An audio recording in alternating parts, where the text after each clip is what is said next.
JVM acts like middleware between your code and the system.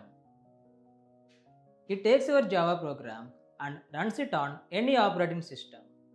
Don't worry if this sounds confusing right now. We will learn this in detail in the coming videos. For now, just remember one thing. JVM helps Java run anywhere. Evolution of Java. Java has improved a lot over time. Java Standard Edition used for learning and basic applications. Java Enterprise Edition used for large company applications. Today it is called Jakarta EE. Modern Java keeps getting updated regularly. Every new version is faster, more secure, powerful. That's why in real projects we usually use the latest versions of Java. Why Java is important? Why do companies still use Java? Because it is secure, reliable, platform independent, enterprise ready. That's why Java is used everywhere. Now we will run our first Java program using the command line. Let's create and execute a simple program called Hello World. You all have a notepad in your system. So I am using notepad to write the program. First we create a class. My class name is Hello World.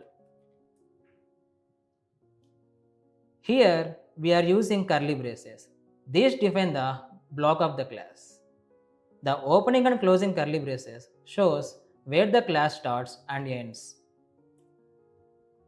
Now inside this we write the main method, which is the starting point of the program.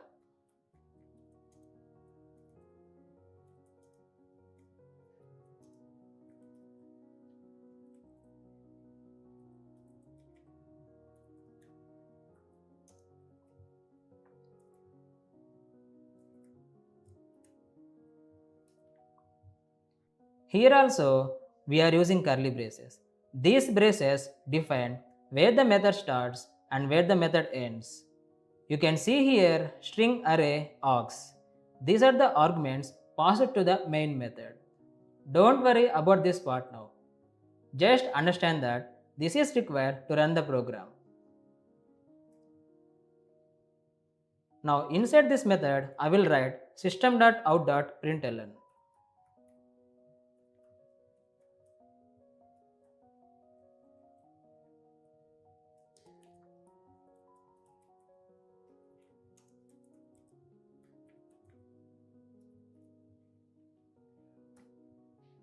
Here we are using system.out.println to print the text.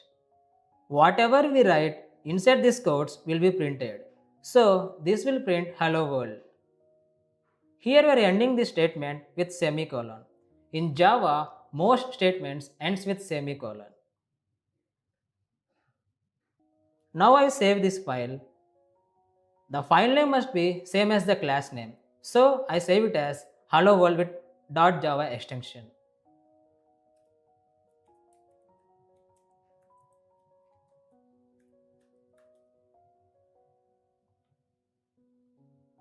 After saving the file, now we will go to the command prompt to run our first Java program.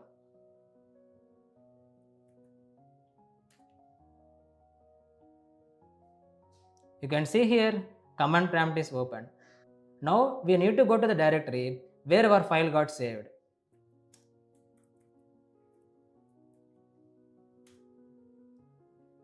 Here now I will use the Java commands. Since Java is already installed in my system, this will work.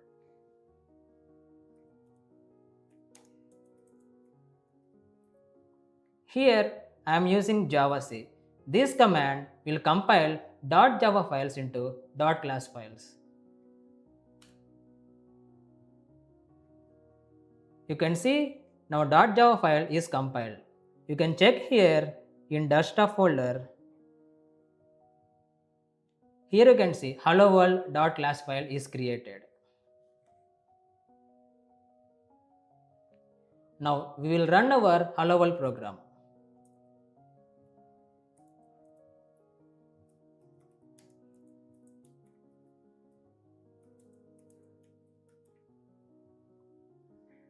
Now when I press enter, now you can see the output hello world. Boom! You just ran your first Java program. First we compile, then we run. Don't worry if this feels confusing right now. We just saw class, main method, string args, system.out.println. We will learn everything step by step in coming videos. Java is used in many real world applications: banking systems, e commerce platforms, Android apps, cloud and microservices, big data tools. If the system is big and important, Java is usually there. Java vs other languages. Let's compare quickly. Java vs Python. Java is fast and scalable. Python is easy to learn. Java vs C++. Java is platform independent. C++ is more memory control. Java vs JavaScript. Java is backend systems. JavaScript is front-end UI related. Career opportunities. If you learn Java, you can become backend developer, full stack developer, Android developer, enterprise developer, cloud engineer, software architect. Java developers are always in demand. So today we learn what is JVM, what is Java, what is Aura, Java evolution, why Java is important, how Java program runs, real world usage, career options. In the next video, we will install Java step by step and set up everything properly. If you found this helpful, like, share, subscribe to SP Learning Labs. See you in the next video.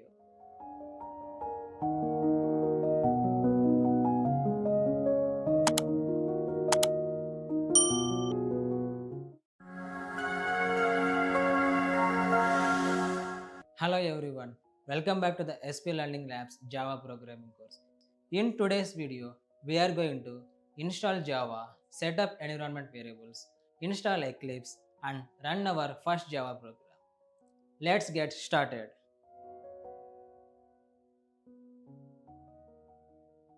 Now let's install Java in our system. Before that, let's check if Java is already installed. Open command prompt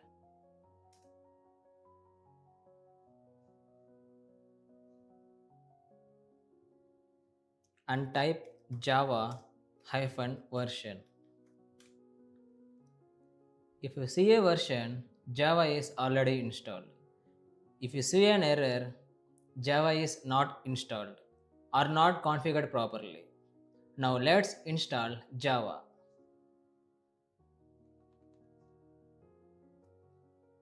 Open your browser and type download JDK.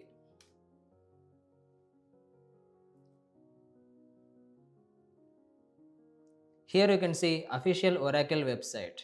Click on this. You can see here different versions: Java 26, 25, 21 and also earlier versions available now. Here you can see Java 26 is the latest release of the Java standard platform and Java 25 is the latest long-term support release and also same 21 is the previous long-term support. Java 26 is the newest version, but I am choosing 25 because it is stable and better for learning. And based on your operating system, you need to download the correct file. Since I am using Windows, I will download the Windows installer. Now you can see here 64 installer with .exe file. Now when I click on this, it will start downloading.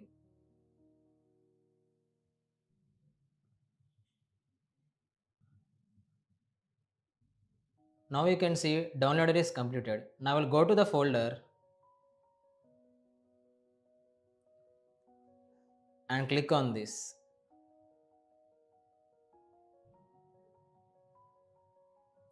Now you can see here preparing to install, and you can see here welcome to the installation. We click on next. Now here you can see the where it is going to install, it will show the path. Keep those default settings and we click next.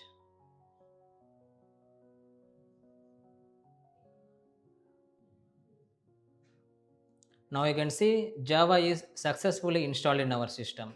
The installation process is very simple. Now click close. Now again we go to the command prompt and type java-version. We need to close this and open again.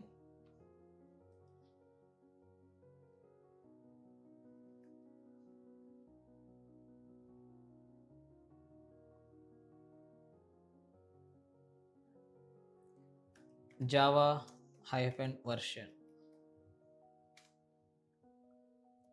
Now you can see the version we have installed, Java version 25. In newer Java versions, the installer sometimes set the path automatically. So Java commands like Java and Javac start working directly. But this may not happen in all systems. So to be safe, we will set environment variables manually. Now let's set environment variables. Go to search and type environment variables. Here you can see edit system environment variables. Click on that. Now here we can see system properties, edit environment variables, and click on environment variables. Here we can see fields. Now I will click on new and set a variable name as Java home.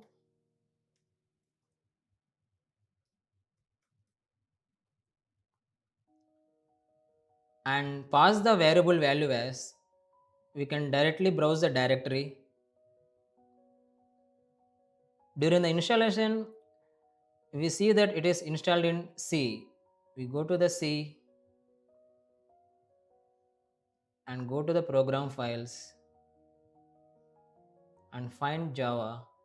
Here you can see JDK25. Select this and click OK. Now we have given the path where Java is installed and click OK. Java home tells the system where Java is installed. And after this, now we need to update our path. Click on the path and click new and browse to the Java bin folder.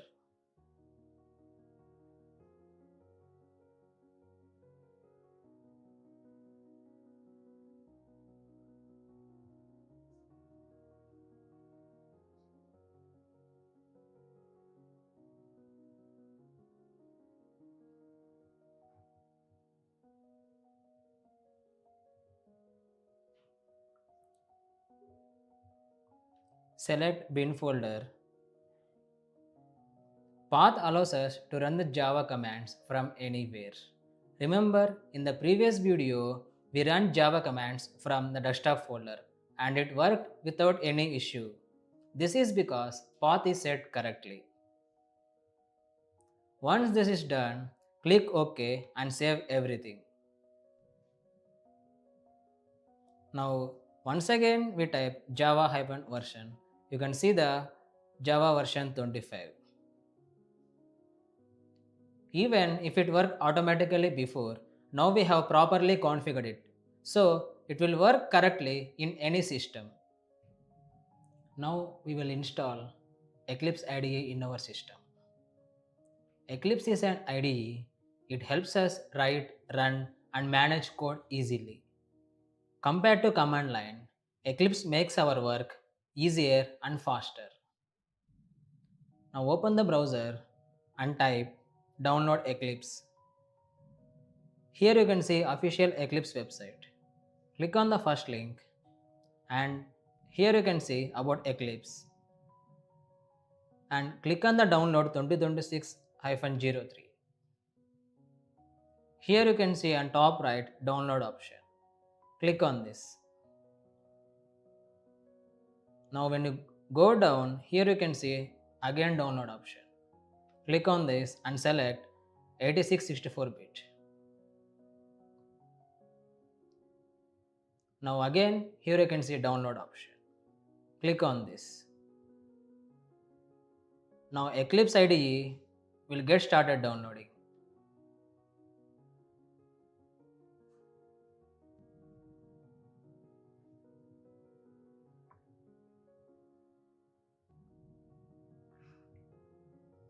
Now Eclipse download is complete. Now we'll click on the installer.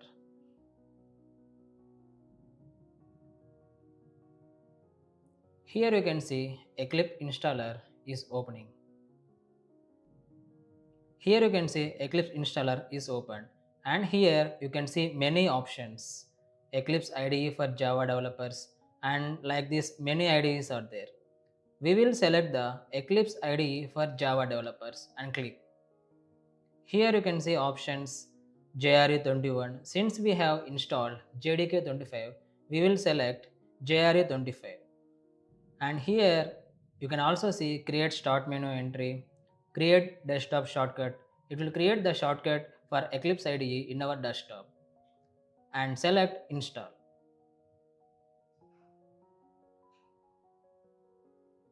Here we'll accept this,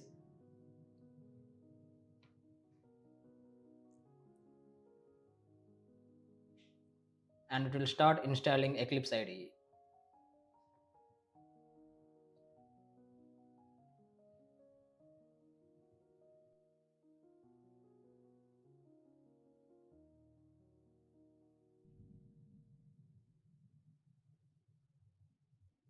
Now Eclipse is completely successfully installed. Now here you can see the launch button. Now we will click on this. It will open the Eclipse IDE.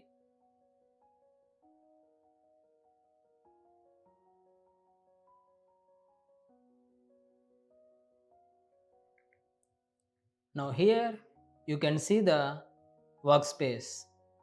Select a directory as workspace. Workspace is just a folder where all your projects are stored. And click on launch.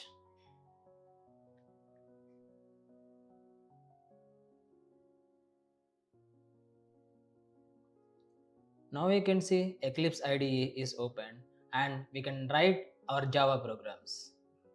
Click on this.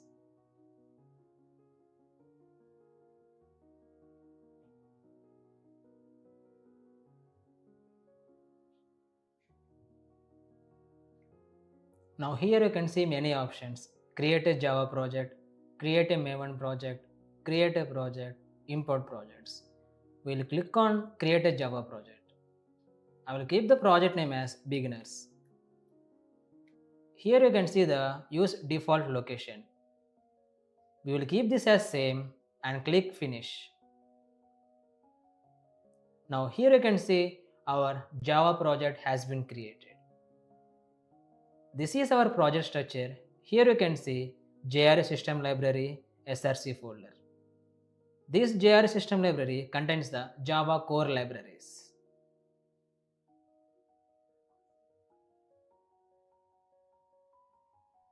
This is where we write our code. All our programs will be created here. Now when I click on this, here you can see new option, and here you can see the class. Here we will create our first class, hello world.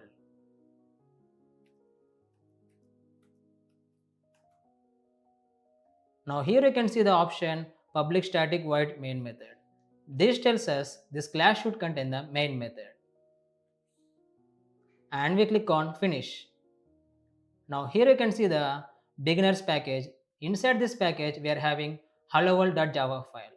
We will discuss this package related in the coming videos. Now here you can see our class hello world.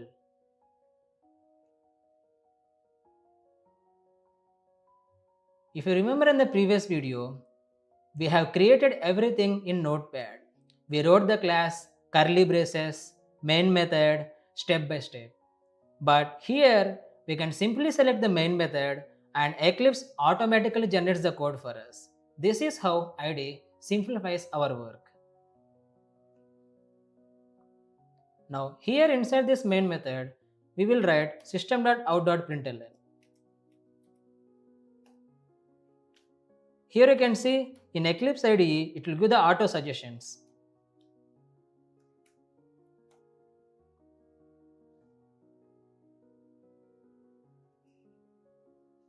And inside these codes, whatever we write, it will get printed when we run our Hello World program.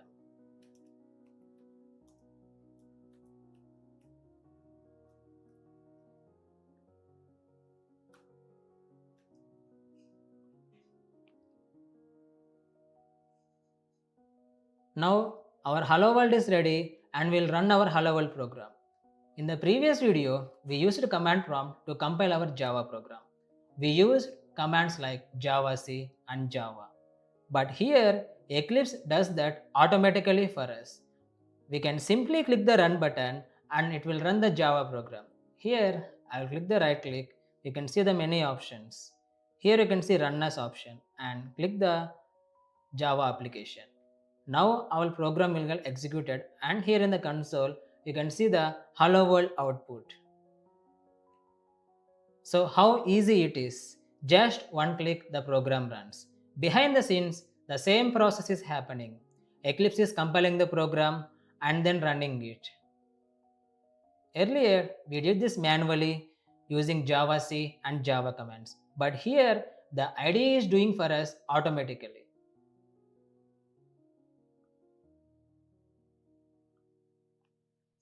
One small thing to understand here.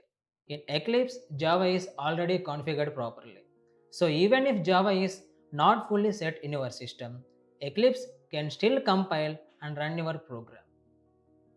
But when you use command prompt, Java must be installed and configured properly.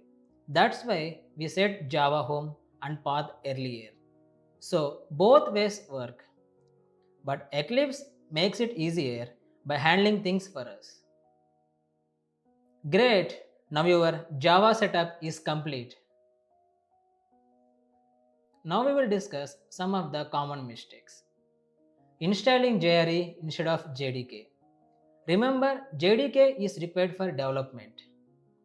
Not setting Java home. Because of this, the system may not know where Java is installed and not updating the path. Then Java commands like Java, javac will not work in command prompt. So these are the common mistakes you should avoid. So today we learned how to install Java, how to set environment variables, how to install Eclipse, how to create and run a Java program. In the next video, we will understand JVM, JRA and JDK in detail. If you found this helpful, like, share and subscribe to SP Learning Labs. See you in the next video.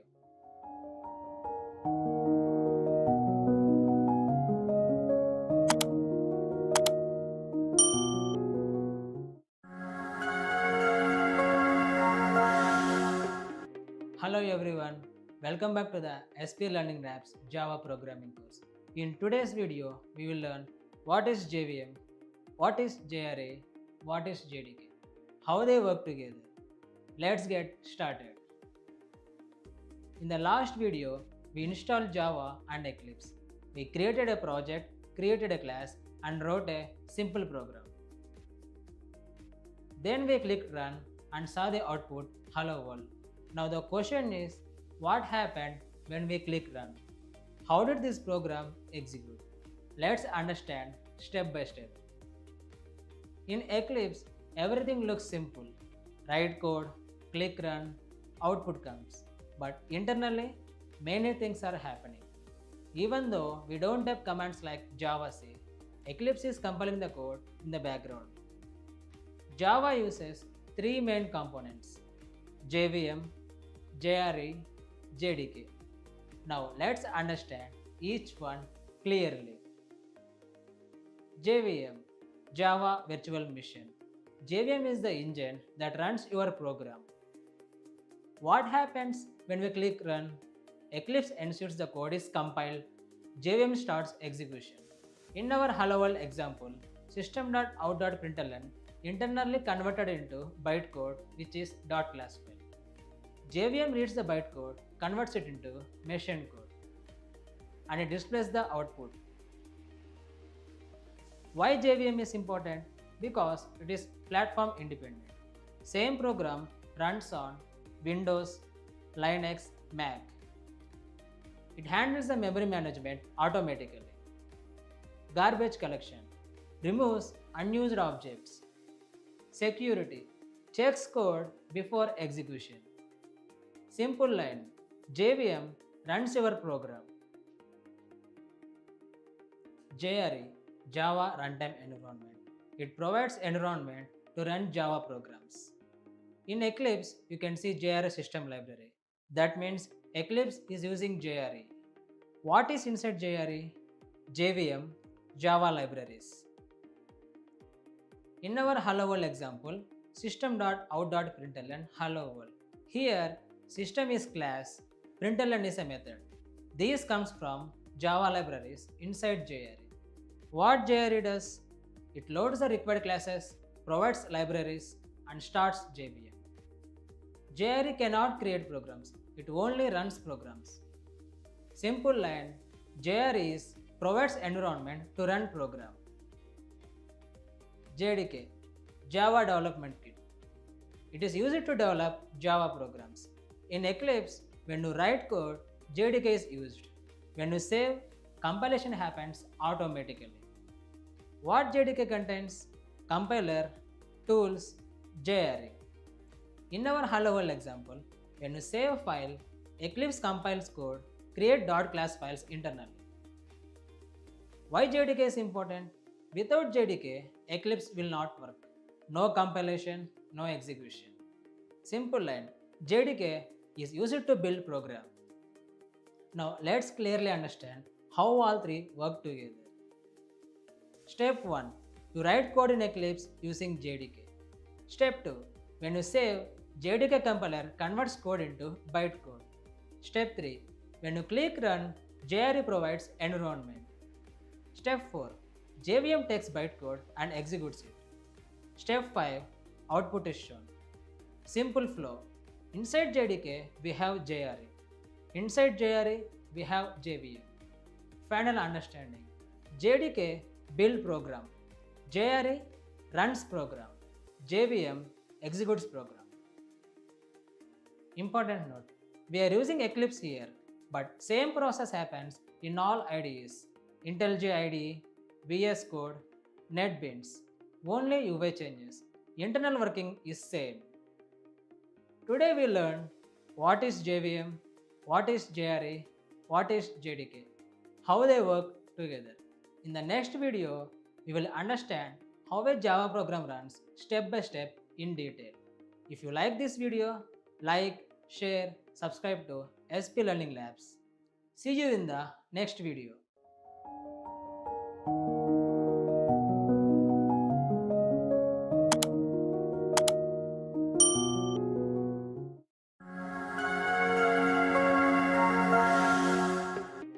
Hello everyone, welcome back to the SP Learning Labs Java programming course. In today's video, we are going to learn about identifiers in Java. We will understand what identifiers are, why they are important, rules for identifiers, and naming conventions. So let's get started. In the previous video, we learned how a Java program runs. We understood the flow like, first, we write code in .java file. Then it gets converted into .class file. After that, JVM executes it. And finally, we get the output. We also discussed compiler, interpreter, and JIT. Now, we are moving into actual coding basics. Now the question is, when we write Java programs, how do we name things? Let's understand this with a simple example. In a classroom, a student has a name. In a company, an employee has an ID. In a shop, a product has a name. Now think, why do we need these names? Because without names, we cannot identify things properly. It becomes confusing. Now the same concept applies in Java. When we create variables, methods, classes, we must give them names. And these names are called identifiers. Now let's understand this practically using code. Now we will use the same Java project to write our identifiers. Here you can see beginners. Click on this package and create a new class student and select the main method and click finish. Now you can see our student class has been created.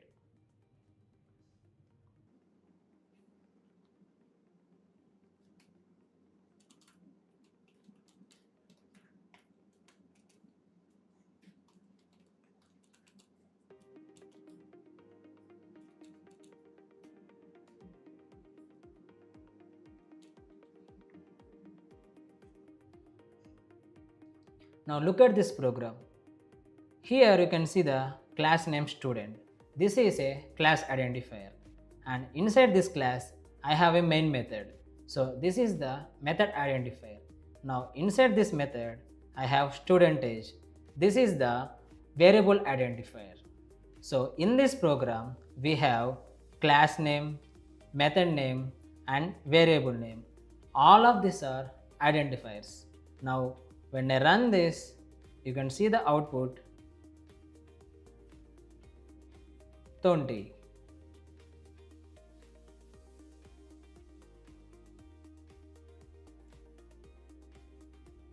Now we will see why identifiers are important. For example, here if I type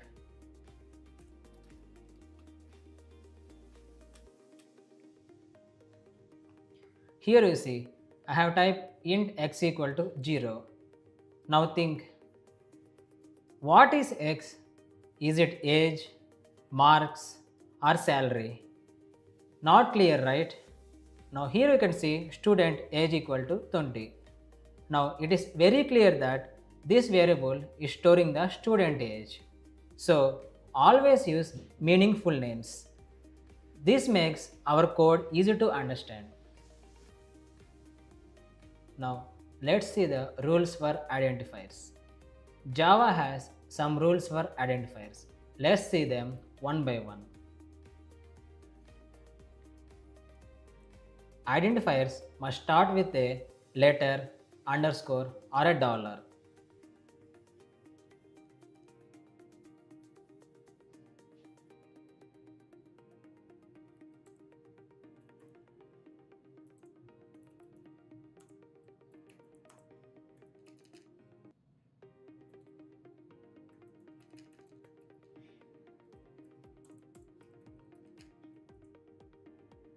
Now if I type int age, this is a valid identifier. If I type int underscore count, this is also a valid identifier. And if I type int dollar salary, this is also a valid identifier. So these are the valid examples.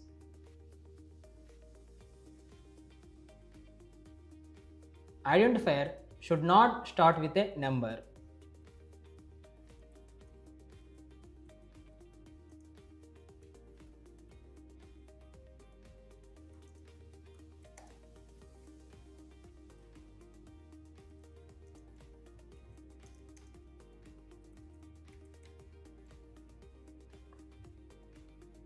Now if you see, if I type int 1 roll number, here you can see already it is showing the syntax error. Identifiers should not start with a number. So if I remove this, the error will be gone.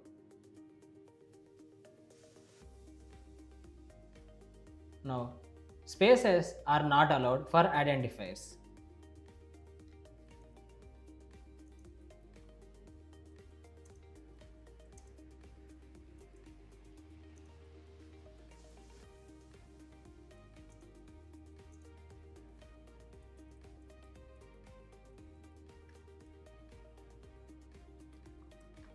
Now you can see here I have given a space between student and name. Now it is showing error, syntax error. This means identifier cannot have spaces between words. So if I remove the space, the error will be gone. Now you can see student name.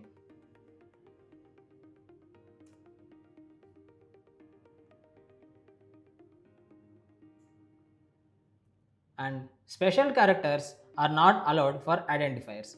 Only underscore and dollar are allowed.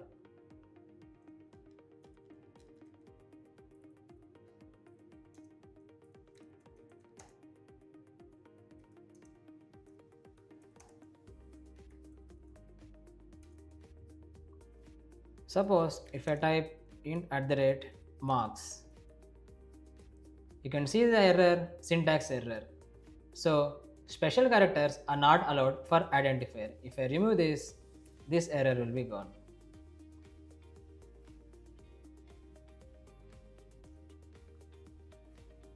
Now here you can see already I have given int age. Now again I will type int capital age. I am using the same name. Here also age and here also age.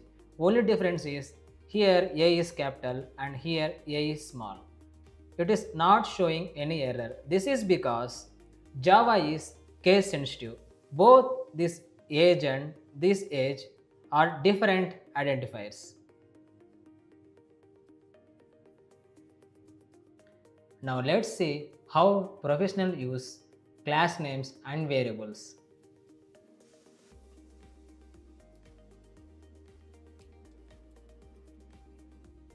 Here you can see student details. Class names use Pascal case. Each word starts with a capital letter. Now we will see variables. Here you can see variable student age. Variables use camel case. First word small, next word capital. Same for also method. Now we will see about variables and methods. Here you can see student name, which is a variable. First word small and next word is capital. This is camel case. Now I will create a method void get student. Here you can see get student. This also uses camel case.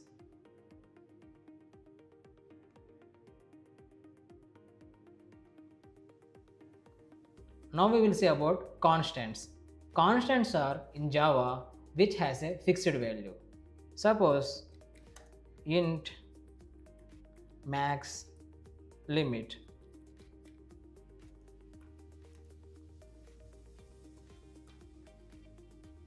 Constants are written in uppercase with underscore between code. So this makes code clean and readable. Now let's see some of the common mistakes. Using spaces. If you use space, it will show an error.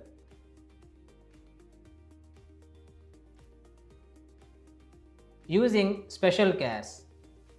If I use a character here, special character, you can see the error, syntax error. And using the unclear names like x. Use proper names which tells what is this variable about. So avoid these mistakes. Follow the best practices. Use meaningful names, keep names simple and follow the naming conventions. So this is the end of code part. Alright, let's quickly recap what we learned today.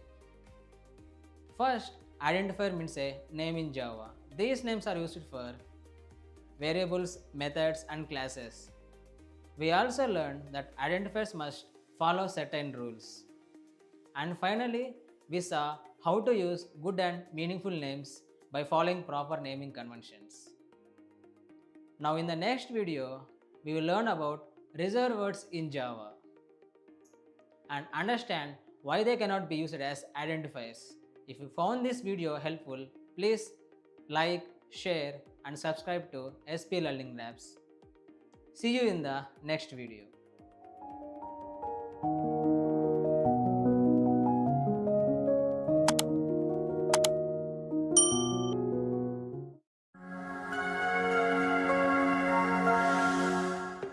Hello everyone, welcome back to the SP Learning Labs Java programming course.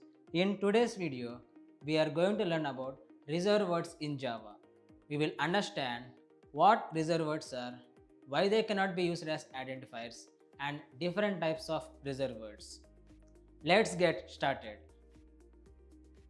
In the previous video, we learned about identifiers.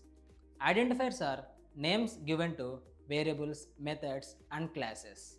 Now here is an important question. Can we use any name as an identifier? The answer is no. Let's understand this with simple example. Think about traffic signals. We have words like stop, go, wait. These words already have fixed meaning. You cannot change their meaning and you cannot use them for something else. For example, you cannot say stop means go. That would create confusion, right? In the same way, Java also has some predefined words. These words have fixed meaning and we cannot use them as variable names. These are called reserved words. So exactly what are reserved words? Reserved words are predefined words in Java that already have a special meaning. Because of that, we cannot use them as identifiers. Now let's understand this practically using code. Now let's see what is reserved keywords by practically. Here I am using the same student class for our reserved keywords example. Suppose if I type here int class equal to 10. Here I am getting syntax error because class is an already a reserved keyword. Here you can see we defined our student with class, so this is an reserved keyword. So we cannot use class and identifier. So instead I will use a proper name. Suppose if I keep here class number, now you can see the error is gone. So we cannot use reserved keywords as an identifiers. Now let's understand different types of reserved keywords. Java uses reserved words for different purposes. Let's see them one by one.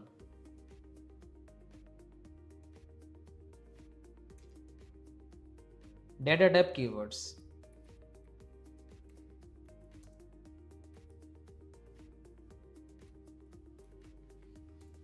In Java, there are different data types like int, byte, short, float, double, char, boolean. Here you can see already we have used int. Now let's create an identifier with integer data type.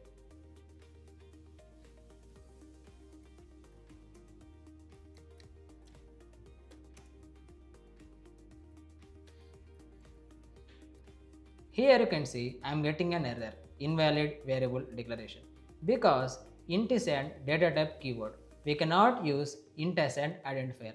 Like this, if I use boolean,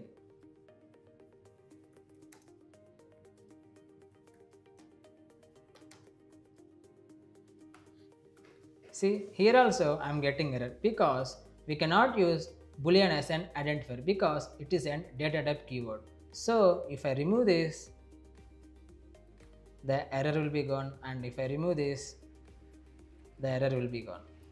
So int is used for identifiers, double is used for decimal values, and boolean is used for true or false. So we cannot use data type keywords as an identifiers.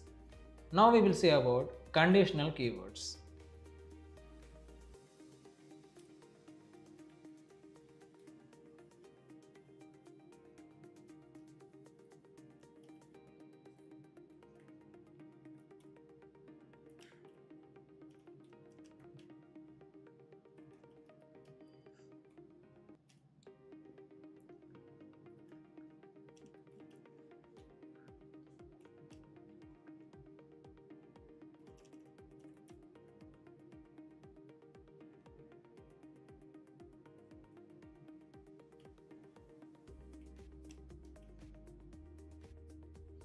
Now here you can see if, else. These are conditional keywords. These helps us make decision in a program. If checks a condition, else handles the alternative cases. So these are the part of Java logic. So they cannot be used as identifiers. Suppose if I try to create an identifier,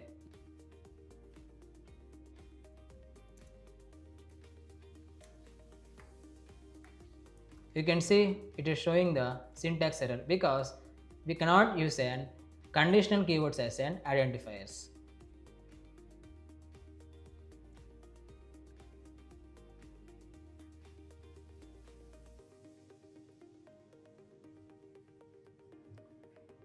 Now we will see about loop keywords.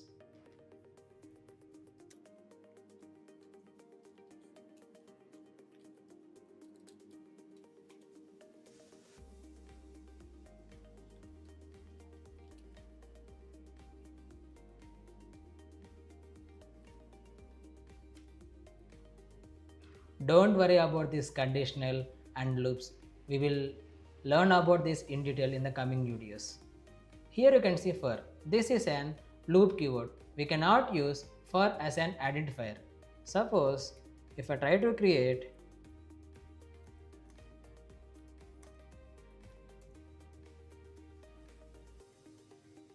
I am getting error because for is an loop keyword. We cannot use this an identifier.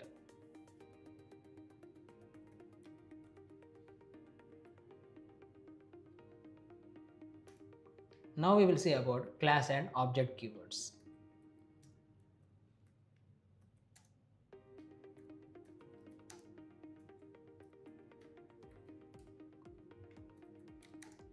We have already tried this example.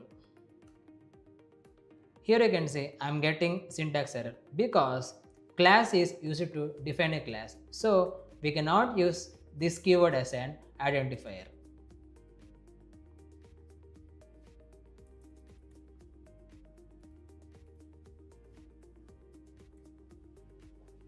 Now we will see about object. Here I will take the student details.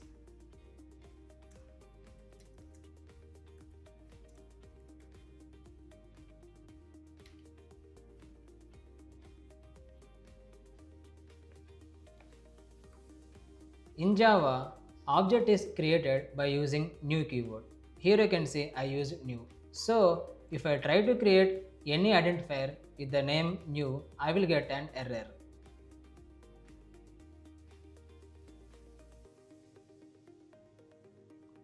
These are the core Java keywords.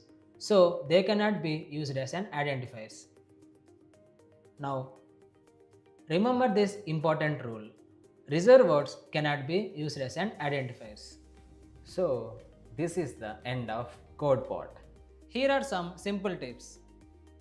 Do not use keywords as names. Use meaningful identifiers.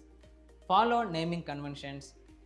If you get any error, check if used a reserved word. Let's quickly recap. Reserved words are predefined. They have special meaning. They cannot be used as identifiers.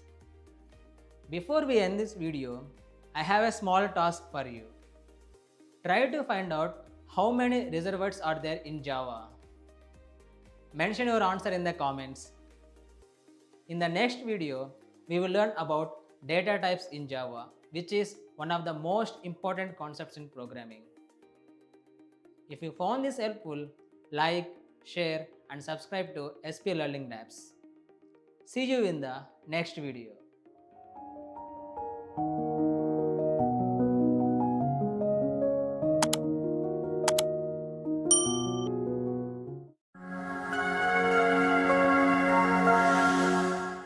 Hello everyone, welcome back to the SP Learning Labs Java programming course.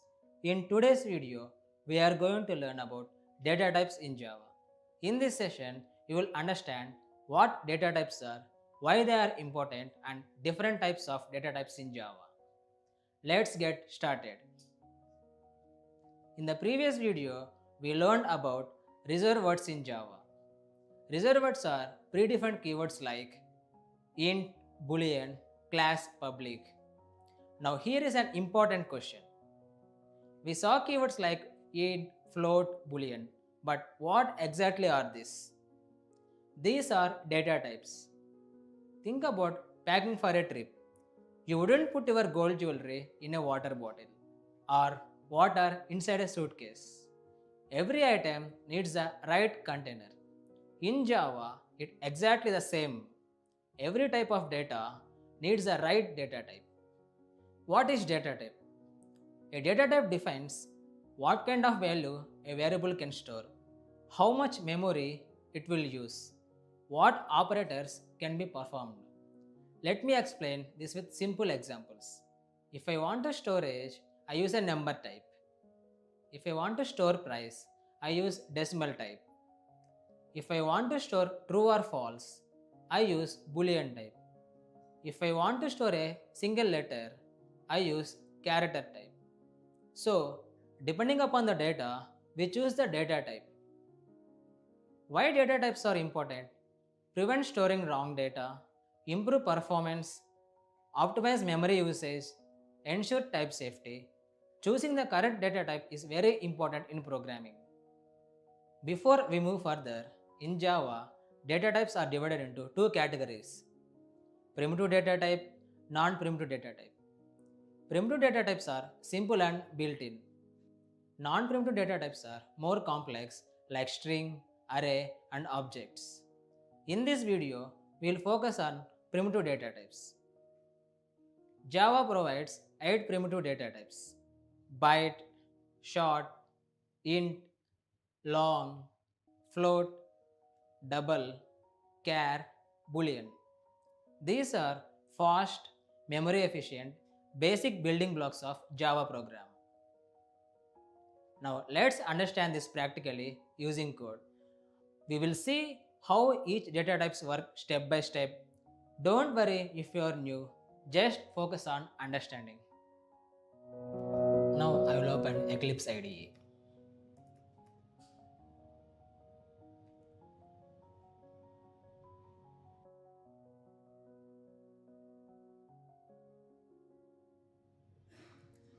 And I will select this workspace. You know about workspace, right? Workspace are where our projects get stored. Click on this launch button. Now inside this src folder, you can see our package beginners, where we have created hello-world.java file and student.java file. Now we will create a new package. Click on new and select here package and keep data type here and click finish. Now our data type package has been created. Now inside this package, I will create a new class, primitive data type.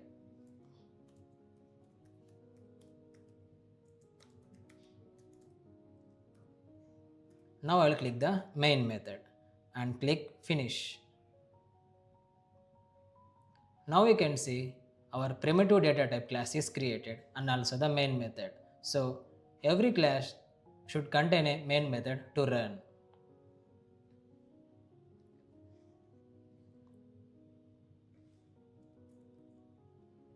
Now we will go step by step and see how each data type behaves.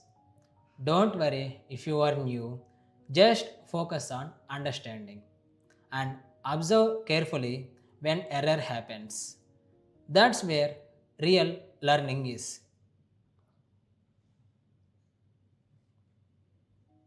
Now let's talk about whole numbers like byte, short, int, and long. Now I am creating a variable of type byte and assigning a 100 value to it. So now we will print this value. Today I will also show you one shortcut how to print system.out.println. Just simply type sysout and press Ctrl spacebar. Now you can see system.out.println, and I will keep B here. Press Ctrl S, or you can see here save option. Click on this. Now click on the right click. Here you can see run as Java application. Now you can see 100 is printed here. So this is about byte. Byte is the smallest integer data type. It ranges from -128 to 127.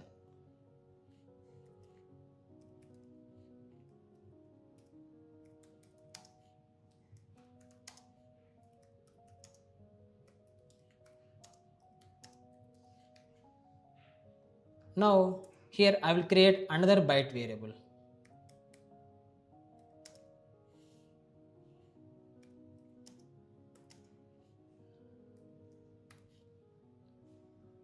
Now here you can see the error. Why this error is coming?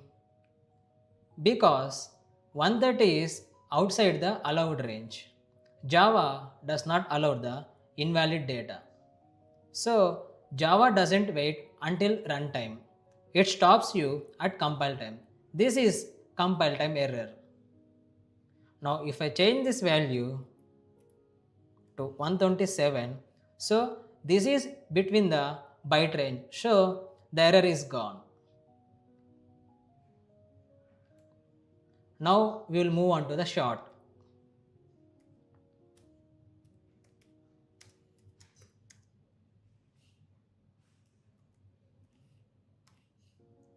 I have created a variable s of type short and I have assigned 1000 to it. Now we will print this.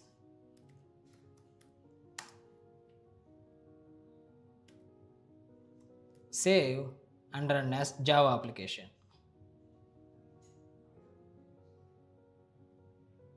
You can see the output 1000. Here s is the bigger than byte and its ranges from -32,768 to 32,767.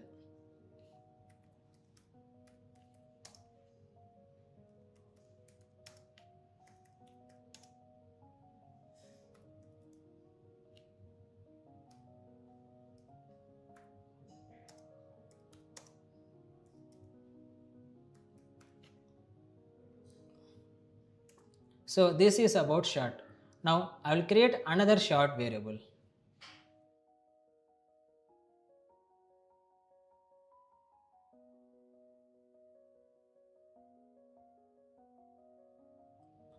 Now I will use minus here.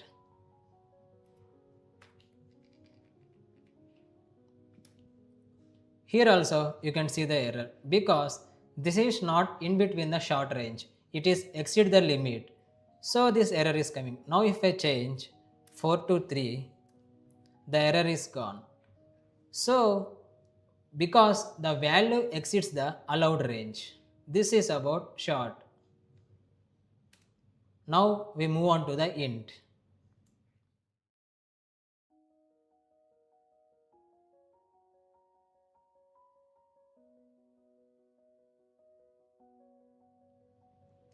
And we will print this.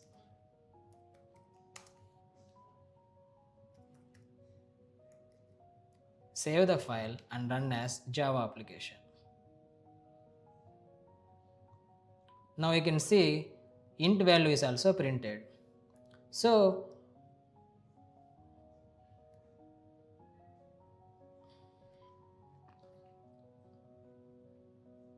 int is the most commonly used data type. Its range from -2.1 billion to +2.1 billion. So big, right?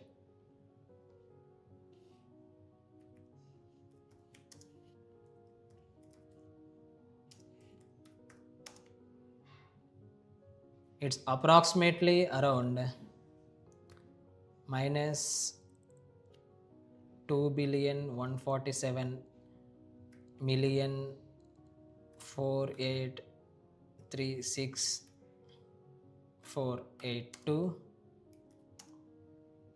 plus 2,147,483,6,482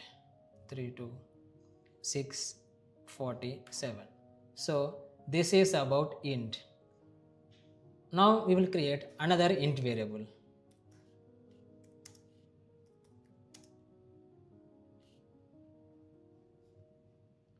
Two one 4 7 4 8 3 6 4 8. Now you can see the error here.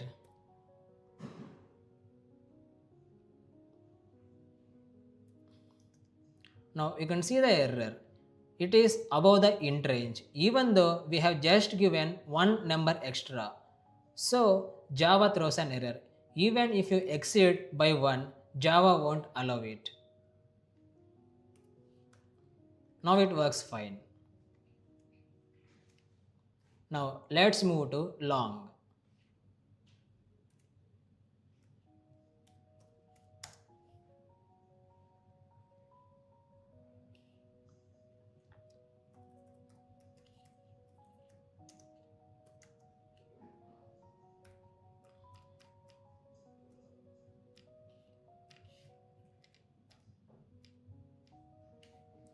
Now you can see I have created a variable of type long, but I am seeing an error here because Java treats numbers as int by default. This is a large value. So if I add L at the end, now this will treat as long. Now I will try to print this one also. Sys out.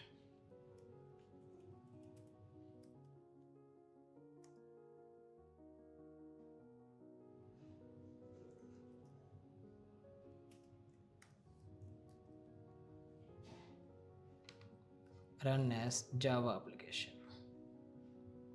Now I can see the all byte, short, int and long values. Now we will move on to the decimal numbers like double and float.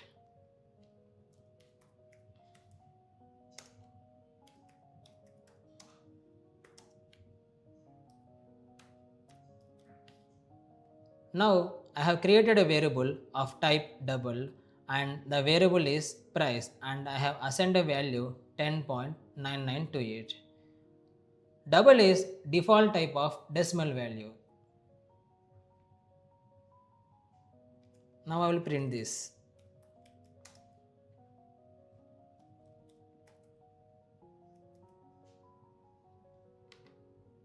Click on write and click run as Java application. Now you can see double value also printed.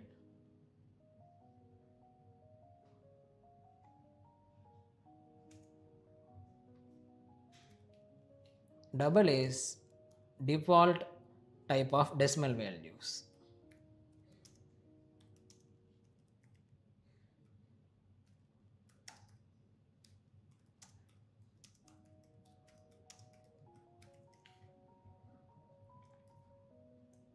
Now we will move on to the float.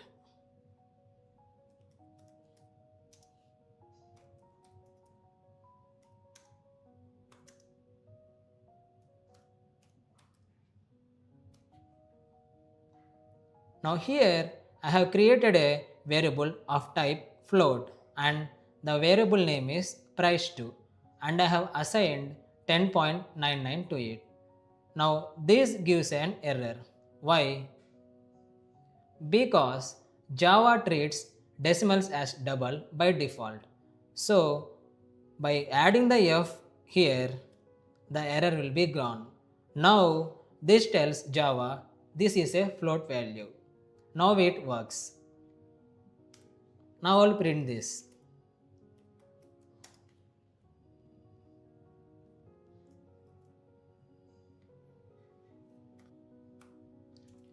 Here I have created a variable of type char and the variable name is grade and I have assigned the value a to it.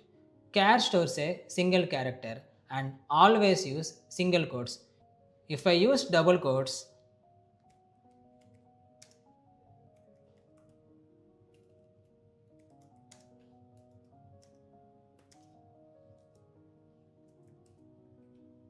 You can see the error because double quotes means string, not char. Java does not allow this.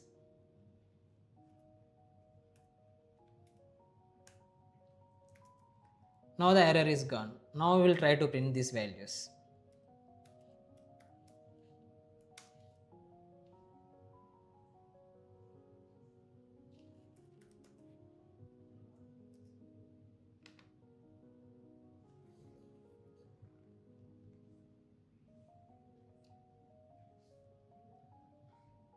Now we will move to our last data type, Boolean.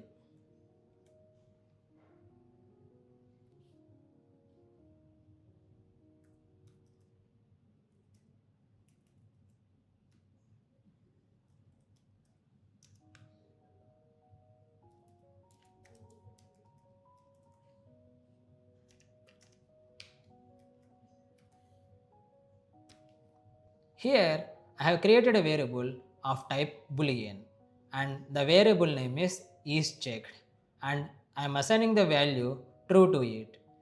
Boolean can only have two values, true or false. Now I will print this.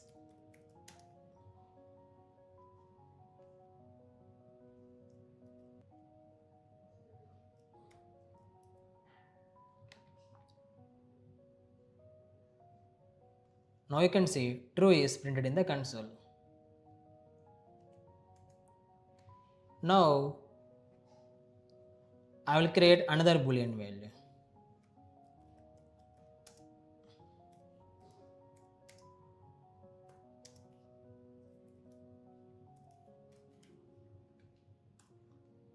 Now here I am getting an error because this is a string. Anything inside a double quotes Java treats as string.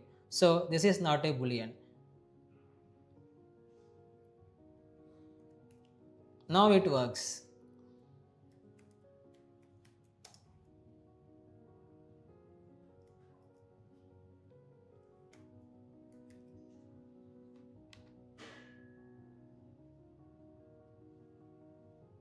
Now you can see the false.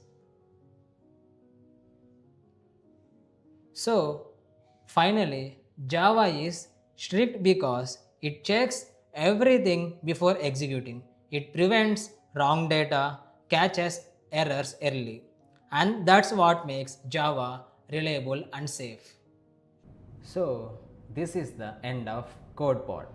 Alright, let's quickly recap what we have learned today. What are data types? Why they are important? Types of data types.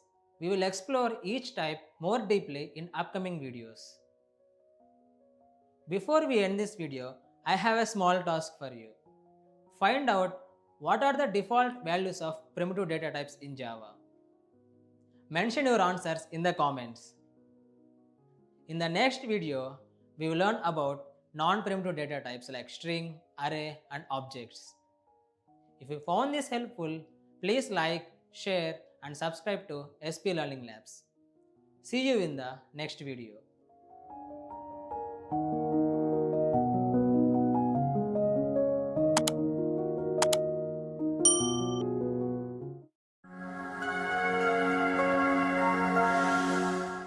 Hello everyone, welcome back to the SP Learning Labs Java programming course.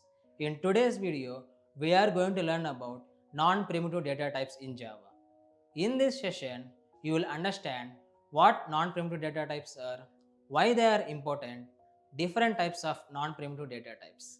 Let's get started. In the previous video, we learned about primitive data types. These are basic data types like int, double, char, boolean. These store simple values. Now here is an important question. Can we store complex data like a name, a list of marks, or a student object using primitive data types? The answer is no. Think about this. Primitive data types are like small boxes that can hold only one item. But what if you want to store a list of items or complete student details? You need a bigger and smarter container, and that's where non-primitive data types comes in. Non-primitive data types are more complex, can store multiple values, can have methods unlike primitive data types. They do not store actual values directly. Instead, they store a reference memory address. Simply, primitive stores value, non-primitives stores reference. There are different non-primitive data types: string, array, class, object, interface. Now let's understand this with simple examples. Now let's see about non-primitive data types. Here I will create a new class in the same data type package.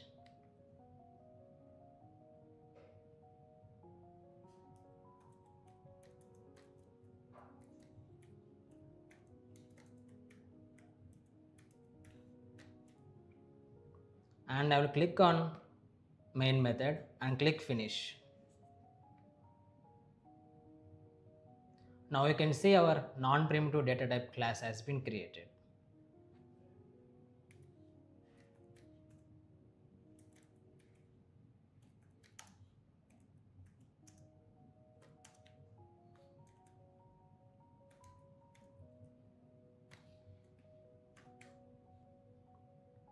String is used to store text data like names or messages. Here I am storing my name inside a variable called name. Now let's print it. You know how to print the value, right?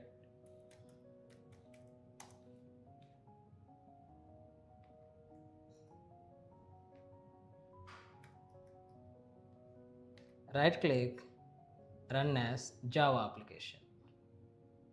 Now you can see the output Naveen. Now we will move on to arrays.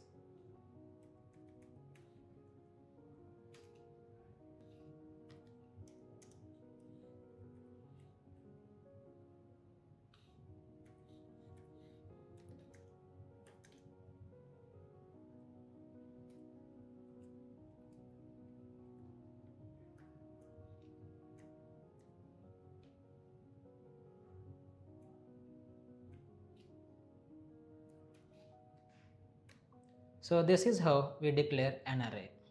Now suppose I want to store multiple values like marks. Instead of creating multiple variables, we use array. Here I created array of marks. Now I will try to print the first value using index.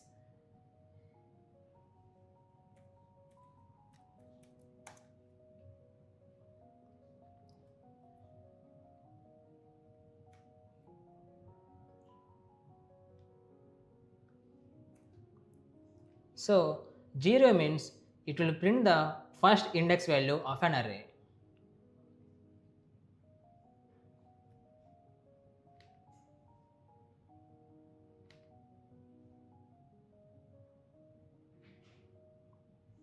Now you can see the output 80 because we mentioned here 0. It will print the first index of an array. Now let's move on to class. Here I will create a new class.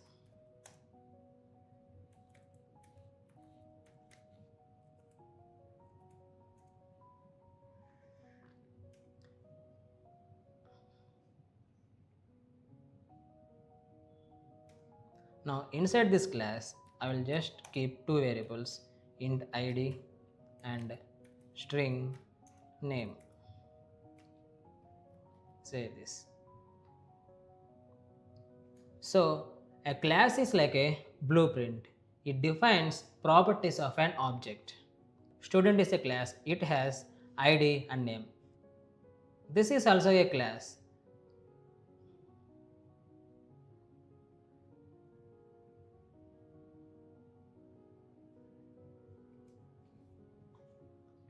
Now let's move on to object creation.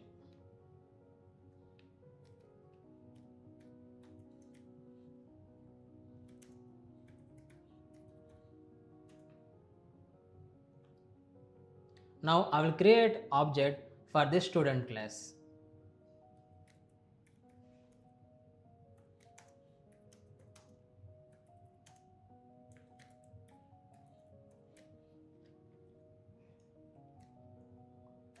So this is the object creation for a class. Object is the real instance of a class. Now I will assign some values to this ID and name.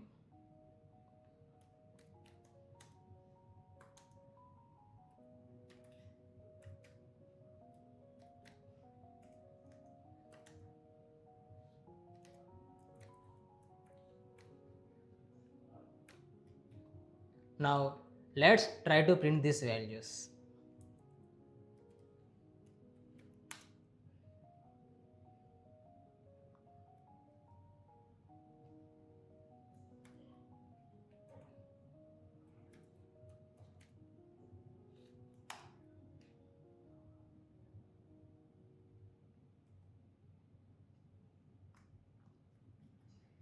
Save and run as Java application. Now you can see the output 101 and Rahul. These are the values we have assigned to ID and name. So here we used string, array, class and object. All these are non-primitive data types. They help us store complex and structured data. Right now, don't worry about understanding everything deep. Each of these topics like string, array and object are separate concepts. We will learn each one in detail in the coming videos step by step. As of now, remember these are non-primitive data types. So this is the end of code part. Now quickly summarize the core difference between primitive and non-primitive data types. Primitive data types store actual value directly, simple and fixed. Non-primitive data types are it stores reference used for complex data. Now let's connect this with a real world scenario. Imagine you are building a student application. We store student name as string, student marks as array, complete student details as object. So based upon the requirement, we choose the data type. Simple data, primitive, complex data, non-primitive data type. Alright, let's quickly recap what we learned today. What are non-primitive data types? Different types like string, array, object, basic understanding of how they work and how they are different from primitive data types.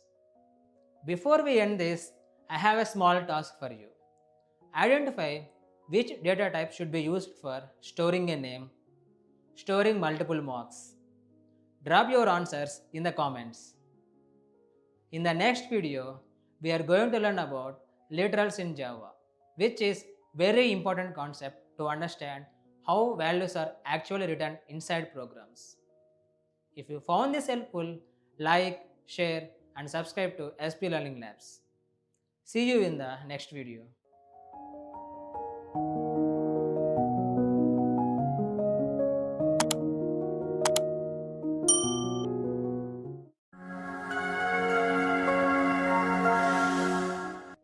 Hello everyone, welcome back to the SP Learning Labs Java programming course. In today's video, we are going to learn about variables in Java. We will understand what variables are, types of variables, memory storage, initialization and common mistakes. Let's get started. In the previous video, we learned about identifiers, data types and literals. Identifiers are names we give to things like variables, methods and classes. Literals are values. Example, int age equal to 25. Here, age is an identifier. 25 is literal. Now, when we combine this, data type plus identifier plus value, that becomes a variable. Variable is just an identifier that stores a value. Think of variable like a named box. You store something inside it and you give it a name. For example, imagine you have a box labeled score. Inside that box, you put the value 100. After some time, the score updates and the value changes to 150 and then 200. but the box name score remains the same. Same thing happens in Java. We create a variable, give it a name, and store a value inside it. The name stays the same, but the value inside keep changing. So in programming, variables helps us store values that can change over time. What is variable? A variable is a place where we store a value. It has a name and it holds some data. Now let's see this practically. Now let's create a class variable.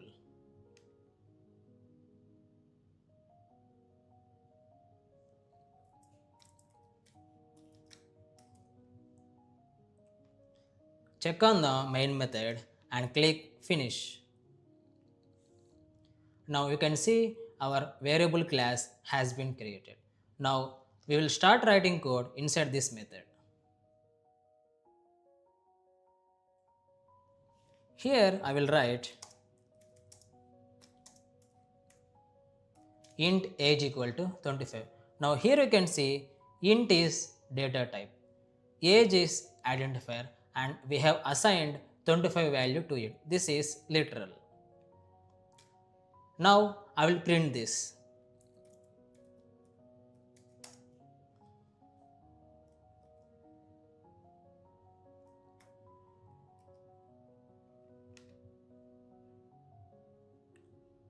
Now you can see the output 25. So what internally happens? Java creates a memory, stores 25 and labels it as age.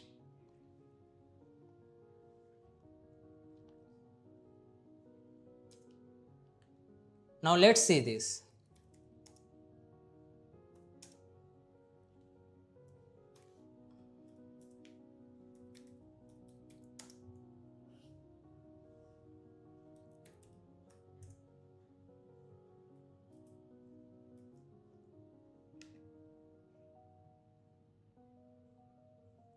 Now you can see the output 25 and 30.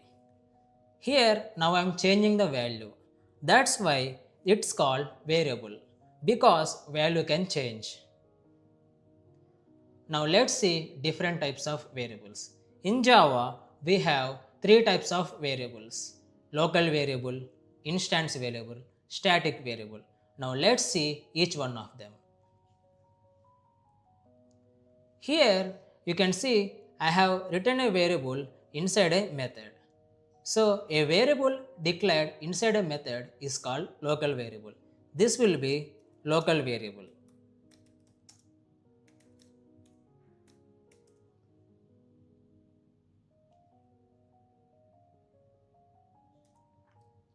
So local variable must be initialized. What if we not initialize? Let's see that. Suppose I will remove this. Now here you can see the error. The local variable age may not have been initialized. So Java will throw compile time error because local variables must be initialized. Java will not provide default values for local variable. Now this will store in stack memory and local variables must be initialized. Now let's look into instance variable. Instance variable are declared inside the class but outside the method. So this is inside the class, and here I will type. So this is instance variable.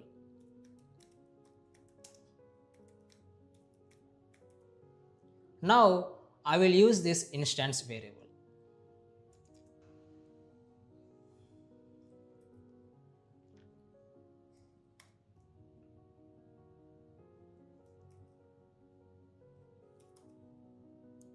Here I am getting error because we cannot use instance variable directly.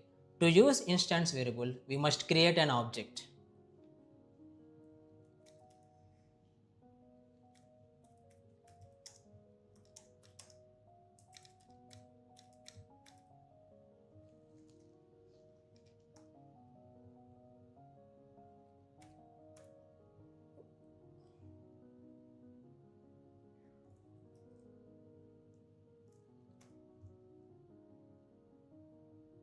we must use new keyword. Now you can see the error is gone. If I run this, now you can see the output 0. Why it printed 0? Because for int 0 is the default value. If we not initialize, it gives the default value. So why this worked? Because instance variables are belong to class. So this will stored in heap memory. So objects are stored in heap memory. So this belongs to class. So we must create an object and access the instance variable. Now we will see static variable.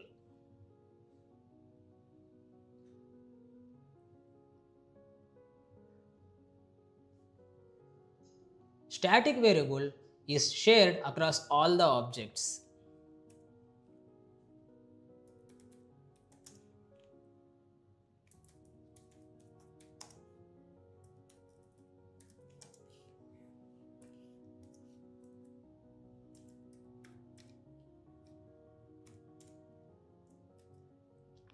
Now I will access this variable.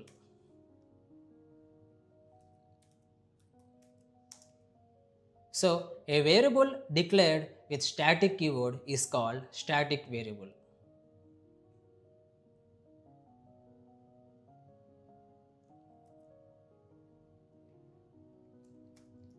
Now you can say I am not getting any error because it is shared across all the object. We don't need to create object to access the static variable.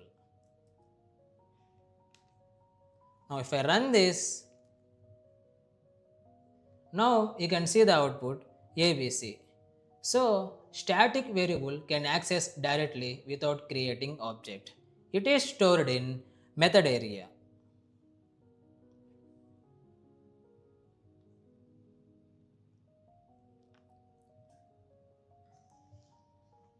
So what is about initialization? Initialization means giving value. Why needed? Java knows what value to use. Local variables must be initialized. Others get default values. If I keep here,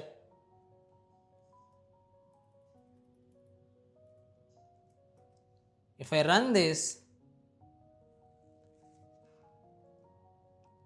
you can see the null value because string it gives the null as default value. Now let's look at some common mistakes. Here we have written int age equal to 25. If I keep here 25.0, it will give error because integer cannot store decimal. Now local variable must be initialized because Java does not provide default values for local variables. So remember, variable name equal to identifier. So all identifier rules apply here. So this is the end of code part. Now we will see the best practices. Use meaningful names like age, salary. Follow naming rules. Match correct data type. Initialize variables properly. So today we learned what variables are, identifier plus literal connection, types of variables, memory storage, initialization, common mistakes. Before ending this video, I have a small task for you. Try to find out how many types of memory are there in Java and what does each memory store. Why should we initialize local variables? Mention your answers in the comments. In the next video, we will learn about Var-Arg methods in Java, how to pass multiple values and write flexible methods. If you found this helpful, like, share and subscribe to SP Learning Labs. See you in the next video.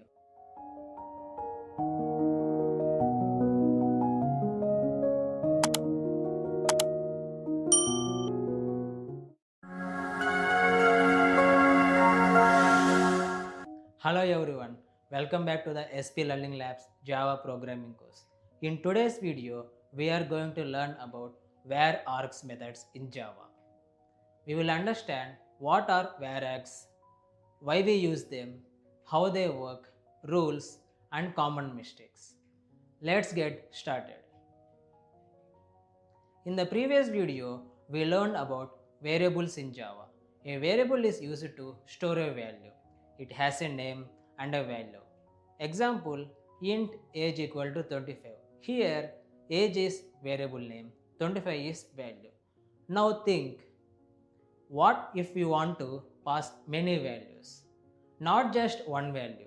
This is what we are going to solve today. Let's understand this with a simple example. Imagine you have a shopping bag. You can put one item, you can put 5 items, you can put 20 items. The bag changes based on how many items you add. It does not have a fixed limit.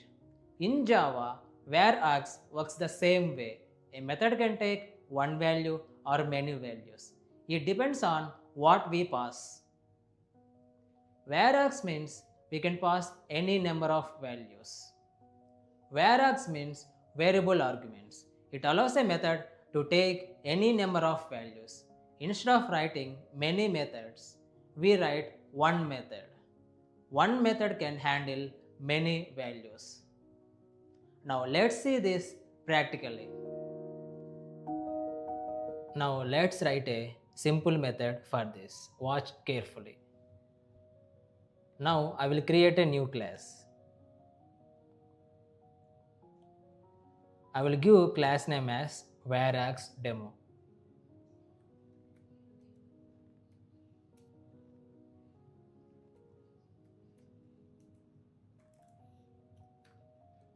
And I will check the main method and click finish. Now you can see the main method is already created. So we don't need to write manually. Now inside this class, I will create a method.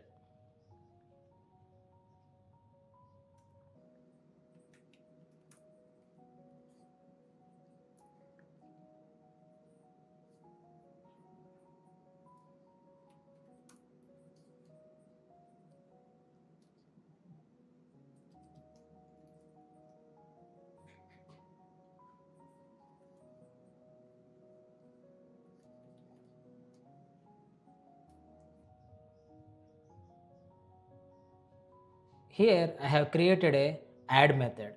Inside brackets, I have written int numbers. These three dots means it can take many values. Numbers is the variable name.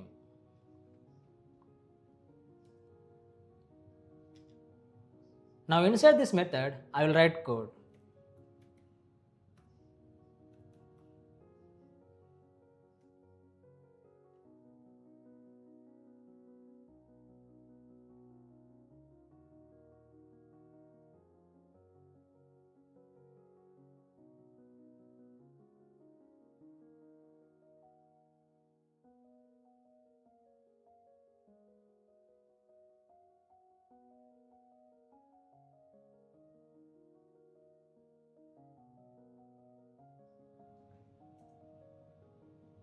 Here you can see now I am printing total number of values. Numbers length gives how many values we passed. Now here I will write a condition.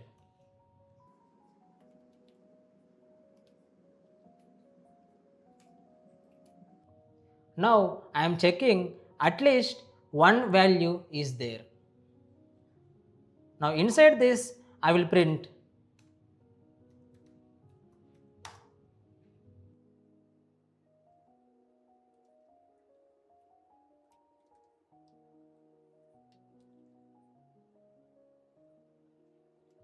here I am printing first value. Numbers of 0 means first value.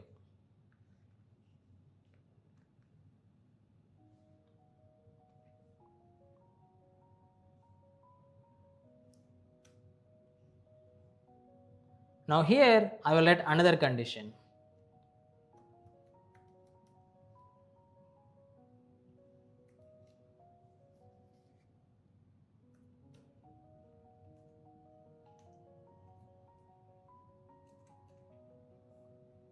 So now I am checking if more than one value is there. Now inside this I will print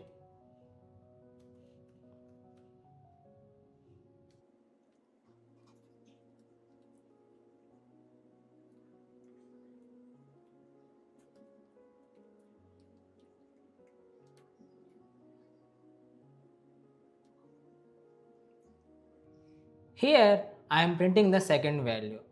Numbers of 1 means second value.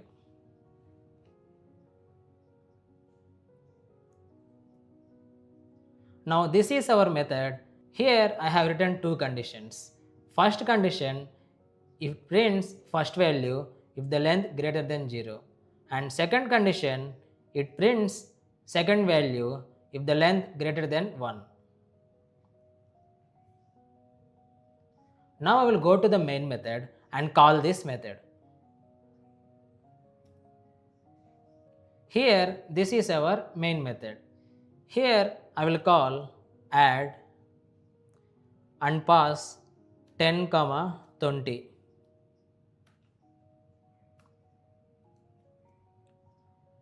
Since this is static method, we can directly call. And next I will call again add method and I will pass 5, 15, 25.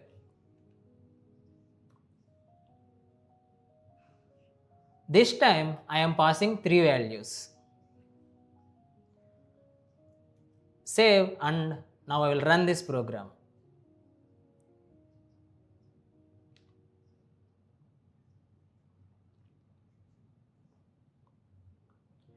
Now you can see here total values equal to 2 and first value equal to 10 and second value equal to 20.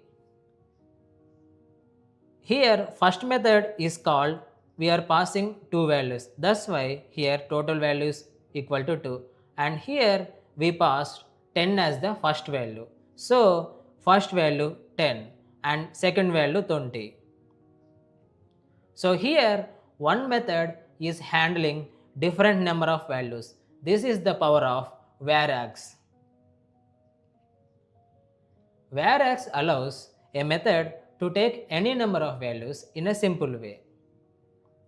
Here also you can see we called again add method and passed 5, 15, 25. Here you can see total value is 3, first value is 5 and second value is 15.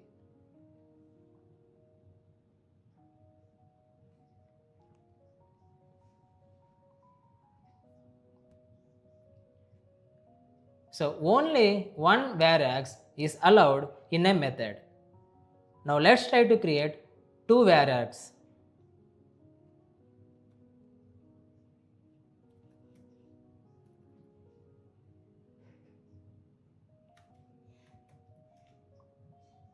Now you can see the error here because we cannot pass multiple Var-Args to a method.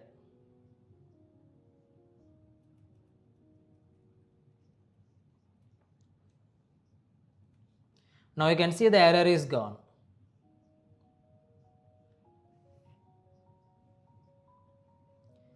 And Var-Args must be the last. Here in this method, if I keep another variable,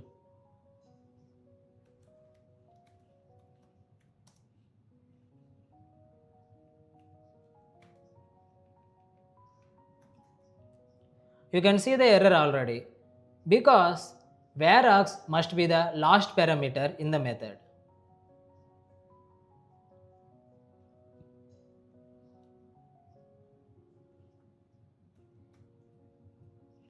Now you can see the error is gone and here we must pass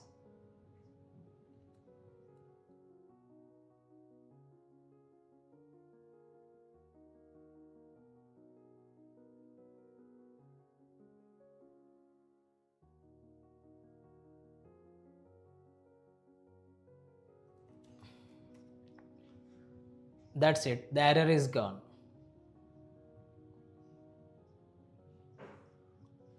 So remember two things. Only one Var-Args is allowed per method, and it must be always the last parameter. Now let's see some common mistakes. These mistakes are very important for beginners.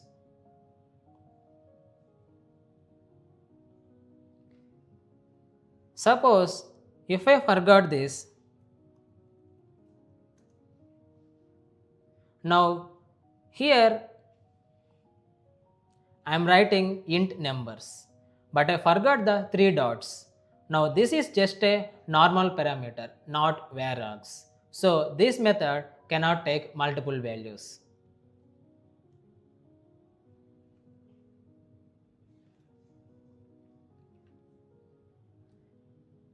Confusing with array. Here if I keep instead of dots array,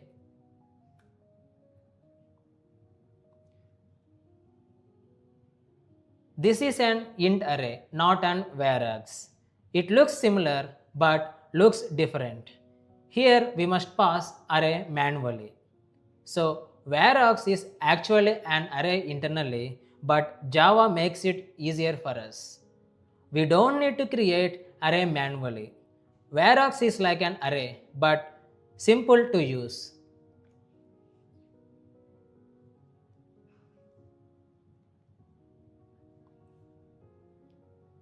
Now let's see some of the best practices.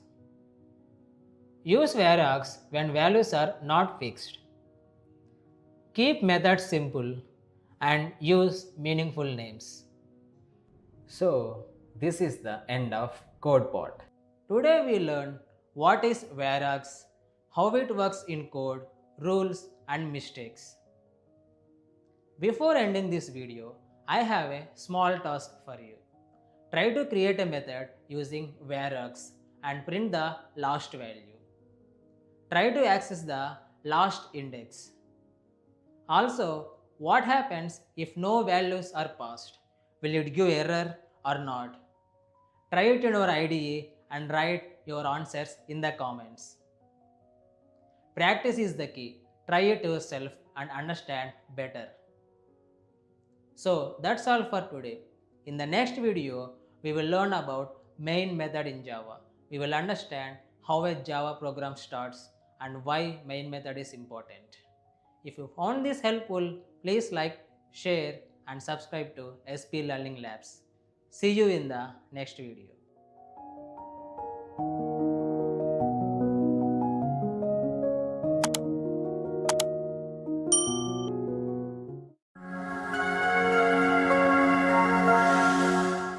Hello everyone, welcome back to the SP Learning Labs Java programming course. In today's video, we are going to learn about main method in Java. We will understand what is main method, why it is important, real world use, rules, common mistakes, best practices. Let's get started. In the previous video, we learned about Var-Args methods. We saw how one method can take multiple values. Now today, we are learning something very important. Without this, Java program will not run. Every Java program needs a starting point. Let's understand this with a simple example. Imagine you want to enter a house. You must enter through the door. You cannot enter from anywhere. In Java, main method is that door. Java enters the program through that main method and starts execution from there. Main method is the entry point of a Java program. Why is main method important? Because program starts from here. Without main method, program will not run. JVM looks for main method first. No main method, no execution. In real projects, main method is used to start applications. Example, Spring Boot applications, console applications. Any Java program, everything starts from main method. Main method is like a start button. Now, let's see this practically. Now let's write the Java program and understand what the main method is, because this is where every Java program begins. Now here I am creating a new class, main demo. Select the main method and click finish. Now you can see our main demo class has been created with the main method. Now here main method is automatically created. We can also write main method using shortcut. Just type main and press Ctrl plus spacebar. Now you can see the option main method, select and press enter. Like this also we can create the main method using shortcut. Now inside this main method I will print a statement.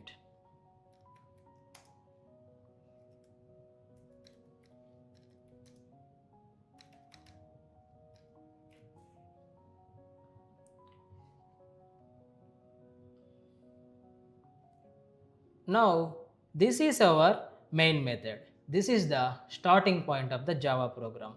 When we run this, Java virtual machine starts execution. JVM will look for main method first. It finds the main, program starts. If not, program will not run. So main method is like entry gate. Now this part, string array args. This is used to take input from command line. We can pass values while running the program. So for now just remember it is used for receiving inputs from outside the program. Now I will run this program.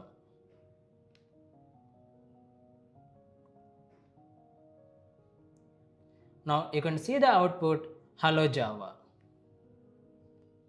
This line system.out.println hello Java. It is used to print output on console. Whatever we write inside these double quotes will be displayed.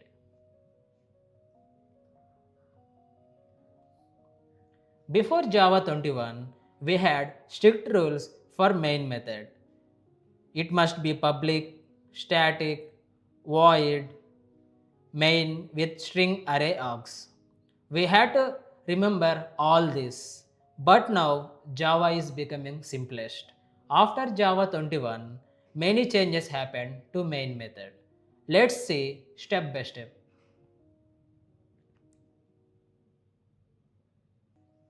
First, remove static. First, I am removing static. Earlier, JVM needed this. Now Java can create object automatically. So static is not required in the new style. So if I run this,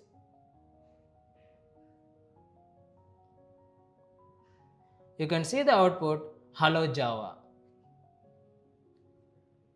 So you can see it's still working. Program is running successfully even without static. So this confirms in modern Java, static is not mandatory for main method. But remember, this works only in newer Java versions. Now let's move to the next step. We will remove string array args.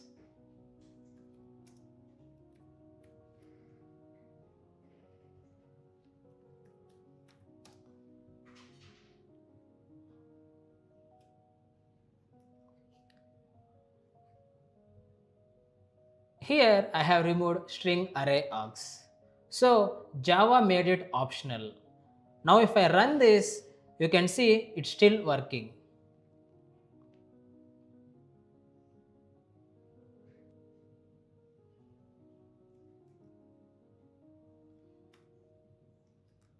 And if I run this, now you can see the output hello Java. So Java made it optional. You can see it's still working. Program is running successfully even without string args. So this means arguments are not mandatory in the new style. But remember, if you want to take input from command line, then we need string args. Now next move to the next step, removing public.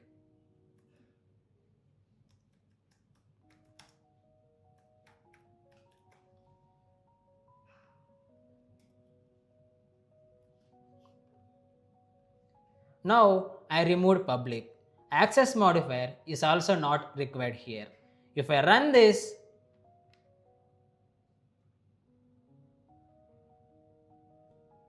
now you can see the output hello Java. Program runs successfully even without public. So in this new style, public is also optional. But remember, in real applications, we usually keep proper access modifiers.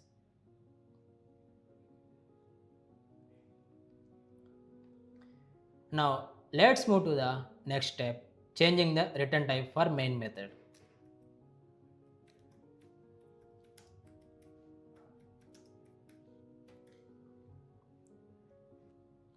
Now question is, can we use int instead of void?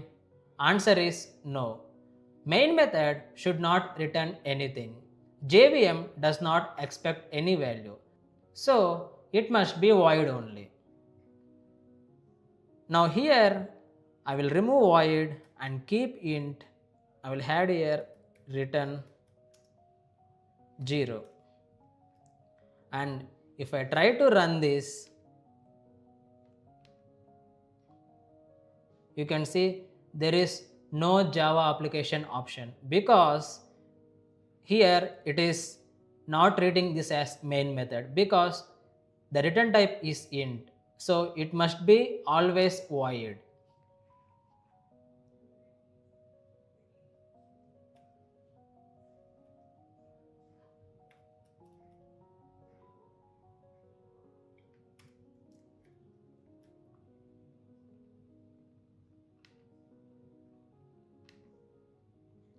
Now you can see the option run as Java application. So finally, this is the simplest version. No static, no args, no public, just clean code. If I run this, you can see it is working.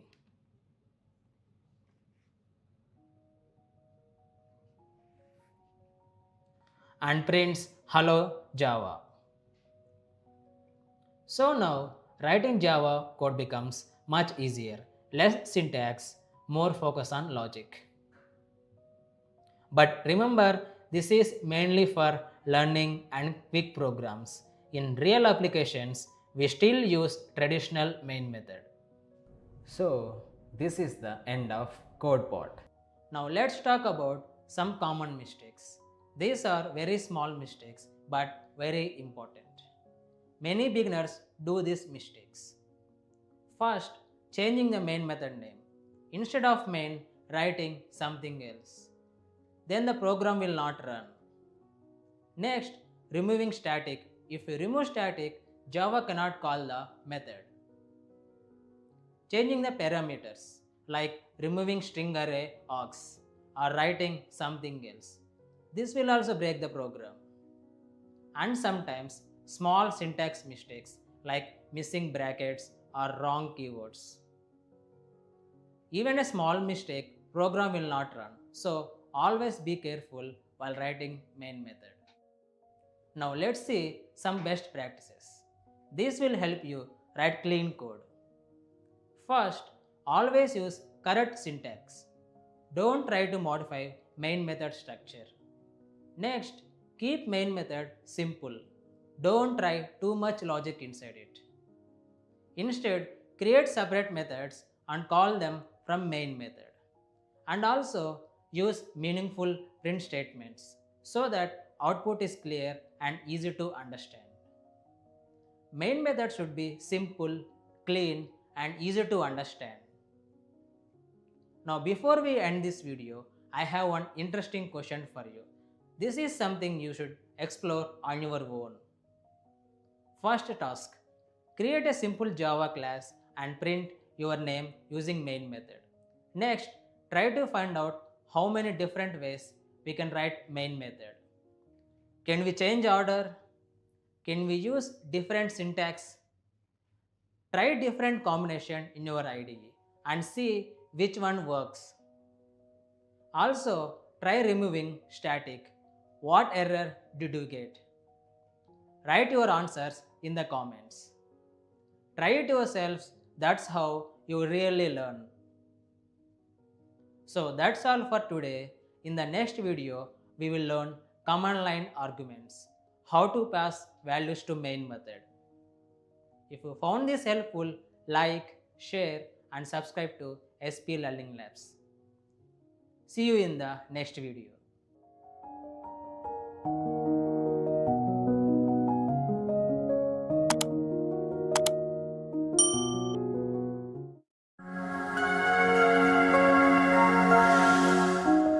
Hello everyone, welcome back to the SP Learning Labs Java programming course. In today's video, we are going to learn about command line arguments. You will understand what are command line arguments, why we use them, how to pass values, and common mistakes. Let's get started. In previous video, we learned about main method in Java. We saw this part string array args. Today, we will understand what is this args really means. Command line arguments are inputs given to main method. Let's understand this with a simple example. Imagine you are ordering food online. You select items like burger, pizza, juice and place the order. These items are inputs you are giving. In the same way, in Java, we can give input while running the program. Those inputs are called command line arguments. Now let's see this practically. Now I will create a class command demo.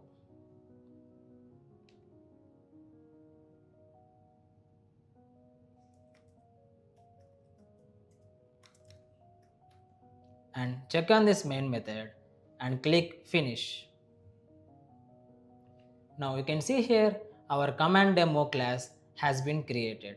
Now inside this main method, I will print two statements.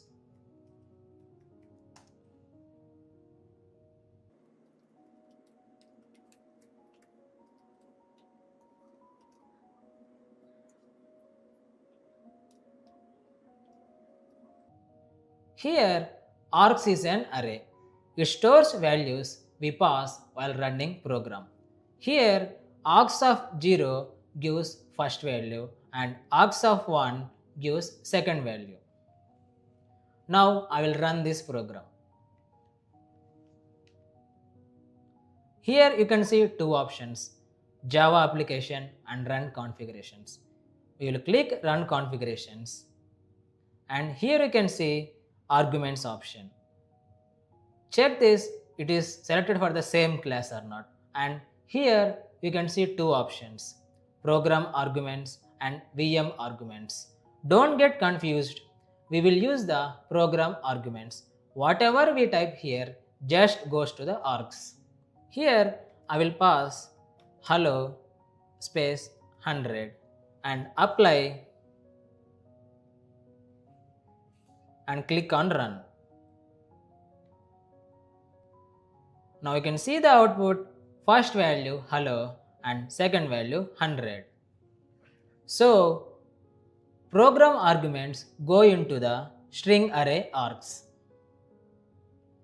Now let's try something different. Instead of typing hello space 100, we will pass hello comma 100 and let's see what happens.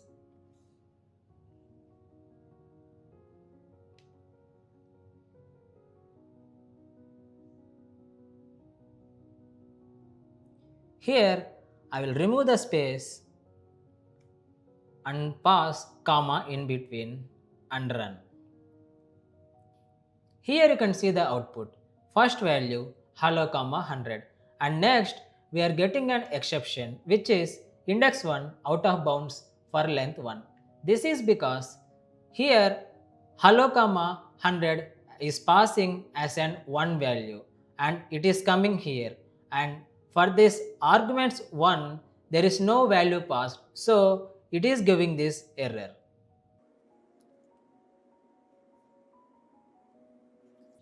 Now if I go there,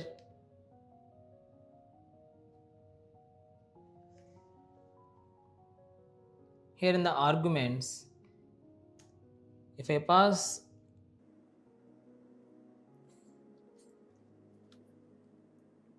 now you can see first value as hello comma 100 and second value 200. So space separate values, comma does not. Important things to remember: all values are stored as string. Index starts from 0. Args.length gives total values. Now let's see some common mistakes.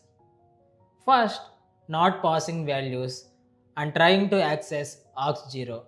Like here, we got error previously when we try to access args1 because we did not pass the value in the correct index 1. So we got error.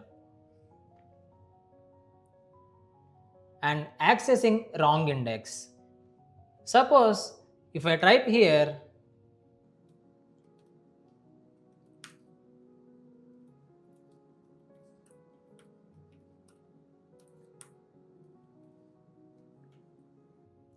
and save,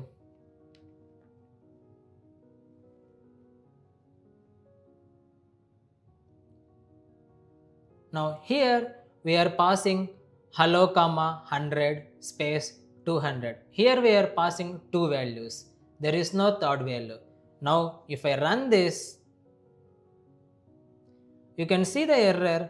For the third statement we are getting error because we are trying to access third value, so we are getting an error. Always check arch.length before accessing values. So this is the end of code part. Now let's talk about some best practices. This will help you avoid errors and write better code. First, always check how many values are passed using args.length. Don't directly access value without checking. Next, remember all values comes as string, so if you need numbers, convert them. And also try to print output in clean way so that it is easy to understand. Write safe code, check values and keep output clear. Now it's your turn to practice. Try this small task. Create a simple program, pass your name and age and print both values. Then convert age into integer and add 10 to it and print the result. Next, try something interesting. Instead of space, use comma like name comma age and see what happens. Also, try running your program using command prompt.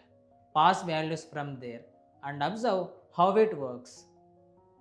Try all this in your system and write your answers in the comments. Practice it yourself, and that's how you really understand coding. So that's all for today. In the next video, we will learn operators in Java, how we perform operations.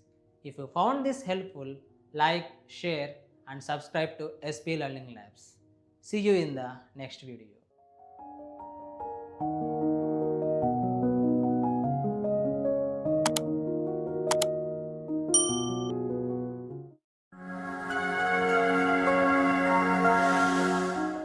Hello everyone, welcome back to the SP Learning Labs Java programming course. In today's video, we are going to learn about operators in Java. We will understand what are operators, types of operators, why they are important, real world use and common mistakes. Let's get started. In the previous video, we learned about command line arguments. We saw how to pass values to a program. Now we have values, but just having values is not enough. we need to work with them. We need to calculate, compare, and update. To work with values, we use operators. Imagine you go shopping. You buy items worth 100 and 200. You calculate total 100 plus 200 equal to 300. Here, plus is doing the work. That is called an operator. In Java also, operators helps us do work on values. Operators are symbols used to perform operations. There are different types of operators: arithmetic, relational, logical, assignment. We will understand each one step by step. But before that, let's understand why operators are important. In any program, we don't just store values, we also perform operations like calculating total price, comparing marks, checking conditions, updating values. In real applications, like in banking apps, we calculate balance. In shopping apps, we calculate the bill. And in logging systems, we check conditions. Without operators, we cannot write logic. Now let's see each one by writing code. Now let's see operators. First, arithmetic operators. I will create a new class. I will name this class as operator and check on the main method and click finish. Now you can see our operator class has been created with main method. Now inside this main method, we will start writing code. First, arithmetic operators. These are used for calculations.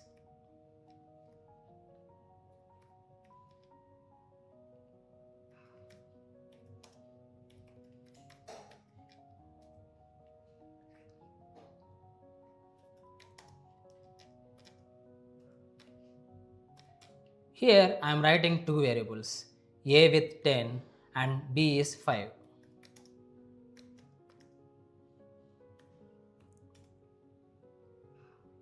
Now I will write a print statement. Here I will write a plus b. Now see here we are using plus symbol. So plus is used for addition.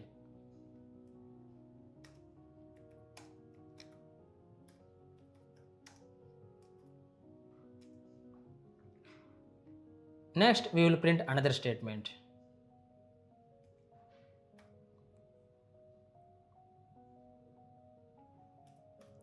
Here we are using minus symbol. Minus means subtractions.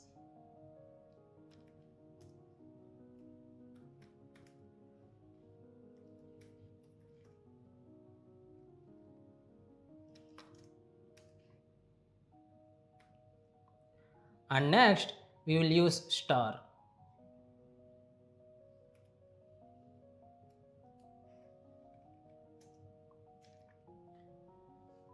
Here we are using star. This is used for multiplication.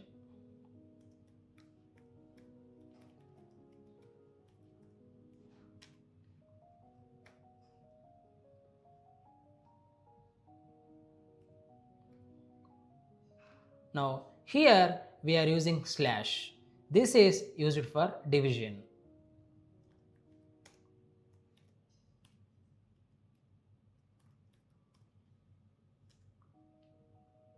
And next here we will use modulus.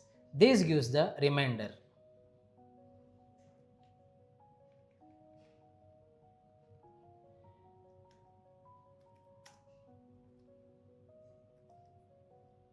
So these are the arithmetic operators. We all learned this in our basic maths. Now save this and run as Java application. Now you can see the output 15 for addition and 5 for subtraction and 50 for multiplication and 2 for division, and here the remainder is 0. Now let's look at increment and decrement operators. Plus plus is used for increase value by 1 and minus minus is used to decrease value by 1. Here we have two types of increment, post increment, pre increment, and also we have two types of decrement, post decrement and pre decrement. Let's see each one of them.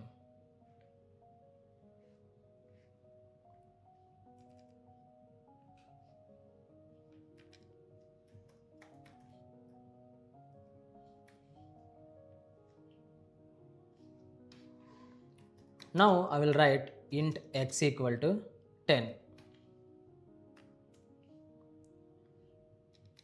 and I will print a statement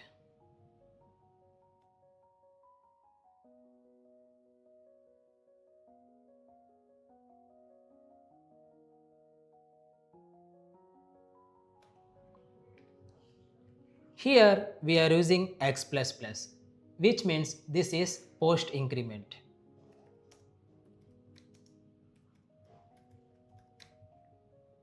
Now what do you think? Increase happens before or after printing? Let's see this. I will save this and I will run as Java application.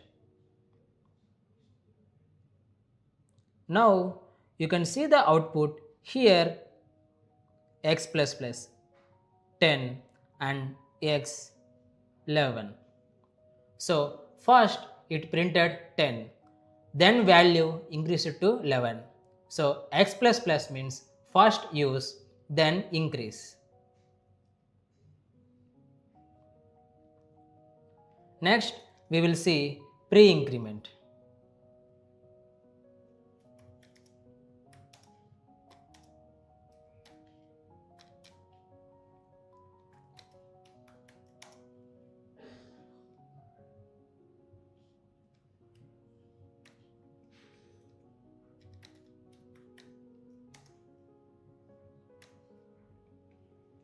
Here you can see we are using plus plus before y. This is pre-increment.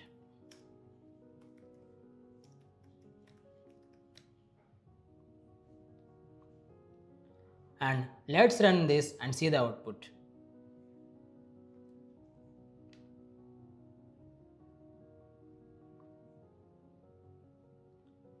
Now here you can see the output 11. So before running this, I will comment these statements, so we will not get confused. And save and run as Java application. Now you can see the output 11 and 11 because here it increased before the print statements. So here we are seeing 11. So now y becomes 11. So here it is printing 11. So this is pre-increment.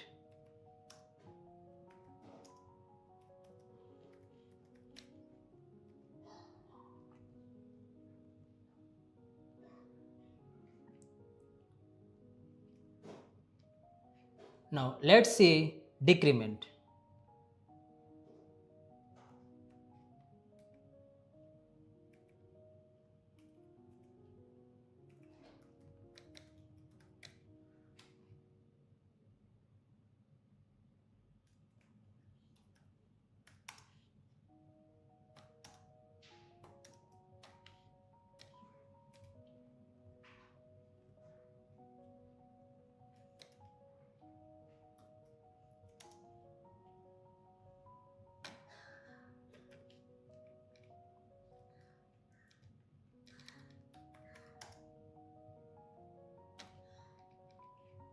So here we are using minus minus after p.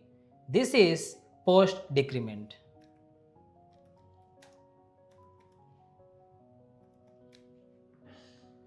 Now think what will be the output. Let's run this.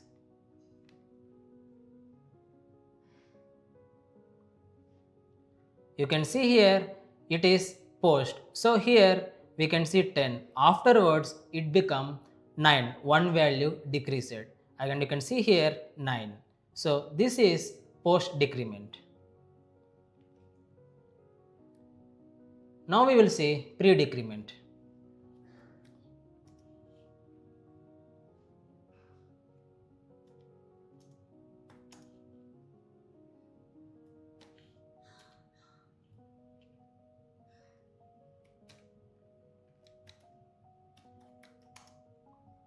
First we comment this.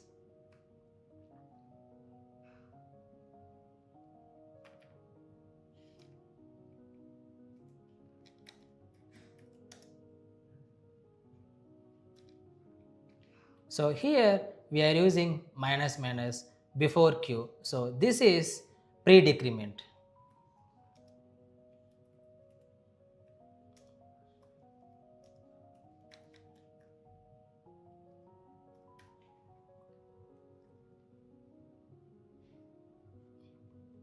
Now just guess what will be the output.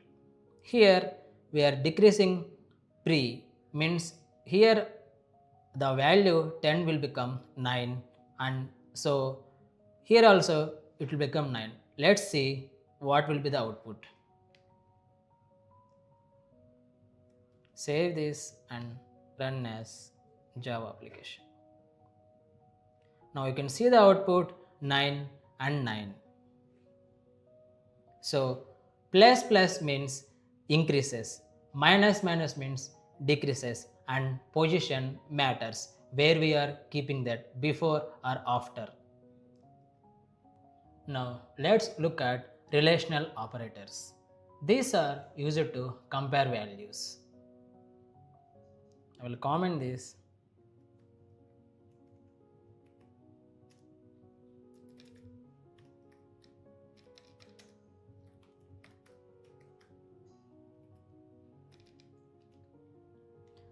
I will use print statement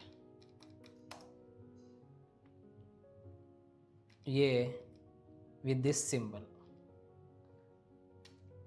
and here this symbol means, you know, right, this is used for greater than.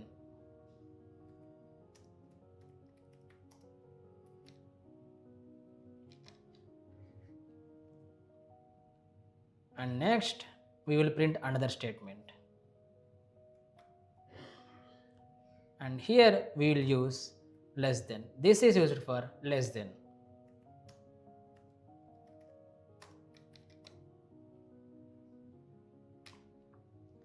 And then we will use another statement for equal to.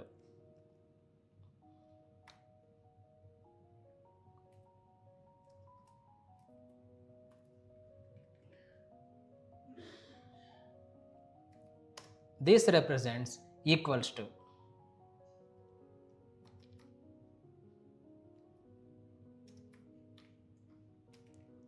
And we will add another statement and we will use not equal to.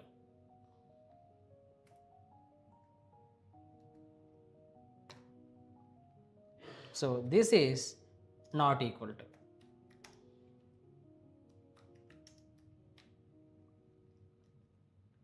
Now we will save this and see the output.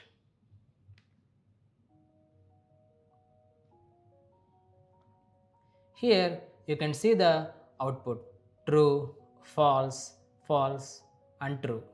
Let's see this.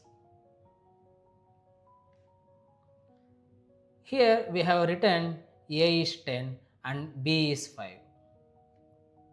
And here we used A greater than B, means 10 is greater than 5. And also here A less than B. Here 5 is less than 10.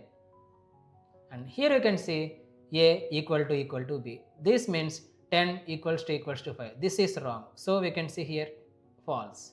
And here you can see A not equal to B, means 10 is not equal to 5. So here we can see true statements. So these always return true or false. Now we will see logical operators. I will comment this.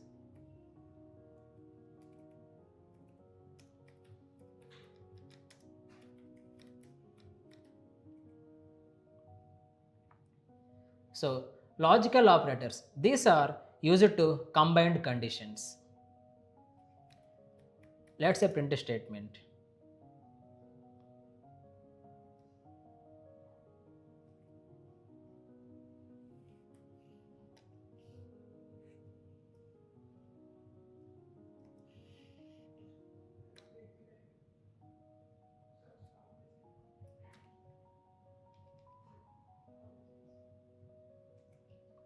Here we are using and. This means this is the logical operator.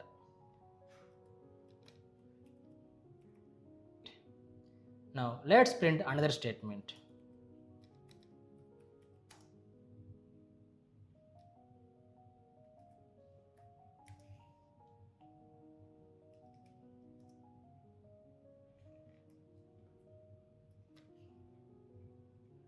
So this is OR.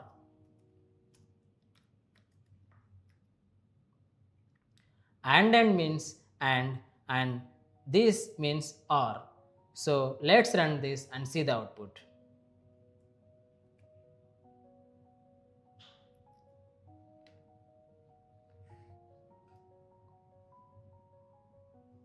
Now you can see the output true and true, because here and means both must be true.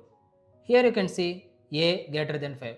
This is 10 greater than 5, true, and b less than 10. 5 is less than 10, because this is also true. So here true and true becomes true. That's why in the console we are seeing true. And we will see the next statement. Here you can see a greater than 5. This means true. And here you can see b greater than 10. This is false. Here OR means either one of the statements must be true. That's why here we are seeing true. Now let's move to assignment operators. These are used to update values.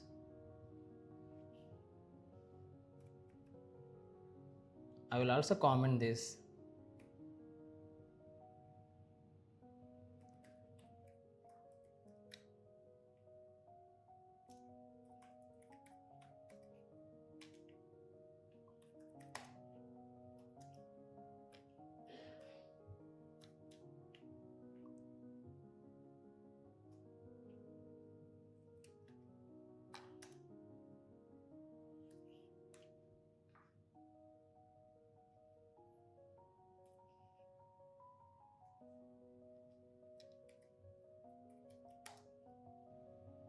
Now see here, we are using plus equal to.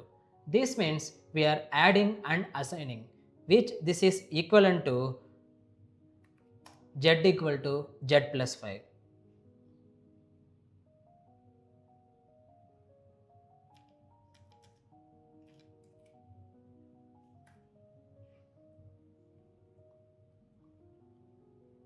And now let's run and see the output.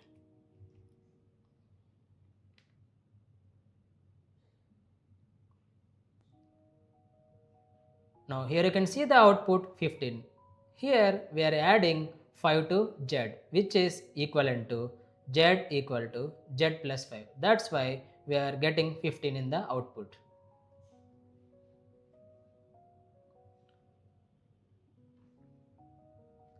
So assignment operators makes update simple and easy.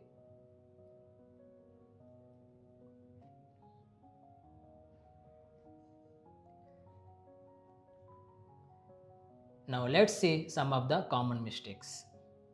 Here you can see we are using a equal to b in this statement. So here if I remove one equal to, save and run. Now you can see the output 5.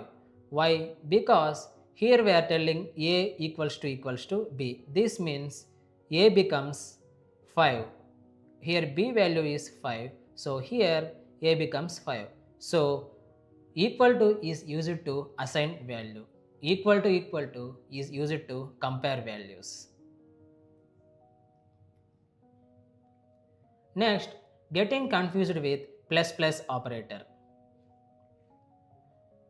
post increment and pre increment, not understanding whether the value increases before printing or after printing. So always remember x plus plus means first use then increase, and plus plus y means first increase then use.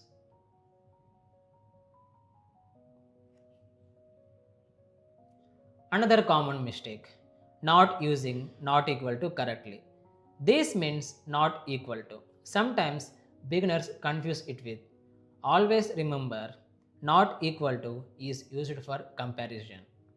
It checks if two values are not equal. One more mistake, confusing logical operators.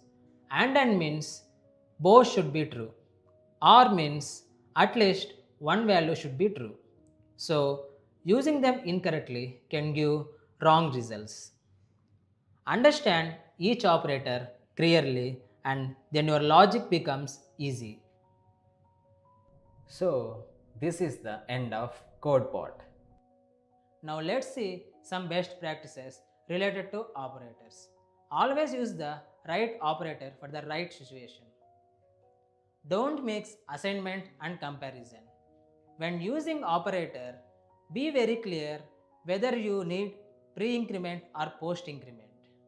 Avoid writing complex expressions like multiple operators in one line. Keep it simple and readable.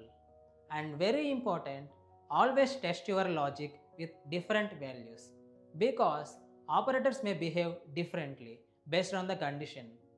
Understanding operators clearly makes your logic strong. Before ending this video, I will give a small task. Try this on your own. First, create a Java program. Take two numbers, any values, then perform all arithmetic operations, addition, subtraction, multiplication, division, and remainder. Next, use both post increment and pre increment. Print the values and observe the difference carefully. After that, use relational operators. Compare the two numbers, print the results true or false. Then use logical operators. Try conditions like both true and at least one true or. Finally, use assignment operators. Update a value using operators like plus equal, minus equal, and multiply equal, and print the final result.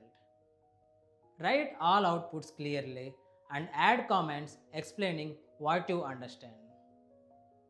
The more you practice, the stronger your logic becomes. Try it yourself and don't skip this part. So that's all for today. In the next video, we will learn about flow control in Java. What is flow control, different types of flow control statements, and how a program controls the execution step by step. This is very important topic to understand. If you found this helpful, like, share, and subscribe to SP Learning Labs. See you in the next video.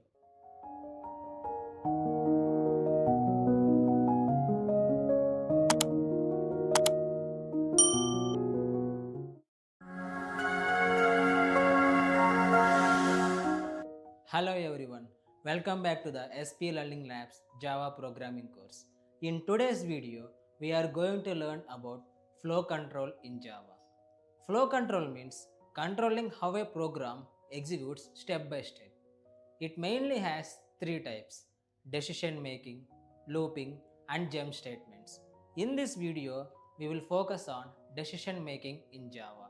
We will understand what is decision making, types of decision statements, why they are important, real world use, and common mistakes.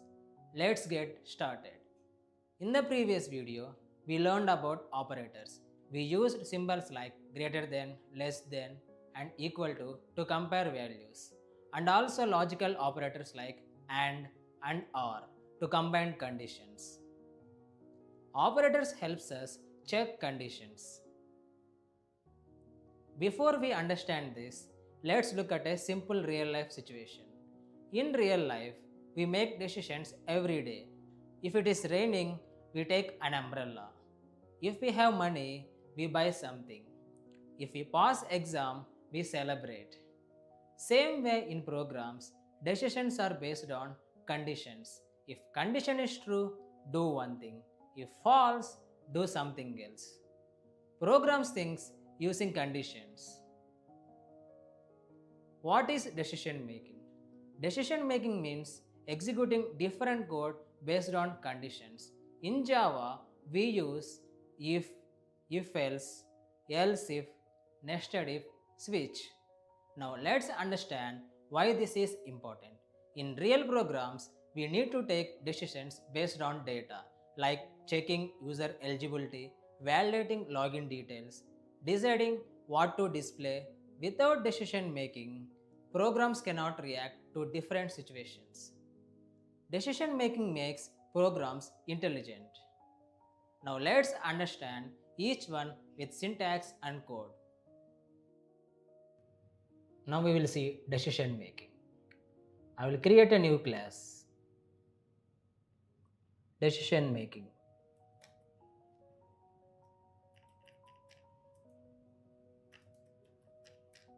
And check on the main method and click finish. Now you can see our class has been created with the main method. Now inside this main method, we will write our code. First, we will see the if statement.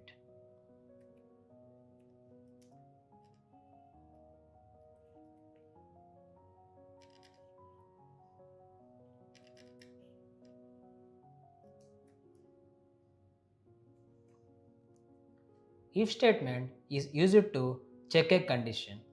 And let's see the syntax.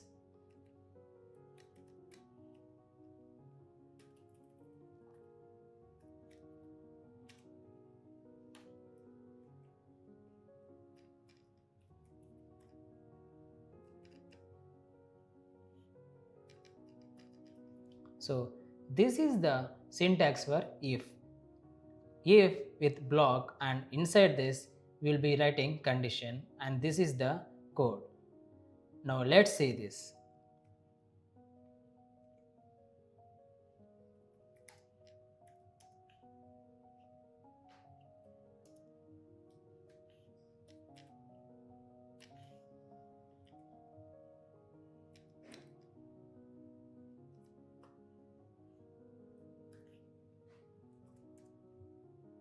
And inside this condition, we will print a statement.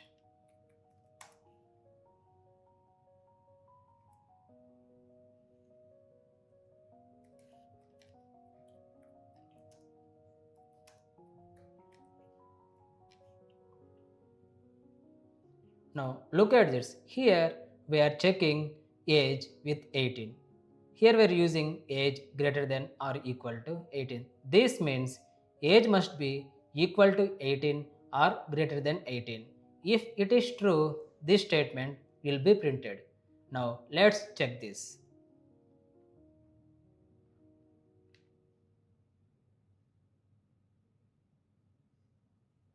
Now you can see the output eligible to vote.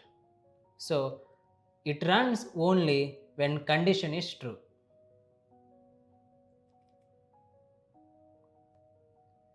Now let's look at if else.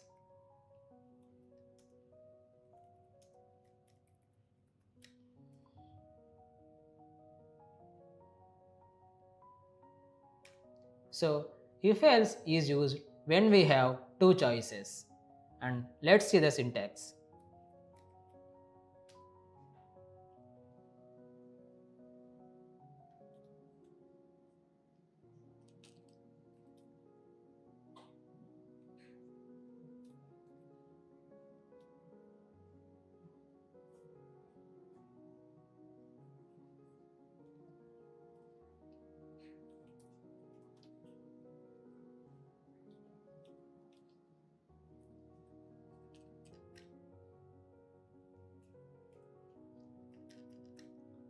So this is the syntax for if else. First, it will check the condition.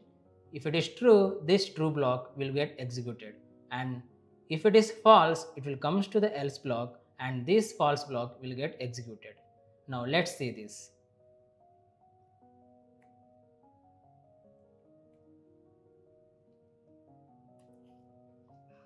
I will write if age greater than or equal to 18, print eligible.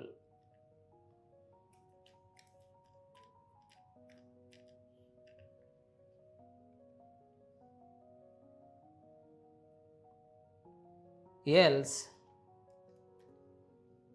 I will print not eligible.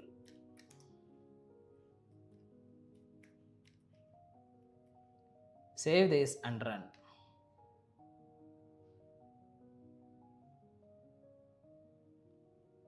I will comment this.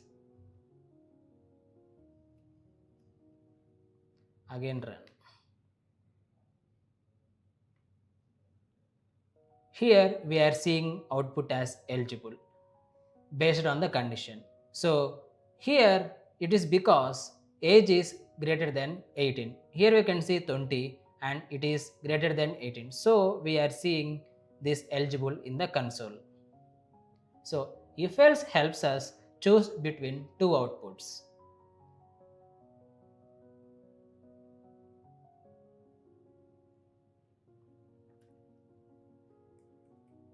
Now next move to else if ladder.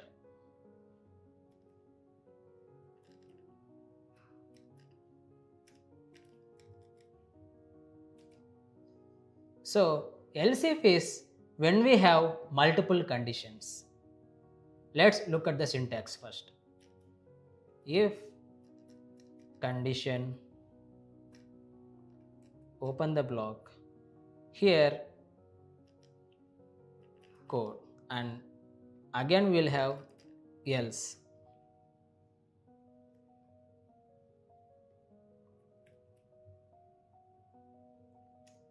Again here we will have another condition.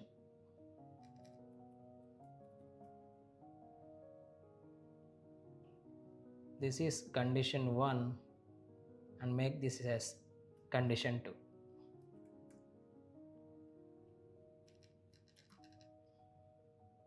And last we will be having else. Here code. So this is the syntax for if else if ladder.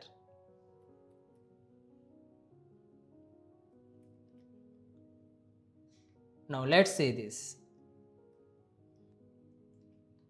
Here I will use new variable int marks equal to 75. Now here I will write one condition.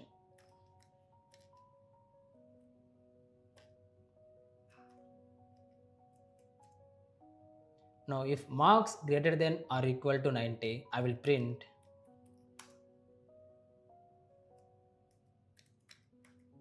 grade A. Otherwise, I will write another condition. If marks greater than or equal to 70. If this becomes true, I will print another statement. Grade B. And last, if nothing is true, print this.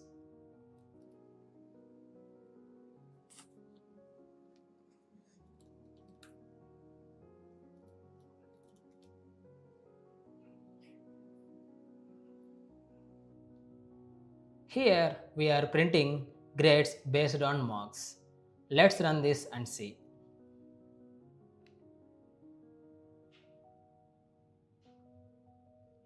Now you can see the output grade B because here we have given marks equal to 75. So this condition gets satisfied and grade B is printed in the console. If I change the value and run again, you can see the output 70 because here we have written greater than or equal to. So this condition satisfies.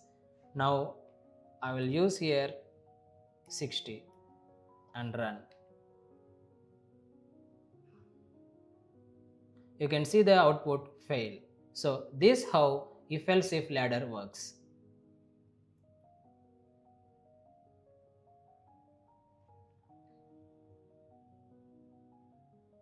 Now let's move to the next one, nested if.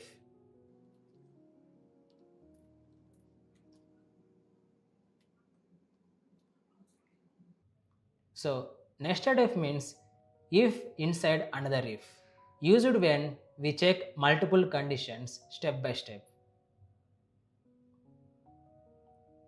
Let's see the syntax.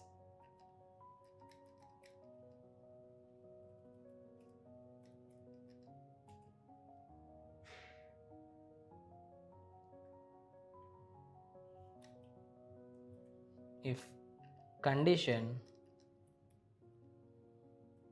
1, if condition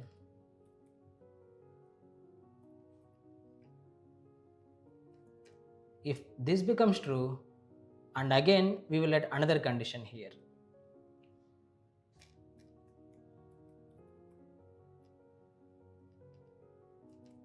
So if this condition 1 becomes true, go inside and check if this condition true and go inside and execute the code. This is the syntax. Now let's see this.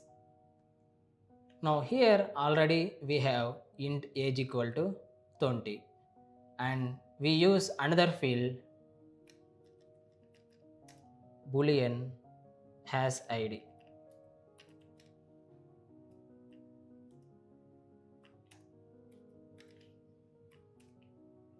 Now if age greater than or equal to 18, then if has id, we will print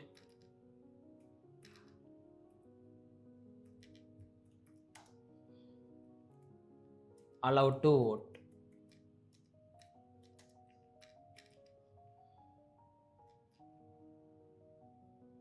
Here we are checking two conditions, age and id. Now let's run this program and see the output.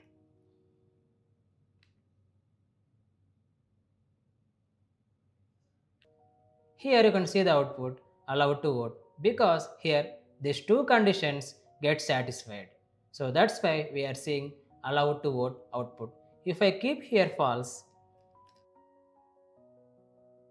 so here you can see we cannot say allowed to vote because this has become false, has no id. So this become false and this one not printed.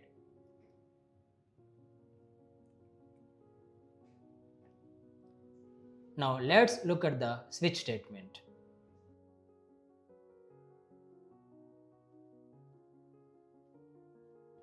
So switch statement is used for when we have fixed values. Now let's see the syntax.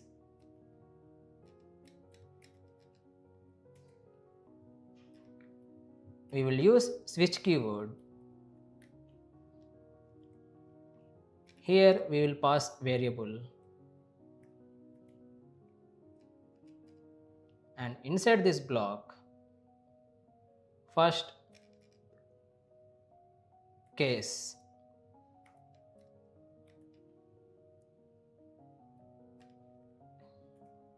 then code,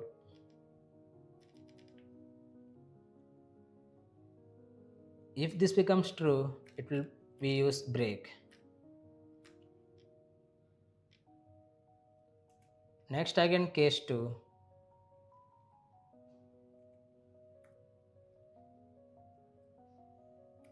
if this becomes true, break, and last default.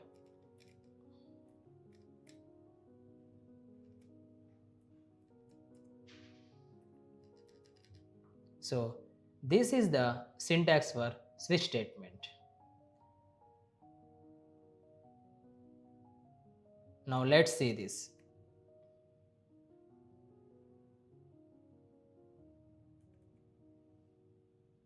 Here I will write int day equal to 2. And now I will use switch statement. I will pass the variable name.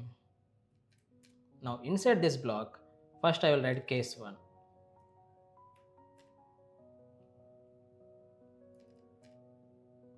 Here I will print statement.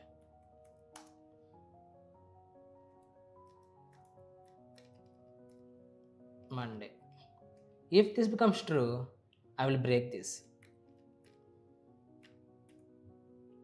So same we will write for another 2 days.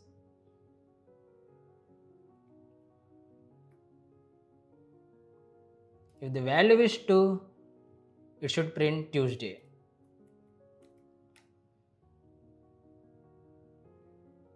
Otherwise, I will add another one. If the value is 3, print Wednesday. And last, default one.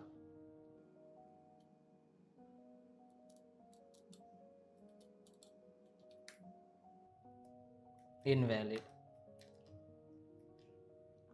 So here we are checking the value of day and printing the corresponding day name. So let's run this and see the output. Here we have passed 2 to this day.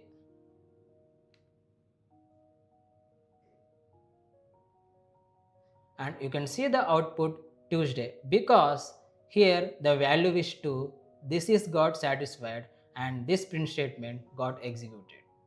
And the break, it will exit from that condition.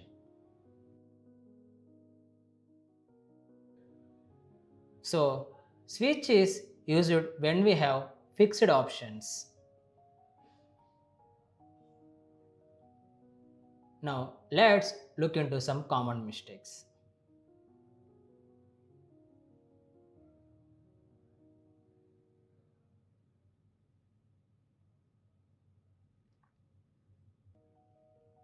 Now let's look into some of the common mistakes. Here you can see we are using int greater than or equal to 18. If I remove this greater than, this is wrong because equal to is used to assign values. If you want to compare the values, we must use equal to equal to.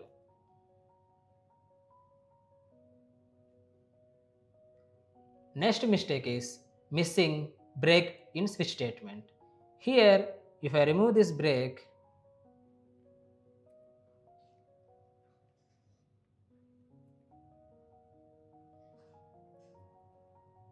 here also I will comment this break and here also I will comment this break. And if I run,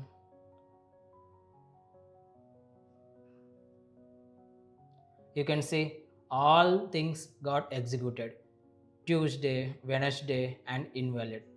That's the reason we must use break.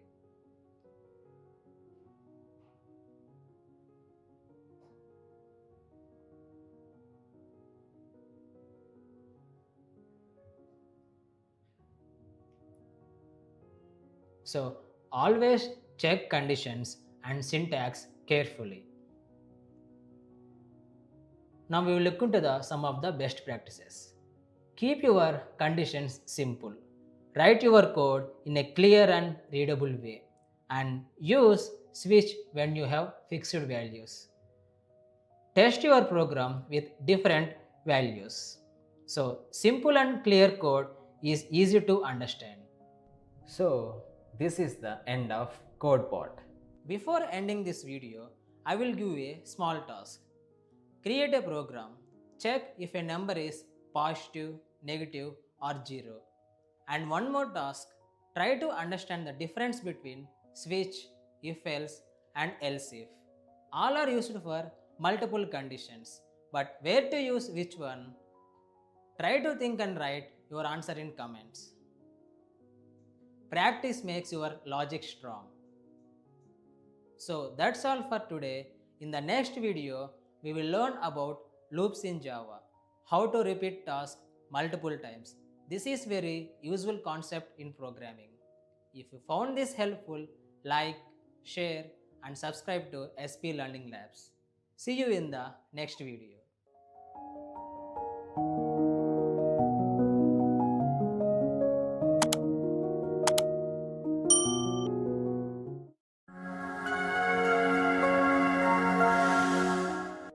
everyone, welcome back to the SP Learning Labs Java programming course. In today's video, we are going to learn about loops in Java. We will understand what are loops, types of loops, why they are important, real world examples, and common mistakes. Let's get started. In the previous video, we learned about decision making. We saw how programs take decision using if, else, and switch. Decision making chooses what to do. Now let's think about this. If I ask you to print hello 5 times, what will you do? You might write it 5 times manually. But what if I ask print it 100 times? That becomes difficult. In real life also, we repeat tasks, eating daily, going to work, practicing skills. When something repeats, we use loops. What are loops? A loop is used to repeat a block of code multiple times. Instead of writing code again and again, we use loops. In Java, we have 3 types of loops: for loop, while loop, do while loop. Why loops are important? Loops are very important because they save time, they reduce code duplication, they make programs cleaner. In real programs, loops are used everywhere: reading data, processing list, running tasks multiple times. Loops helps us repeat tasks efficiently. Now let's understand each loop with syntax and examples. Now let's say loops. I will create a new class with name loop.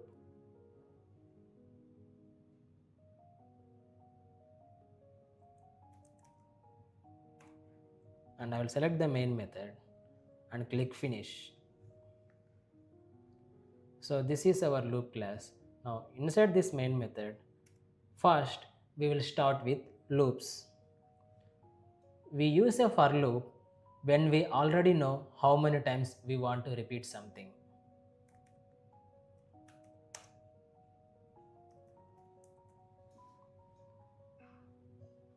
Now we will look at the syntax. It's very simple. We will break it step by step.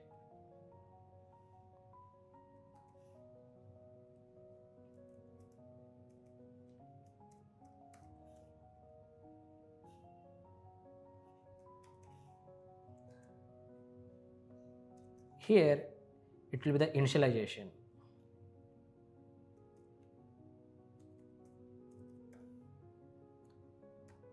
And after this, condition. And after this, increment or decrement.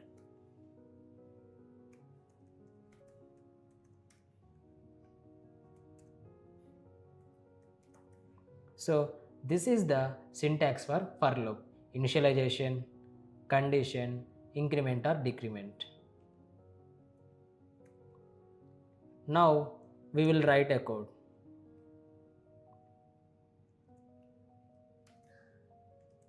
For int I equals to 1, this is the initialization, and I less than or equal to 5, this is the condition we are giving, and I plus plus, increment. Now inside this block, I will write a print statement, and I will print I. Now let's understand this line by line. Here we are starting with int I equal to 1. We are saying run till I less than or equal to 5, and after every step increase by 1. Simple. Now let's run this program.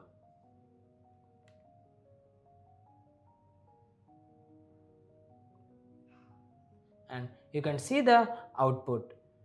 It printed numbers from 1 to 5. That means the loop ran 5 times. After I becomes 6, condition become false, so loops stops. So use for loops when you know the count. Now let's see while loop.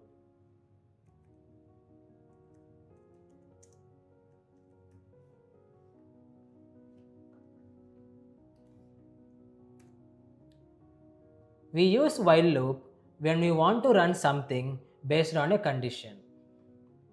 Now let's look at the syntax.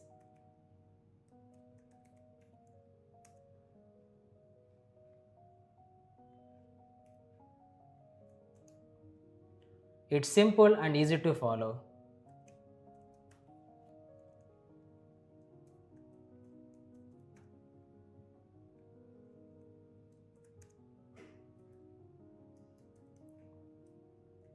So this is the syntax for while loop. Here the condition check the first and the loop run based on that.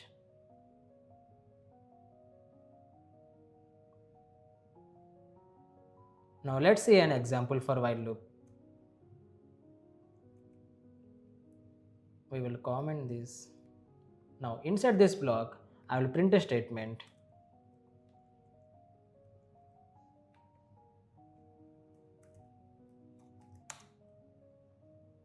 I, and after this I plus plus. Now let's understand this step by step. Here we are starting with I equal to 1 and we are running the loop while I less than or equal to 5. After every step it increases by 1. Very clear, right? Now let's run this program.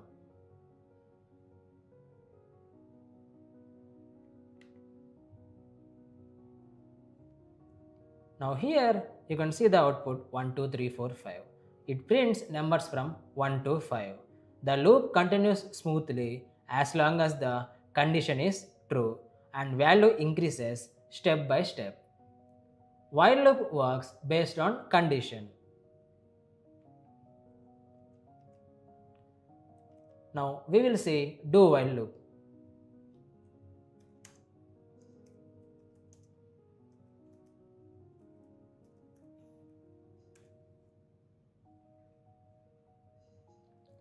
This loop is special because it runs the code first and then checks the condition.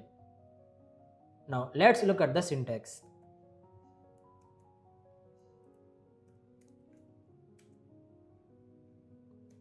First do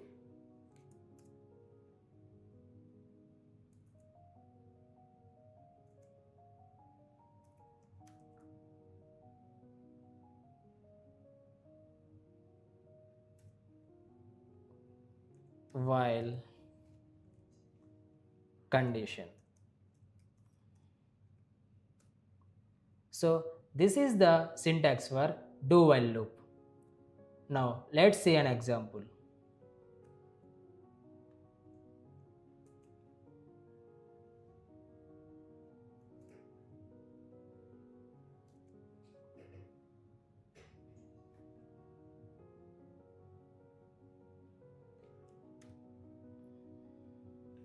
I will comment this.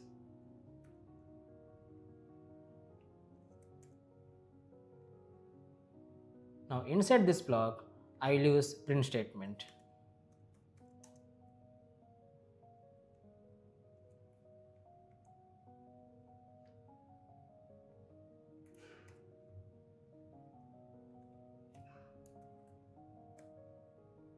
While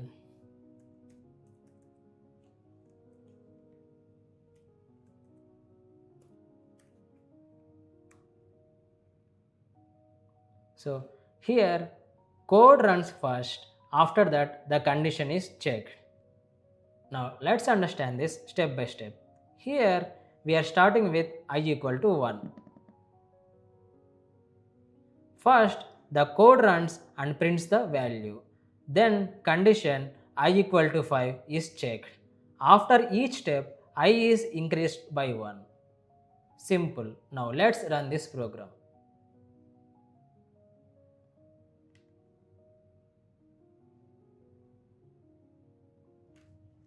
Now you can see the output 1, 2, 3, 4, 5.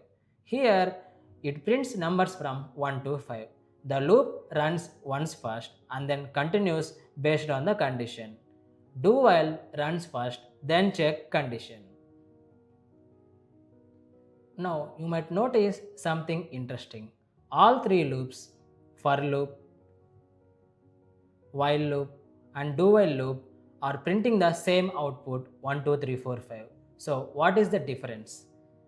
The difference is not in the output. The difference is how they work. For loop, we use it when we already know how many times to run the loop. Everything is written in one line: start, condition and update. And while loop is used when the condition is important. First, it checks the condition, then it runs the code. And do while loop, this one is little different. First, it runs the code, then it checks the condition. That means it always runs at least one time. Even though output looks same, the behavior is different and the use case is different. So same output but different ways to execute. Now let's look at some common mistakes. These are very important to understand.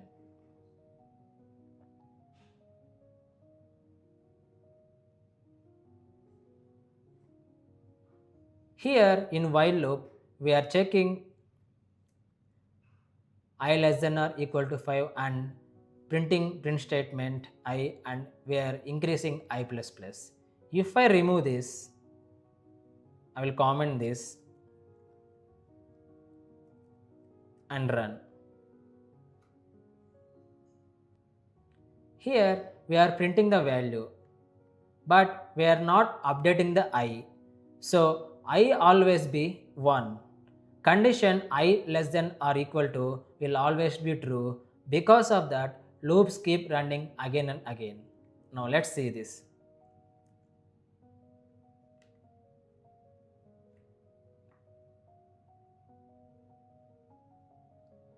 See the output here, it keeps on running again and again because we are not updating the I value. So I value will always be 1 here. So we should update this.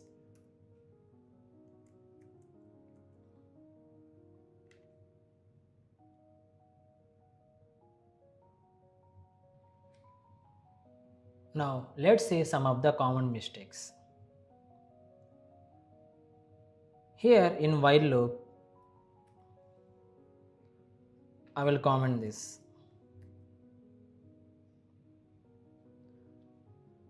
Here you can see we are printing the value I, but we are not updating the I. So I always stays 1 and condition here I less than or equal to 5 is always true. Because of that, loops keep running again and again. Now let's see this.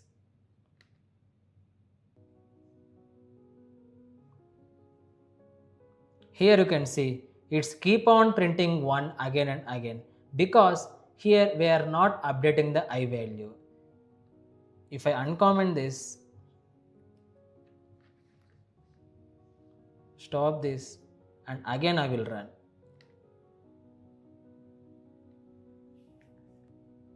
So this is the correct way. Now I increases step by step. After some time, condition becomes false and loop stops properly.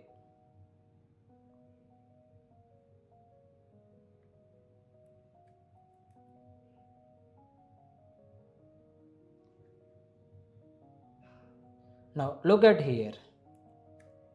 Here instead of less than, I will keep greater than. So here we are starting from I equal to 1 but the condition is I greater than or equal to 5. This condition is not matching the flow. So loop does not execute. Let's see it.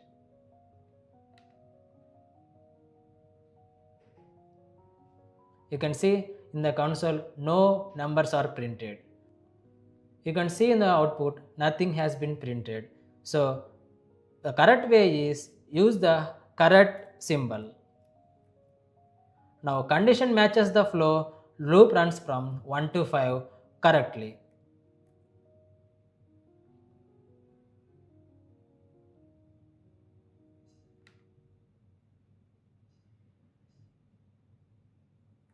check condition and update carefully. So this is the end of code part. Now let's look at the some of best practices. First, keep your loops simple. Write code in a clean and easy way. Next, use only what is needed. Keep your logic clear and focused. Always update variables properly, so the loop moves step by step smoothly. And finally, test your program. Try different inputs and see how your loop behaves. When you follow this, your loop becomes easy to write and easy to understand. Think clearly, update properly, loop work perfectly. Now your task, write a program to print numbers from 1 to 10. And one more task, print even numbers from 1 to 20. Try using different loops, for loop, while loop. And one more important task, this is very common interview question. Print a diamond shape using stars. Try it yourself first. Think step by step how stars increase and then decrease. And one more thing, till now we used println to print values. In this program, you will also learn print method and understand the difference between print and println method. Also try different diamond pattern questions. This will help you understand loops deeply. Practice loops to improve your logic. So that's all for today. In the next video, we will learn about jump statements in Java, break and continue, how to control loops and stop or skip, execution when needed. This is very important concept. If you found this helpful, like, share and subscribe to SP Learning Labs. See you in the next video.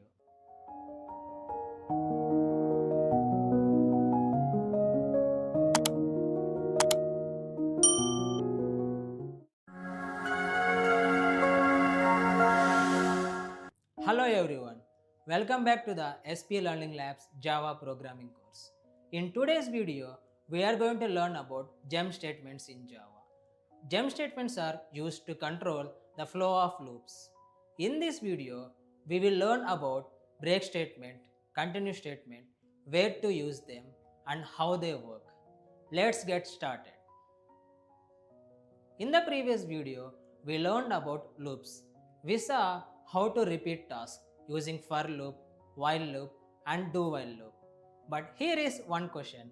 What if we want to stop the loop in between or skip one step and continue with next? How can we control the loop like that? That is where jump statements come into the picture.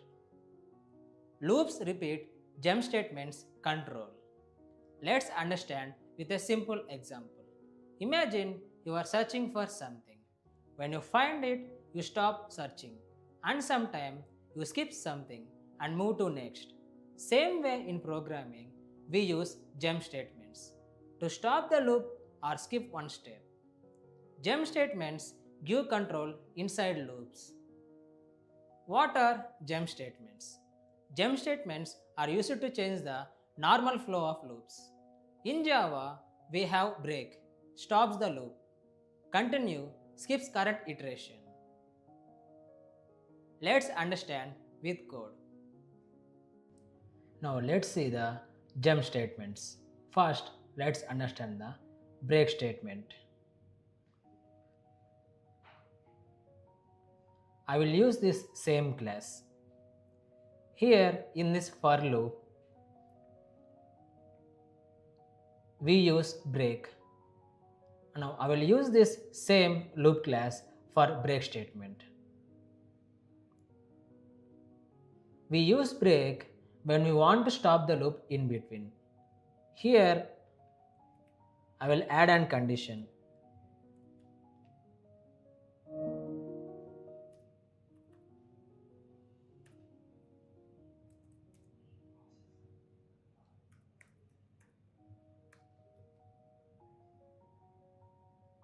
Now let's understand this step by step. We are running the loop from 1 to 5. numbers will print one by one. When I becomes 3, break is executed and the loop stops at this point. So let's run this program.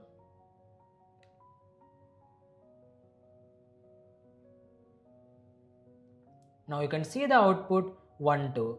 See, it prints only 1 2 because when the value reached 3, the loop stopped immediately. So break stops the loop at the exact point.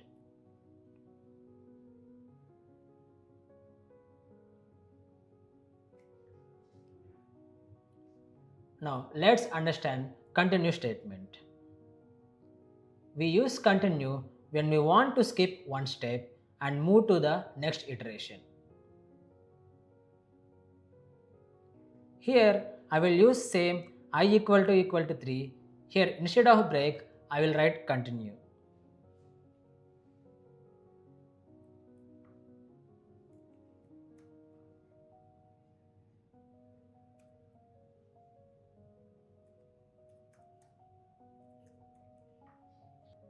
Now let's understand this step by step. We are running the loop from 1 to 5 and numbers will print one by one.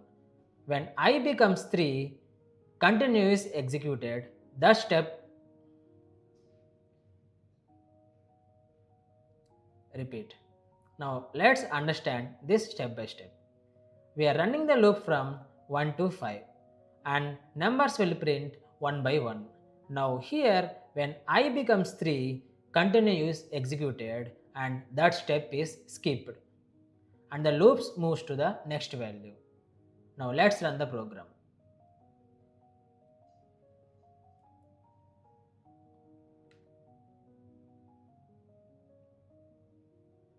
Here you can see the output 1, 2, 4, 5. 3 is skipped. So continue skips one step and moves forward.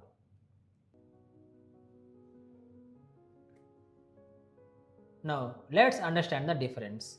Break stops the loop completely and continue skip only one step. Break stops, continue skips. That is the difference. So this is the end of code part. Now let's look at some common mistakes. These are very common when we start learning. First, using break when we want to skip. Break will stop the loop completely. So remaining iterations will not run. But sometimes we only want to skip one step. Next, using continue when we want to stop. Continue does not stop the loop. It only skips current step. Loop will continue with next iterations. Correct understanding. Use break when we want to stop the loop.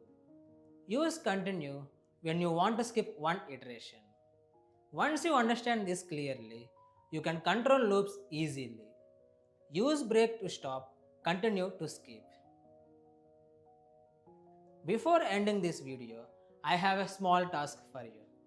Write a program to print numbers from 1 to 10. In that program, skip number 5 using continue. And when the number reaches 8, stop the loop using break. And one more thing, understand the difference between break and continue. This is very commonly asked interview question. Try it step by step and observe the output carefully. Practice gives you better control on loops. So that's all for today. In the next video, we will learn a bonus concept. We will learn about debugging, how to run code step by step and understand how it actually works. This will make your programming understanding much better. If you found this helpful, like, share and subscribe to SP Learning Labs. See you in the next video.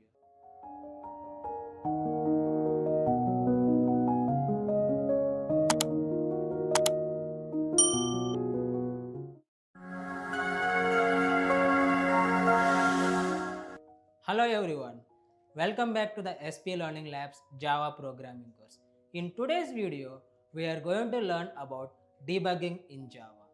Let's get started. Till now, we have written many programs. we used conditions, loops, break and continue. But there is one question. How do we know what exactly is happening inside the program? How values are changing step by step? That is where debugging comes into the picture. Debugging helps us see how the program runs. What is debugging? Debugging means running the program step by step and observing how the code is executing. It helps us understand what is happening inside the program and also helps us identify errors easily. Let's understand with a simple example. Before ending this video, I have a small task for you. Take any loop program, try to run it step by step and observe how values change and try with break and continue. Practice debugging to understand your code better. Now let's see how debugging works in real time. I will use the same loop example. First, I will add a breakpoint. I will click on the left side of this line next to the for loop. You can see a small blue dot. This is called a breakpoint. It tells the program pause execution here. Now I will run this program using debug as Java application.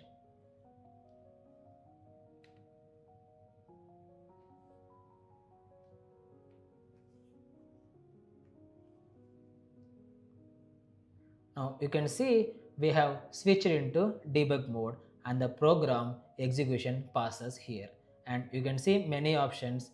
Here you can see variable section and breakpoints, and here you can see step into and step over.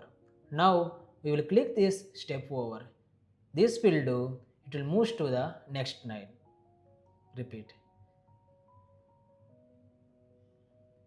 Now when I click on this step over, it moves to the next line.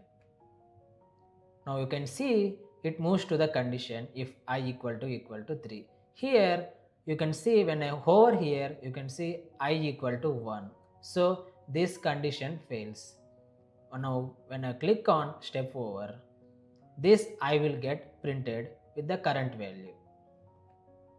Here you can see in the console 1 is printed, and you can see here I equal to 1. Now again I will click on step over. Now the second iteration starts. Now here now I value becomes 2, and here again this condition gets failed and moves to the next line, and I will get printed. Now again I will click step over. Now here now I value is 3. Now this here you can see I equal to 3. This becomes satisfied and it will skip the current issue. Repeat. Now here you can see I equal to 3. Now this condition will get satisfied and it will skip the current iteration because we kept here continue statement. When I click on step over, now you can see this iteration got skipped and 3 is not printed. Now when I click step over, now I value is 4. Now this condition will not satisfied and again I will get printed. So you can see 4 in the console. Now again I will click step over. Now the I value is 5, and after this 5 will get printed.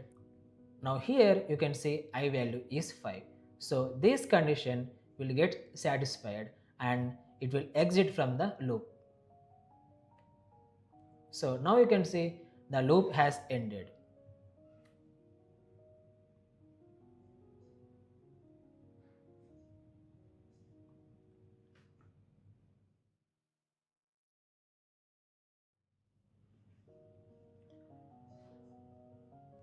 So debugging helps us clearly see how each line is executed and how values change step by step. We also see how this continue is worked. Also, you can move your mouse over the variable I, it will show the current value. This makes it very easy to understand the program. Debugging shows everything step by step clearly. So this is the end of code part. So that's all for today. In the next video, we will learn about Java file source structure, how Java files are organized, and how code is structured. This will make your Java basics strong. If you found this helpful, like, share, and subscribe to SP Learning Labs. See you in the next video.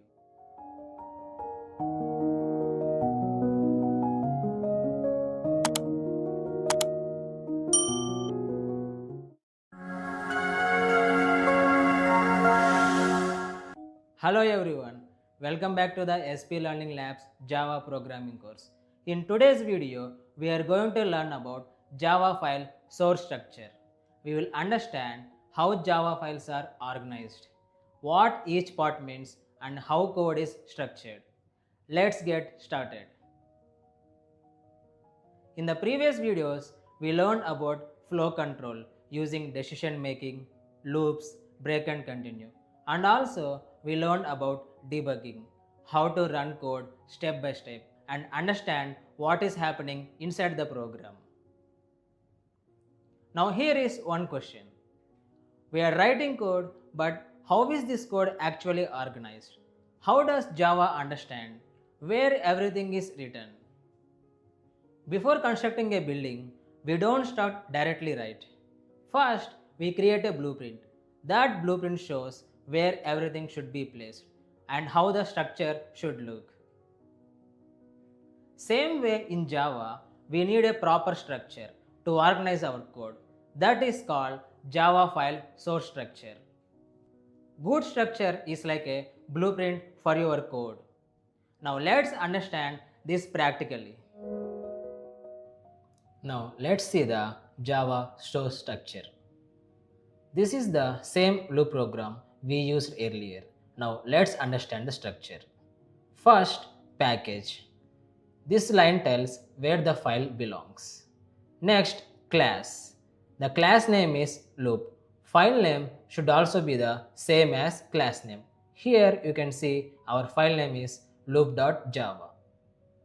Now inside the class we have main method. This is where our execution starts. Inside main method we wrote our loop logic. This is the actual program we created earlier. So everything we write is always inside the class and main method. Your logic lives inside the class and main method. One important rule. Class name must be same as the file name. Now when we run this program, Java reads the file, finds the main method and starts execution. Then it runs our loop and prints the output. So structure helps Java understand the code and us to organize it properly. Good structure makes your code easy to manage. So this is the end of code part. Before ending this video, I have a small task for you. Take your loop program. Till now, we created classes directly by clicking options in the IDE. Now, try to explore a little. Try removing the package and see how Java behaves. Try removing imports, if any, and observe what happens. You may see some errors. That will help you understand why structure is important. And also try this. Change the package name and observe the changes. See how project structure updates. Do this step by step and observe everything clearly. This will give you better clarity. Explore more to understand better. So that's all for today. In the next video, we will learn about packages in Java, how to organize classes and group related files. This will make your project more structured. If you found this helpful, like, share and subscribe to SP Learning Labs. See you in the next video.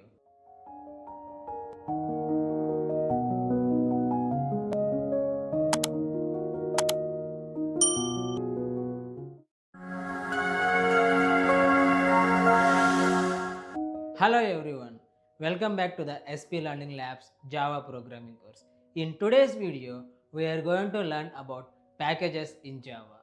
We will understand what are packages, types of packages, why they are important, real world use and common mistakes. Let's get started. In the previous video, we learned about Java file source structure. We saw how Java files are organized.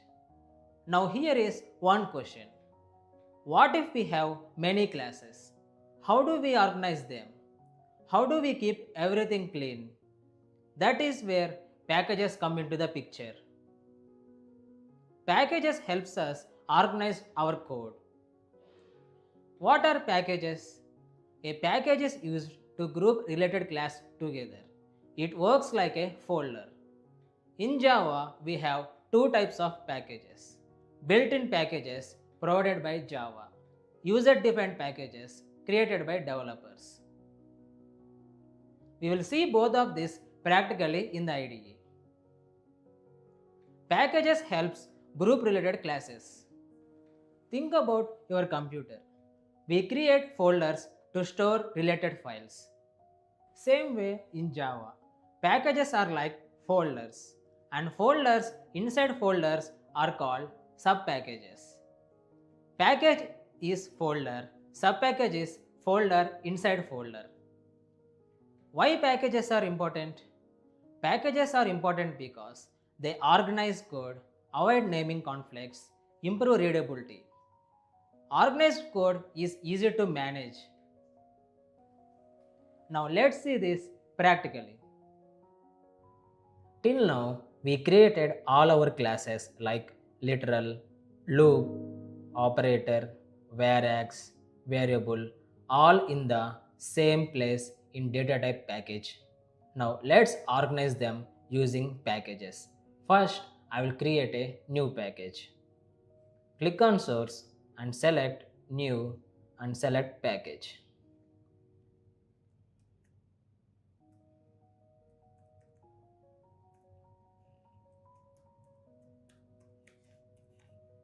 Now observe carefully why we are using com. In real projects, we follow a meaningful format like com.companyname.projectname. But you may also see names like io.projectname, org.something. These are also valid. There is no strict rule to always use com. The important thing is the package name should be meaningful and clearly represent what is inside. So when someone sees the package name, they should understand what kind of code is inside. Now let's create a package.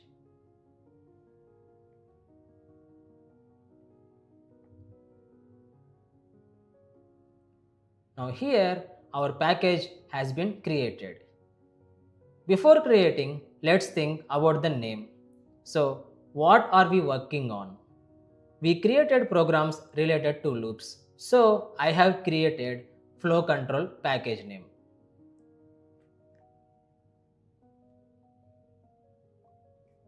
Now here you can see this loop and also decision making comes under this flow control. Now let's move these classes to this package. Just select this, copy and paste. Now you can see here our decision making and loop is inside flow control. Now I will remove these classes here.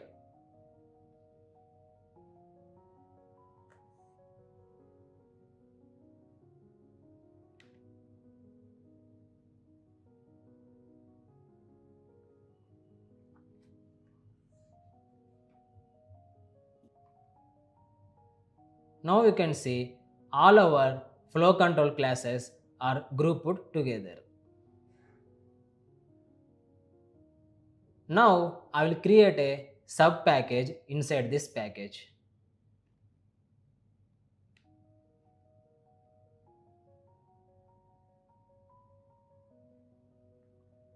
Flow control dot loop and click finish. Now here a sub package has been created. Now I will move this loop into that package.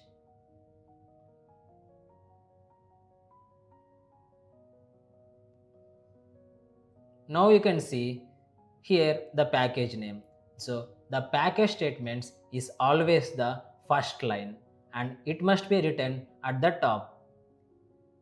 After the package, if we have any import statements, that will be here.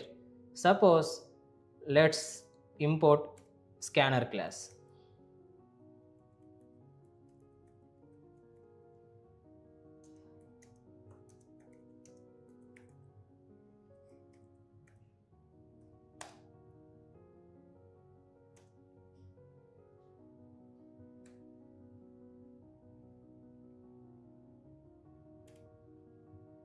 Now you can see the import statement. So the order will be package, import statements and class.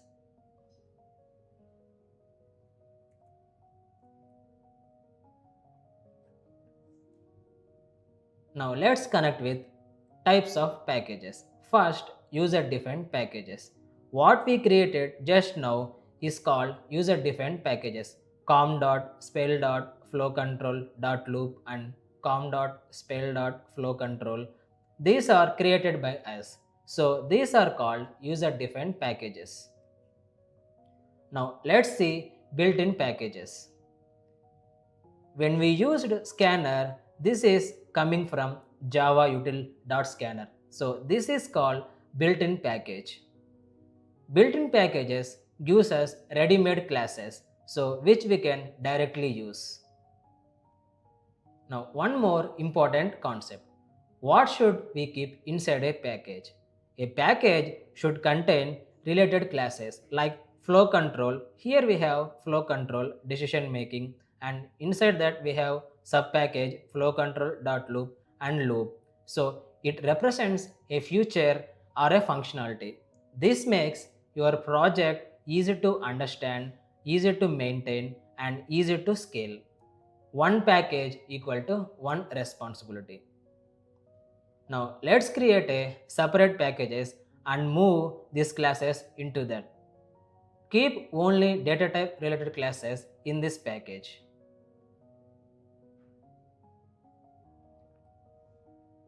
Click on source, create new package. Here we have literal. So com.spell.literal. Click finish. Just select this literal Java file and move into this package. And also we have operators. Again create new package. com.spell.operator.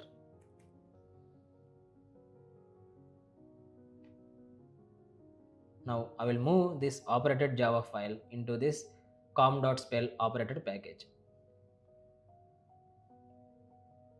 And now here we have Var-Args and variables. Create for this also.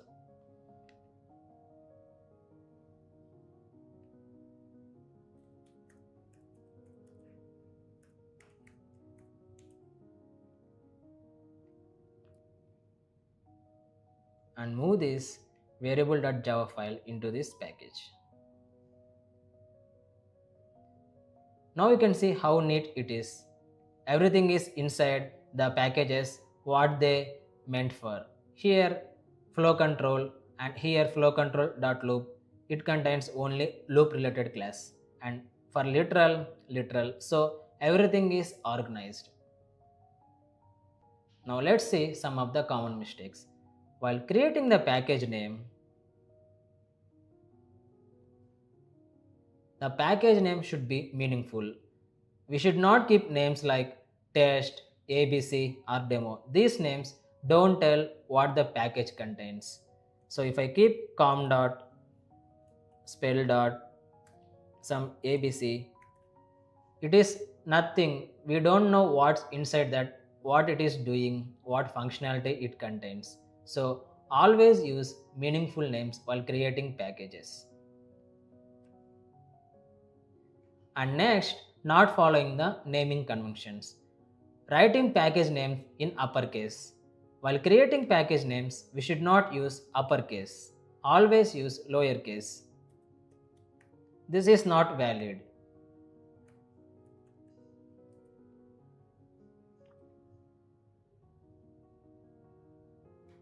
Next, missing unrelated classes, like putting all classes in one package, like what we did earlier. We kept all our classes in data type package. Now we have organized clearly so it can understand what it contains. So when you avoid these mistakes, your code becomes clean and easy to understand. Clean name and proper structure make code professional. So this is the end of code part. Before ending this video, I have a small task for you. Take your existing classes, create a package, create a sub-package, organize your classes properly. Also try this. Change package names and observe how folder structure changes. This will give you better understanding. Practice organizing your code. So that's all for today.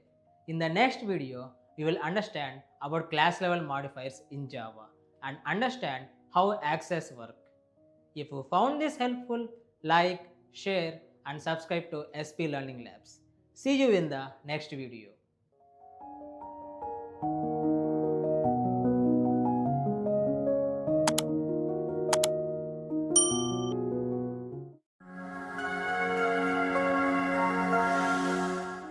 Hello everyone, welcome back to the SP Learning Labs Java programming course.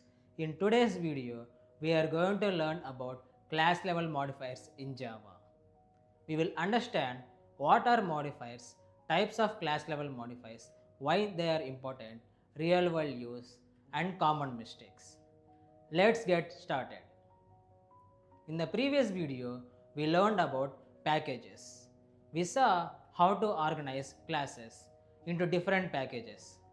Now here is one question. Can we access every classes from anywhere? Or can we control who can use our class? Now think about this. When you enter an office building, you don't just walk in anywhere. There are security gates. Sometimes you need an ID card to enter certain areas. Some areas are open for everyone and some are restricted. Same way in Java, not every class should be accessible everywhere. We need control who can access what. What are modifiers? Modifiers are keywords used to control visibility and access of classes and members. In this video, we will focus on class level modifiers. Modifiers define who can access your class. In Java, we have two class level modifiers, public, default. Let's understand each one. Public class. This class can be accessed from anywhere from any package. Default class. This class can be accessed only within the same package. So the difference is public is accessible everywhere. Default is accessible within the package. So public is open, default is limited. Now let's see this practically. Why modifiers are important? Modifiers are important because they control access, improve security, help in proper design. Control access to protect your code. Now I will create a new package so that we can organize our code properly. Here click on this and select new and select package. I will give my package name as modifiers. Spell dot modifiers and click finish. Now you can see our modifiers package has been created. Now, in Java, we have two types of class level modifiers, public and default. Now, I will create separate classes for each one so that we can understand easily. Click on this, select new and select class. I will create my class name as public modifier example.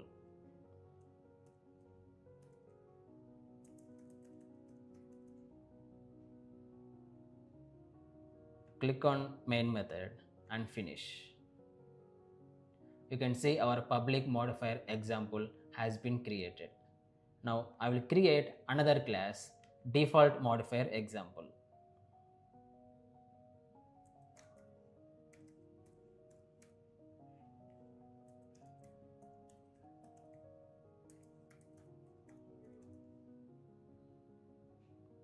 Check on this main method and click finish. Now our two classes has been created, but here you can see it is showing the public keyword. I will remove this. Now this will become default class. Now here we have two classes, public modifier example and default modifier example, which is default. Names itself clearly tells what modifier we are using. Both classes are in the same package. So inside this package, we can access both. Let me show you that.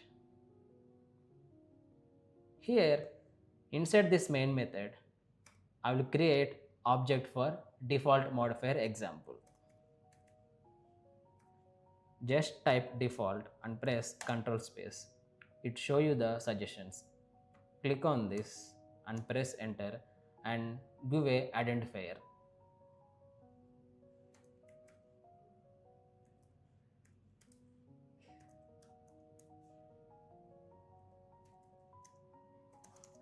So since we are creating object, I will use new keyword.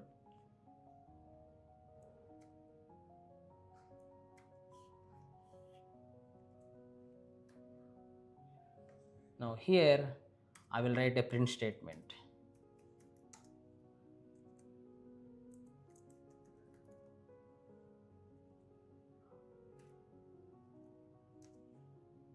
Now here I will use a print statement.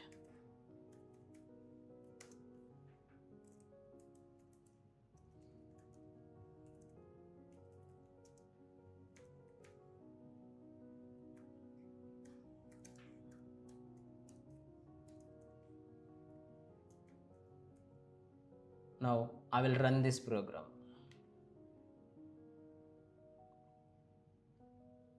Now you can see the output access modifier. Repeat.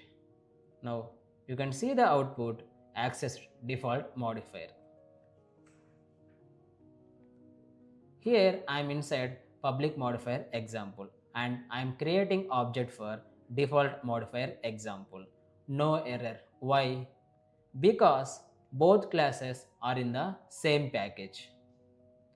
Default modifier allows access within the package. Now let's move to another package and see what happens. Now I will go to this operator package. Here now I will try to access the default modifier example class.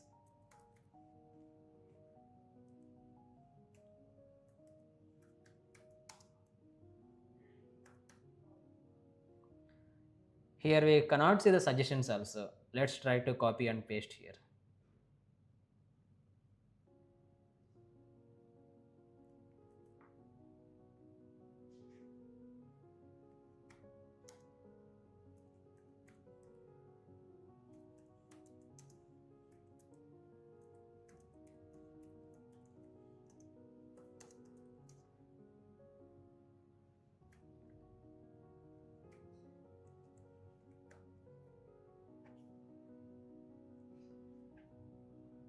Here now we are accessing the default modifier example. Immediately you see an error. It shows to create a class default modifier example, Why? Because default means it is accessible only inside the own package. Outside the package, we cannot access it. Now let's make a small change. I will change default modifier example from default to public.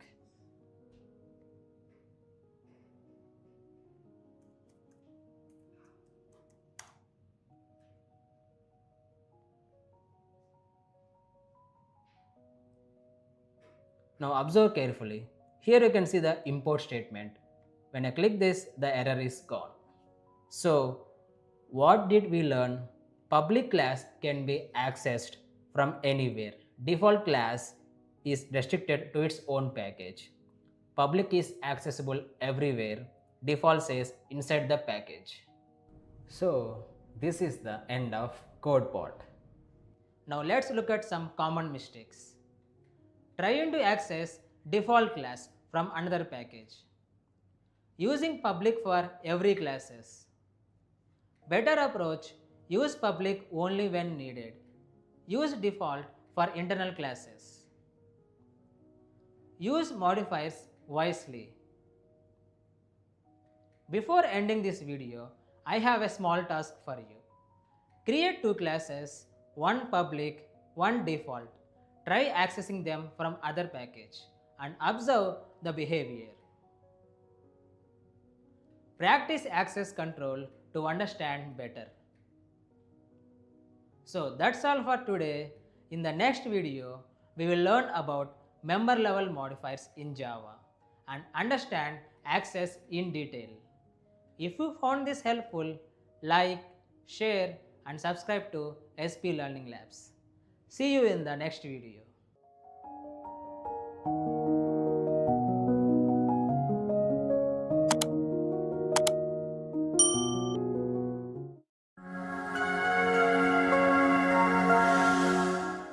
Hello everyone, welcome back to the SP Learning Labs Java programming course. In today's video, we are going to learn about member level modifiers in Java. We will understand what are member level modifiers, types of modifiers, why they are important, real world use and common mistakes. Let's get started. In the previous video, we learned about class level modifiers. We saw how to control access to classes. Now think about this. Inside an office building, there are different rooms. Some rooms are open for everyone, some are restricted, and some are completely private. Same way in Java, inside a class, we have variables and methods, and we need control who can access them. That is where member level modifiers come into the picture. Member level modifiers control access inside the class. What are member level modifiers? Member level modifiers are used to control access variables and methods inside a class.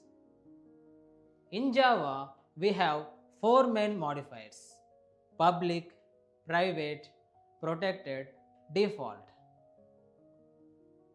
Modifiers control who can access your variables and methods. Types of member level modifiers. Now let's understand each one. I will explain in a very simple way. First, public. Public means you can use it from anywhere, from any class, from any package. It is open for everyone. Next, private. Private means it is only inside the same class. No other class can use it. It is completely restricted. Next, protected. Protected means it works inside the same package and also in child classes, even in another package. Next, default. Default means it works only inside the same package. Outside the package, we cannot use it. So, if you look at it simply, public is open for everyone, protected works inside the same package and also in child classes. Default works only inside the package and private works only inside the classes. Access becomes more limited from public to private. Now let's understand where we use this in real world. Imagine a banking application. Account balance should not be accessed directly, so we keep it private. And we provide methods to access it safely like deposit, withdraw. Some methods can be accessed inside package only, some can be used anywhere based on requirement. So modifiers helps us control access, protect data and design better applications. Modifiers helps us protect and control our data. Now let's understand this with code. Now let's see member level modifiers. Now same in this modifier package, I will create a new class.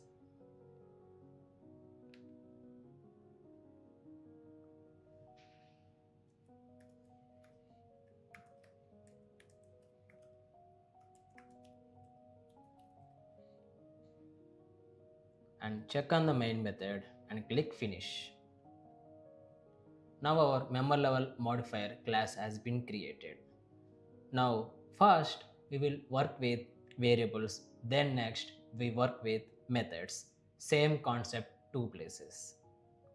Now inside this class I will create different access modifiers variables.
So these are different access variables: public, private, protected and default.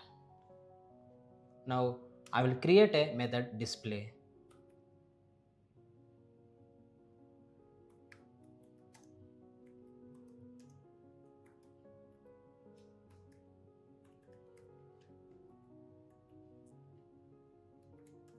And now I will print these variables.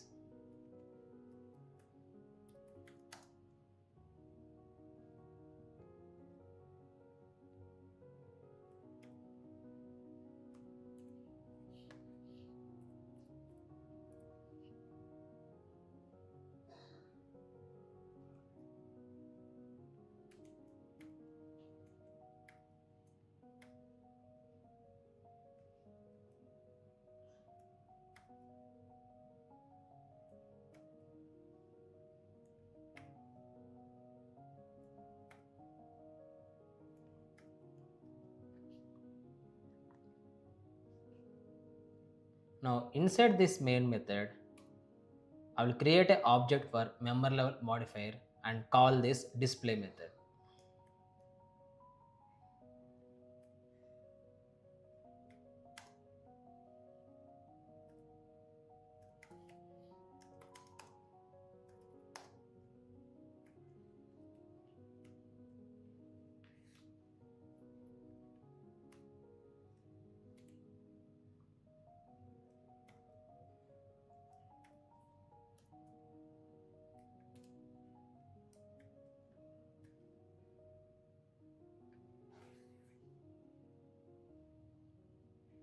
Now let's run this program.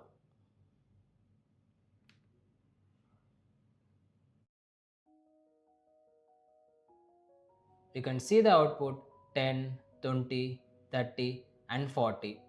Here display is printing all variables: public, private, protected and default. So and everything is working. Why all are accessible? Because we are inside the same class. Inside the class, no restriction. Everything is accessible. Now we understood same class behavior. Next, let's move to another class in the same package.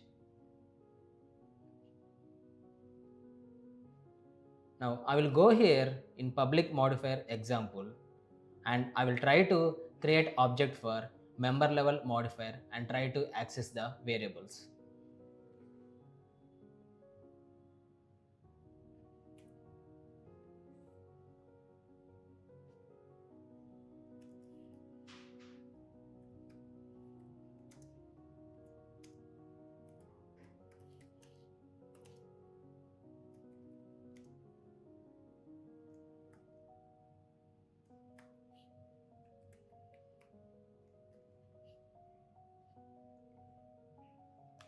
Now from this member object,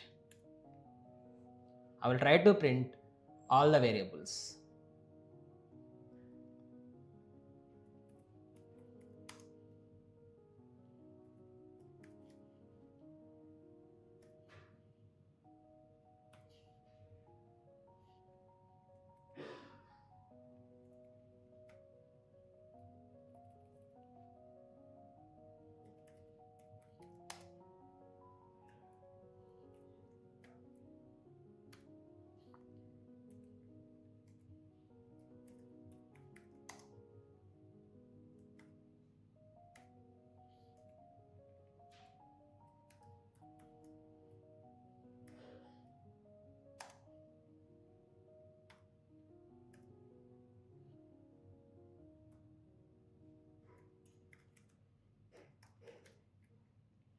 Now here you can see public variable is working and protected variable is also working and default variable is also working, but we cannot access private variable. Why?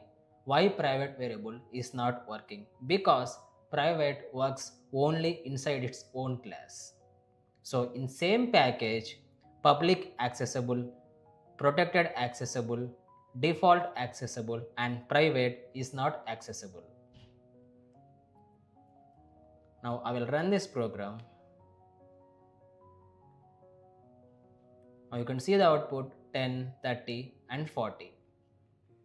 So private stays inside class when others can move within the package.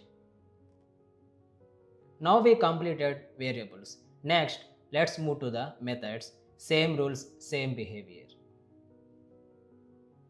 Now here in this member level modifier class, I will try to create methods with different access modifiers.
Now you can see I have created different access modifiers methods. This is public and this is private and this one is protected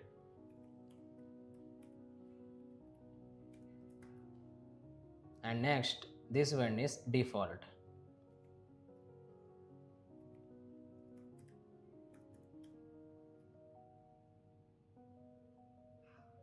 Now we will try to access these methods in the same class.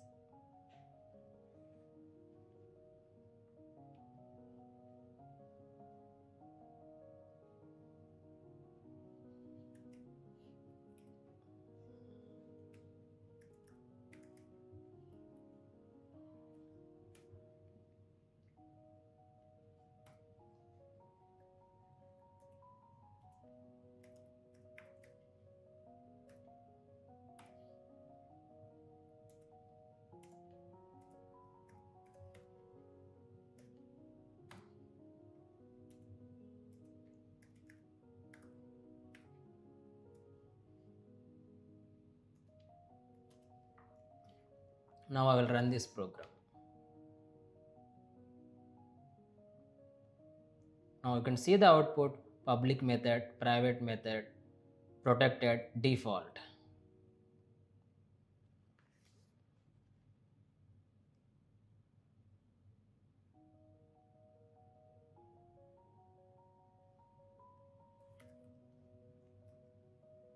Now again I will run this program.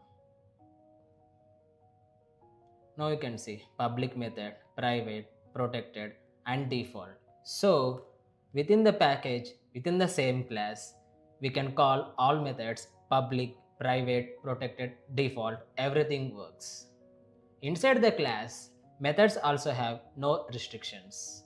Now same step again. Let's move to another class in the same package and let's see how these methods access. I will go to same public modifier example class. Now here I will try to access the methods from member level modified class.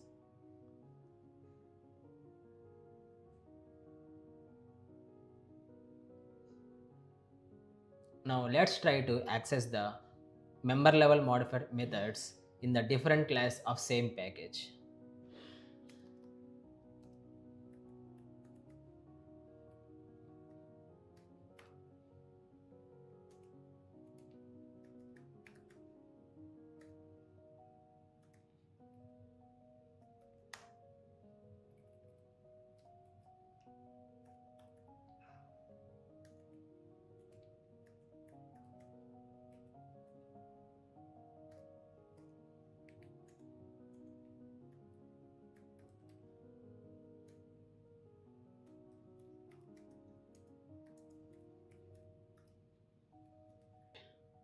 Now you can see the error private method we cannot access because this belongs to member level modifier. So we can access only inside this class. So from another class, public method will work, protected method will work, default method will work, but private method will not work because private method works only inside the class. So same rules apply for variables and methods. Same access rules apply for variables and methods. Now let's understand different package behavior. If classes are in different packages, public will work.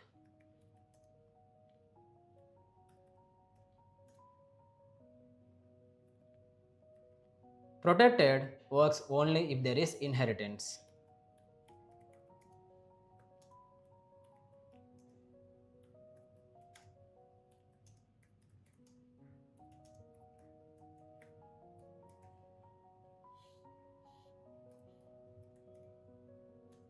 And default will not work.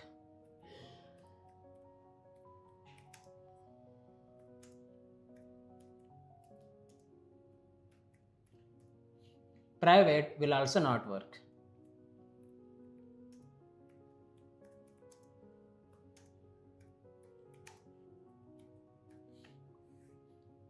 So inside the package, Only public is fully accessible. Remaining modifiers have restrictions. Outside the package, public works. Others get restricted. So, this is the end of code part. Why modifiers are important? Modifiers are important because they control access, improve security, protect data. Proper access control improves code quality. Some of common mistakes. Using public everywhere, not using private for variables, confusing protected and default. Better approach, use private for variables and control access using methods. Use private to protect your data. Before ending this video, I have a small task for you. Create a class and variables and methods with all modifiers. Try accessing them from same package and different package. Observe the behavior. Practice access levels to master modifiers. So that's all for today. In the next video, we will start Java OOP concepts. This is the heart of Java programming. If you found this helpful, like, share and subscribe to SP Learning Labs. See you in the next video.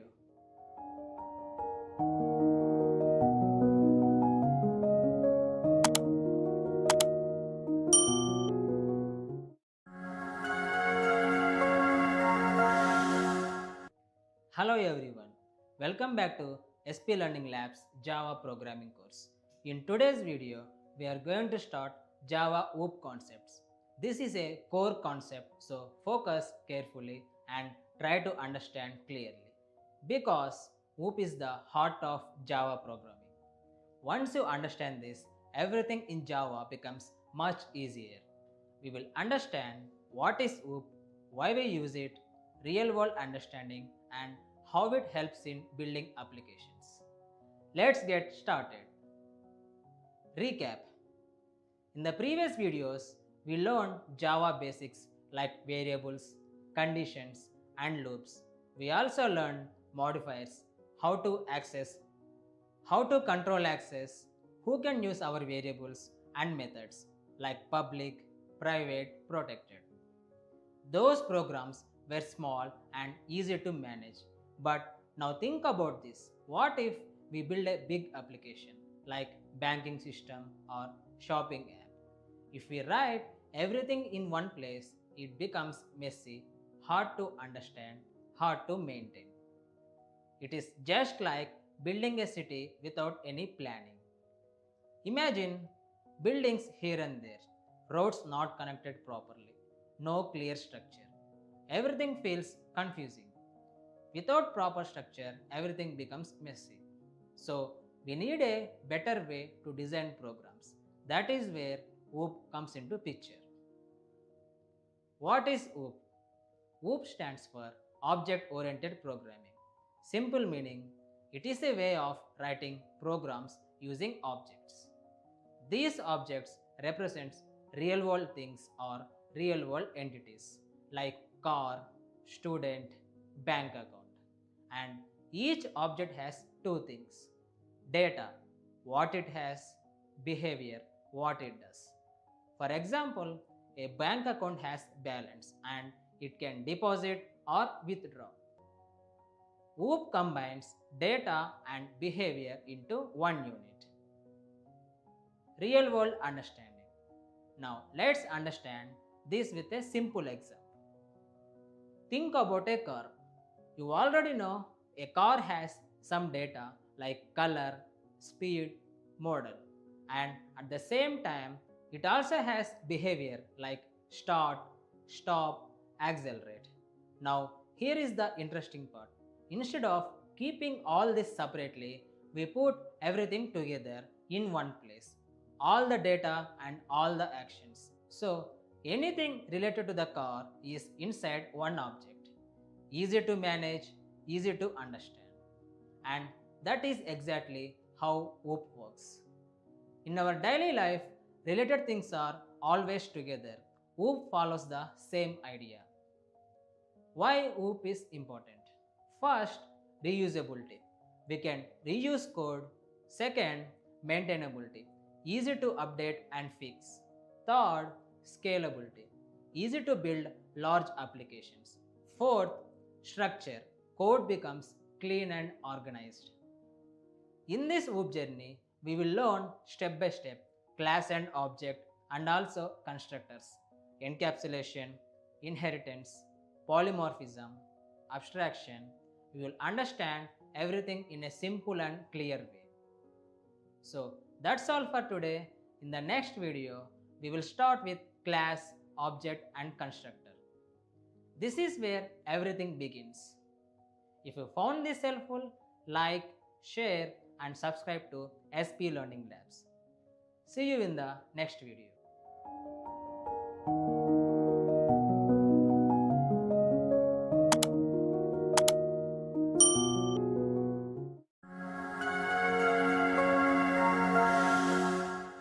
Hello everyone, welcome back to the SP Learning Labs Java programming course. In today's video, we are going to learn class and object in Java. These are very important concepts because everything in OOP starts with class and object. Let's get started. In the previous video, we learned about OOP. We understood how OOP helps us organize code properly. Now think about this. If OOP is about objects, then how do we create them? Where do they come from? Just like before building a house, we don't start randomly. First, we need a proper plan, a blueprint. It tells us how many rooms, where the doors go, and how everything should look. Without that plan, we can't build properly. Everything becomes confusing. So before creating objects, we need a blueprint. What is class? In Java, we call that blueprint a class. So what is a class? A class is a blueprint of an object. It defines what data an object will have and what actions it can perform. For example, let's take a car class. It can have variables like color, speed, and it can also have methods like start, stop. So in simple words, a class contains variables and methods. Variables represents data and methods represent actions. Class is just a design and not an real object. What is object? Now let's understand object. This is very simple. Object is a real instance of a class. Simple meaning, object is a real thing created using a class.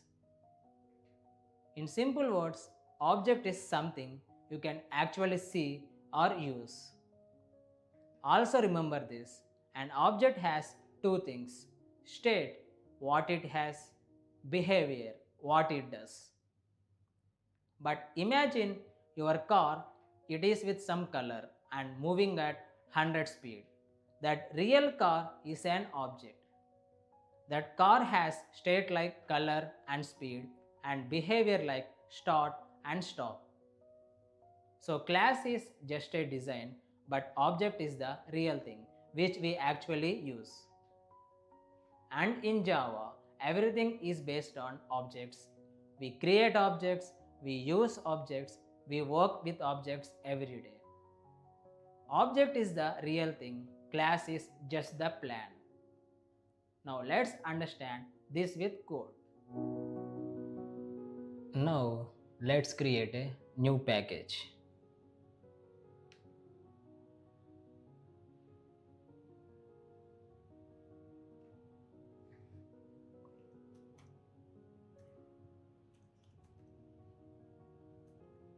Since we are writing code for OOPs concepts, I will create package name as OOP concepts.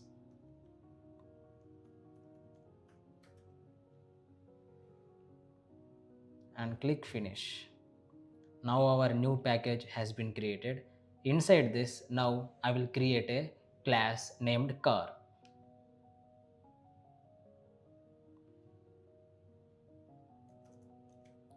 And remember, class name should start with a capital letter. So I am following naming conventions and click finish.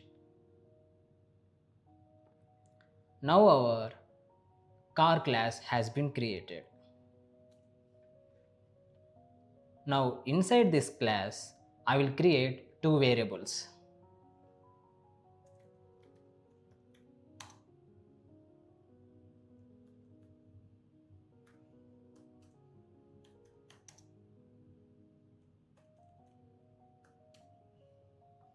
These are variables: color to store color of the car and speed to store speed.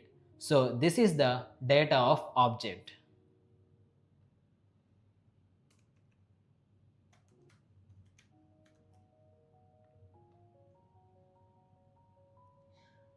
Now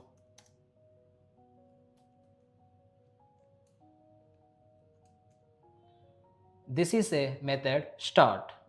Now inside this method I will print a statement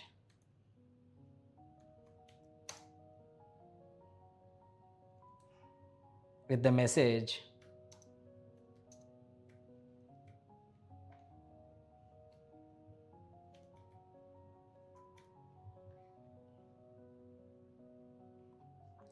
so this is a method start and action performed by the car. It prints car is starting when we call this start method. So this is our class. So it contains variables and methods. Now we need a main method to run the program.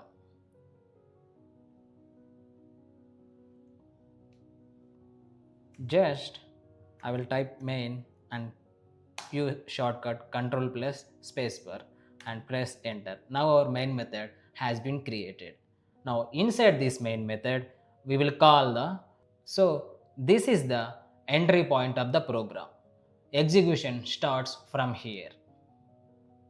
Now inside this method I will create a object for car.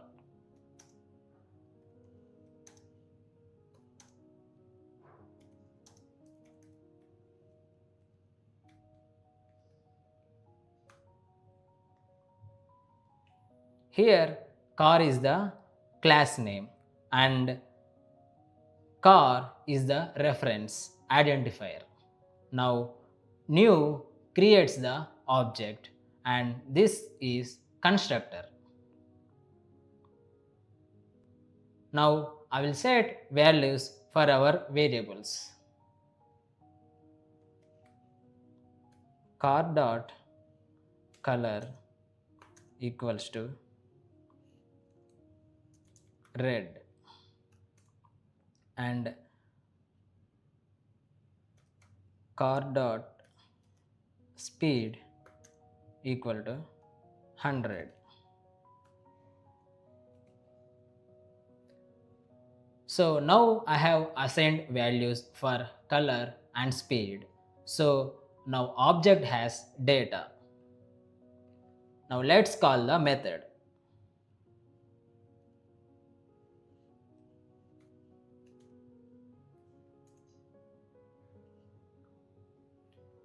Now this will execute the start method and prints the message car is starting. Now let's run this.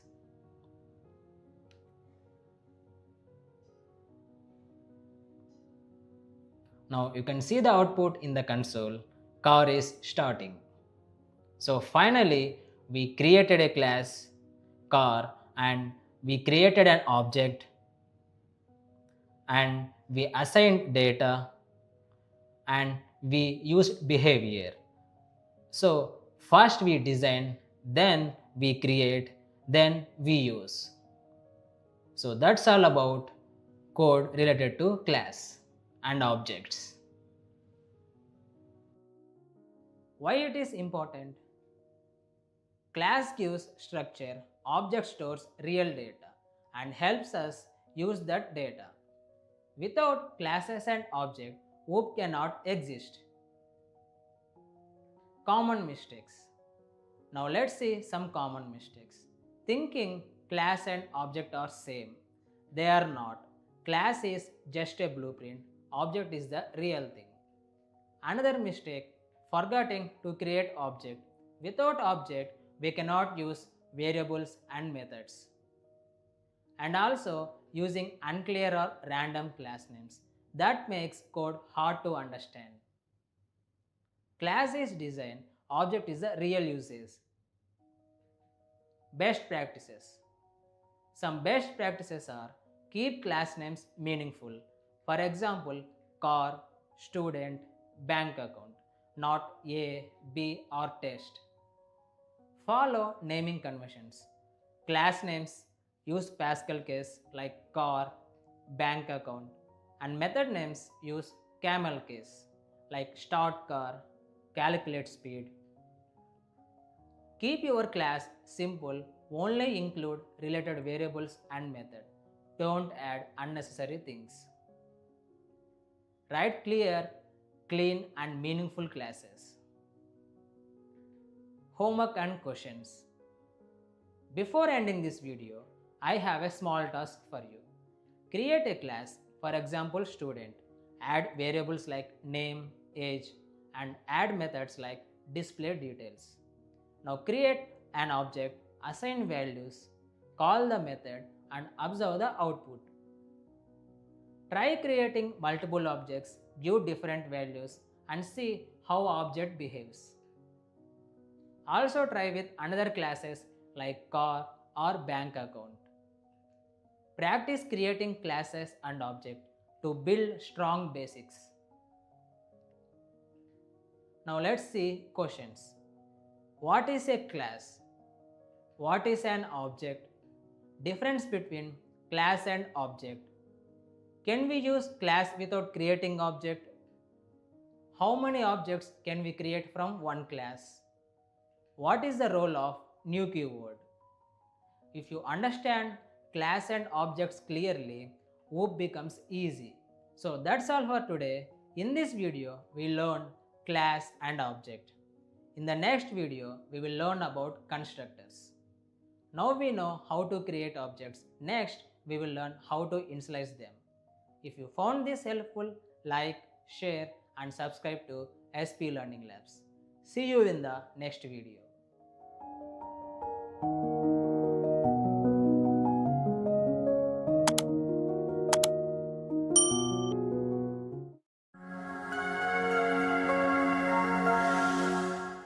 Hello everyone, welcome back to the SP Learning Labs Java programming course. In today's video, we are going to learn constructors in Java. This is very important concept. We will understand what is a constructor, why it is used, different types of constructors and common mistakes. Constructors helps us initialize objects automatically. Let's get started. In the previous video, we learned about class and object. We created objects and assigned values manually. But here is a question. Every time we create an object, should we assign values manually? Is there a better way to set values automatically? Now think about this. When you buy a new phone, the moment you switch it on, it already has some default setup like language, time and basic settings. You did not set everything manually, it is already initialized. Things are ready the moment you start using them. So what is constructor? Same concept in Java. When we create an object, we want that object to have some values right from the beginning. Instead of setting values manually, we can do it automatically using a constructor. So a constructor is a special method used to initialize an object by setting its values. It has same name as class and it does not have any return type, not even void, and it runs automatically when object is created. Constructor has no return type and runs automatically when object is created. Types of constructors. In Java, we mainly have two types of constructors, default constructor and parameterized constructor. First, default constructor.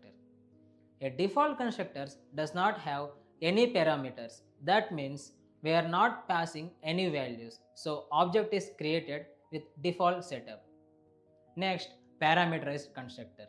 A parameters constructor takes parameters. Parameters means variables used to receive values.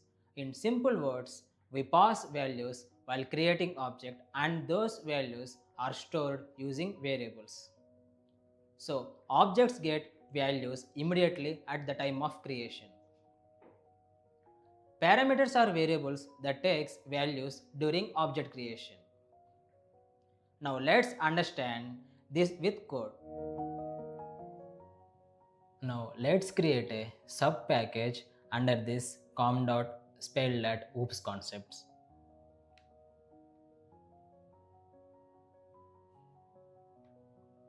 Now I will give this as dot constructors and click finish.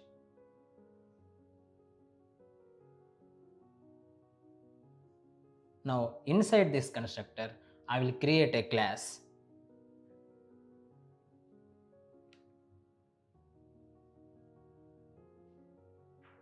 And I will name this class as student. Follow the naming conventions. Now I will check the main method and click finish. Now you can see our student class has been created. Now inside this class I will create two variables, name and age.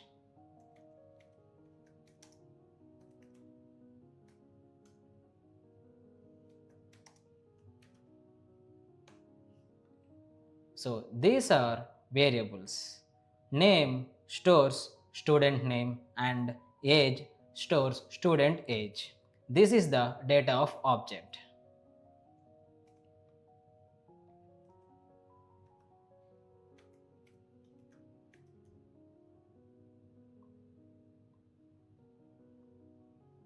Now let's try to create default constructor.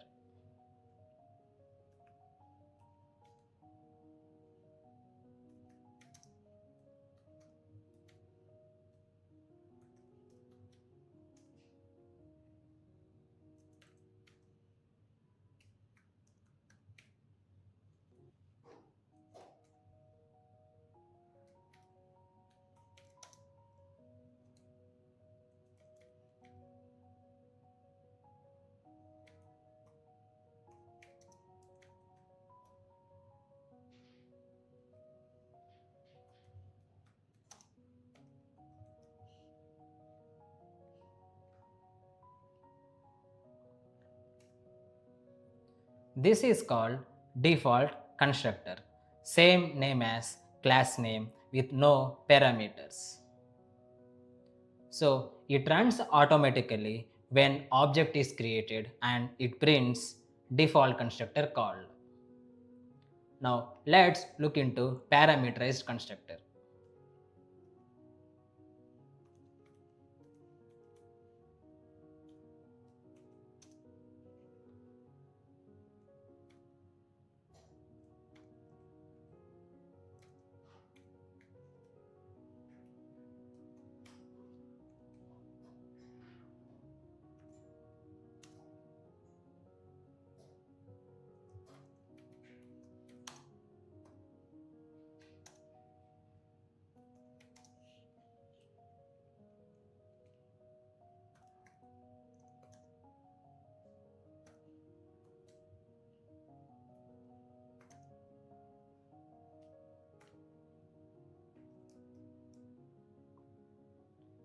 This is parameterized constructor.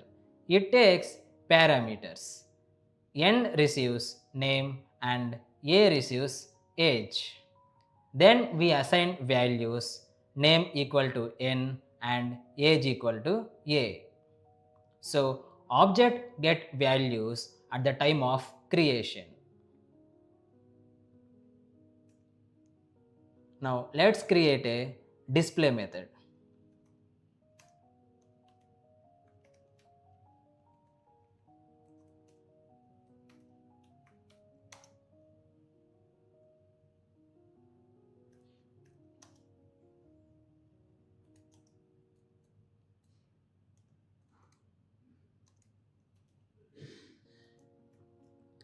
this is our display method. When we call this, it prints name and age.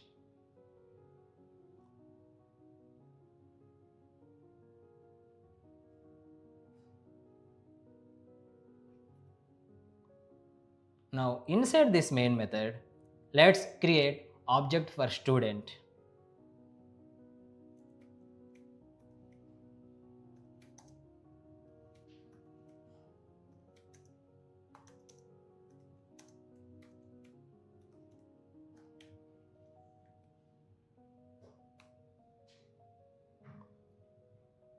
Now observe carefully. We are creating object for student and this one is the reference which is an identifier student. We are creating object for student. So the moment object is created, default constructor is called automatically because of this. So output will be default constructor called. Now let's create another object for student.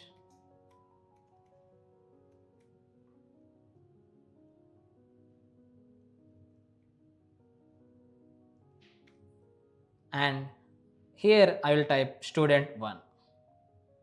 Now we have created another object for student. This time we pass values.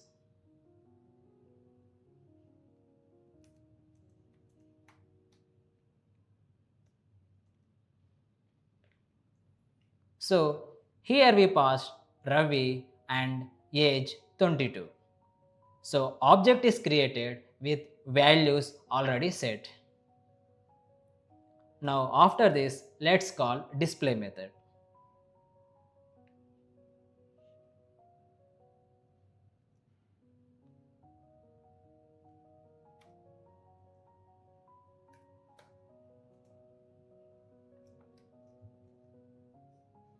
So now we call display method. It will print Ravi and with age 22.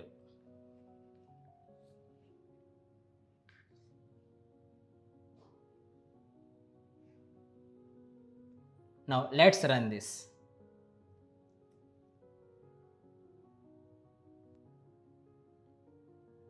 So overall what happens?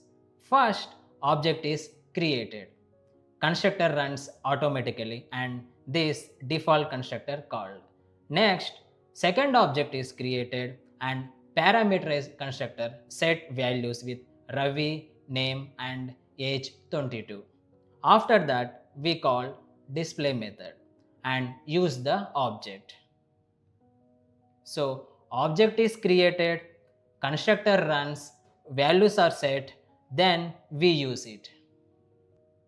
Now we understood how constructor work, but one important question is when actually constructor is called. When exactly constructor is called and before object creation or after object creation or at the same time. Let's see this clearly. I will add some more print statements so we can observe the exact execution order.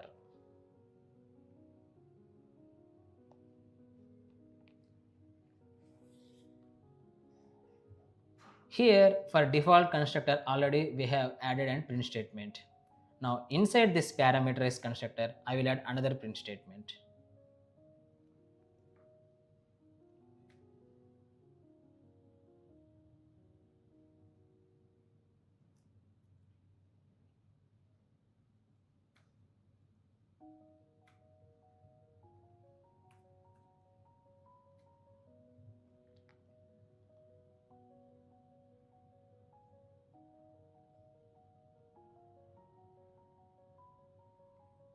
Now here in the main method at the starting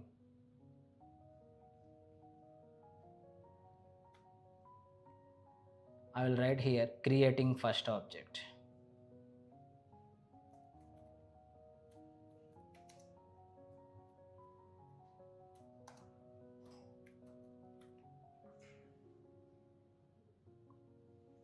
And after this I will use another print statement.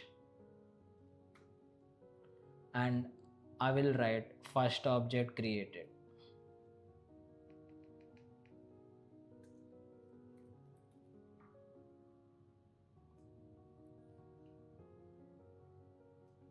Now here also I will use another print statement and write creating second object.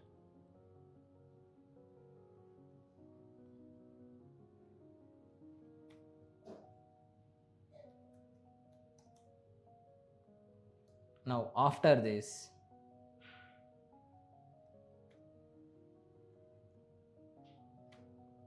I will use another print statement with second object created.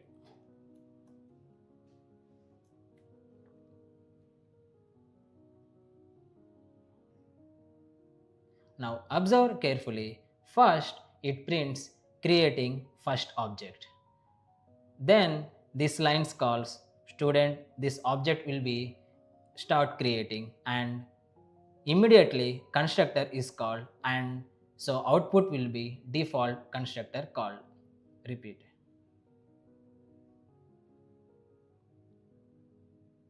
Now observe carefully. First it prints creating first object. Then this line runs. Here object is created. Immediately constructor is called. So the output will be default constructor called. Then it prints first object created. Next it will print creating second object. Now the object is created, immediately parameterized constructor is called, so output will be parameterized constructor called, and values are assigned. Then it prints second object created. Now let's see this by running the program.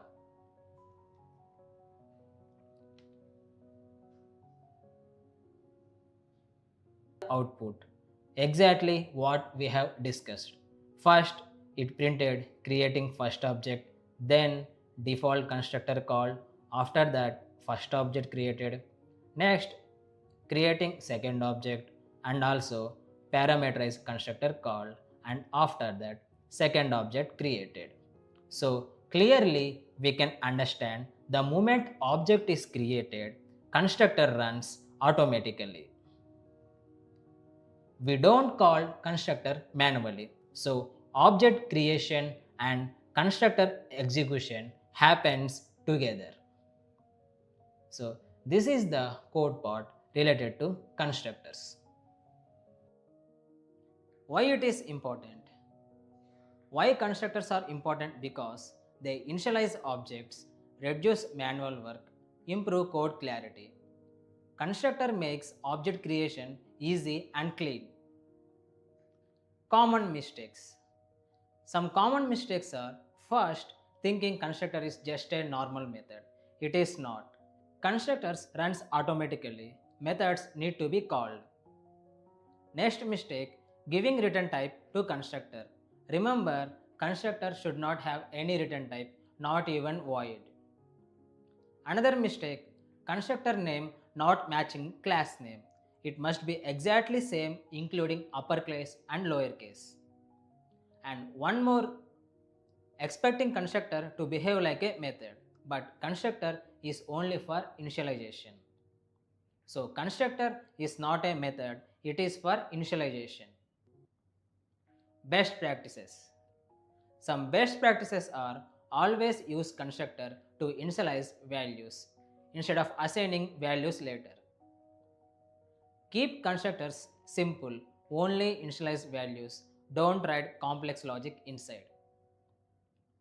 Use meaningful parameter names like age, name. If needed, use multiple constructors to handle different scenarios. So use constructors to prepare objects properly. Before ending this video, I have a small task for you. Create a class and add both constructors. Create objects and observe the behavior. Now try this important practice. Add some system.out statements and observe the execution order. which runs first, object creation or constructor. Now try this. Remove parameterized constructor, then create object with values. Observe what happens. Does it work or give error? One more, don't write any constructor, just create object. Observe carefully. Will Java create a default constructor automatically? Now let's see questions. What is constructor? Difference between method and constructor. Types of constructors. Can constructor have return type? When is constructor called? What happens if no constructor is defined?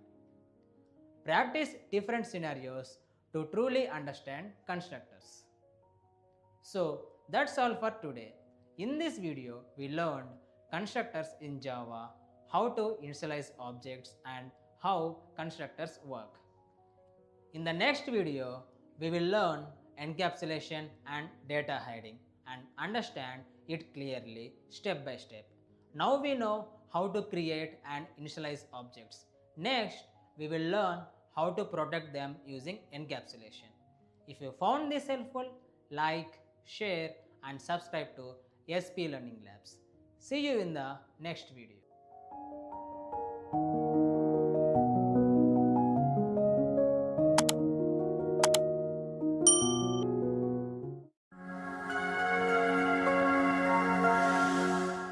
Hello everyone, welcome back to the SP Learning Labs Java programming course. In today's video, we are going to learn encapsulation and data hiding. This is a very important concept. We will understand what is encapsulation, what is data hiding, why they are important, how to implement them, and where we use them in real world applications. Let's get started. In the previous video, we learned about constructors. We created objects and initialized values. Now think about this. In a bank ATM, you can check balance, deposit money, withdraw money, but can you directly access the bank database? No, everything is controlled. You can only access data through proper methods. So data is hidden, access is controlled. What is encapsulation? Same concept in Java. What is encapsulation? Encapsulation means wrapping data and methods together and controlling access to data. In simple words, we hide data and allow access through methods. What is data hiding? Data hiding means restricting direct access to variables using access modifiers like private. So encapsulation is the concept, data hiding is how we achieve it. Encapsulation is the idea, data hiding is the implementation. Now let's understand this with code. Now let's create another subpackage under OOP concepts.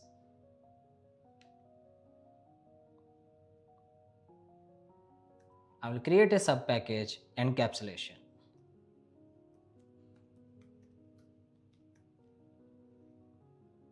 And click finish. Now inside this, I will create a class bank account.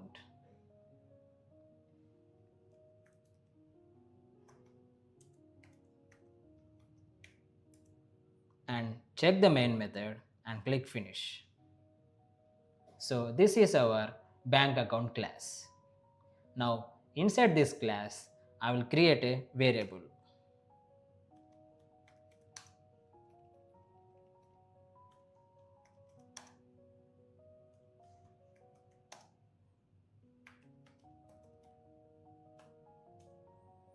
And also I will write two methods.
Now observe carefully what I have written.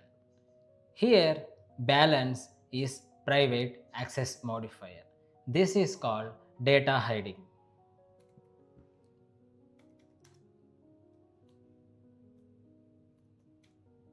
So because we are restricting direct access to the variable, we cannot access it directly from outside the class. Now look at the full class. We have data balance and methods set balance and get balance. So both. Now look at the full class.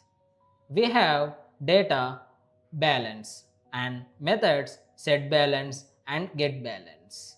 Both are combined together. This is called encapsulation.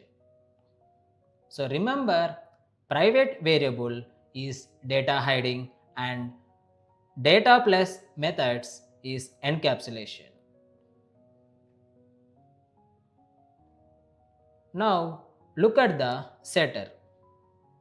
Here for this set balance, I have written double amount as parameter and balance equal to amount. So balance is class variable. So this works fine. What if parameter name and variable name are same? Let's see this.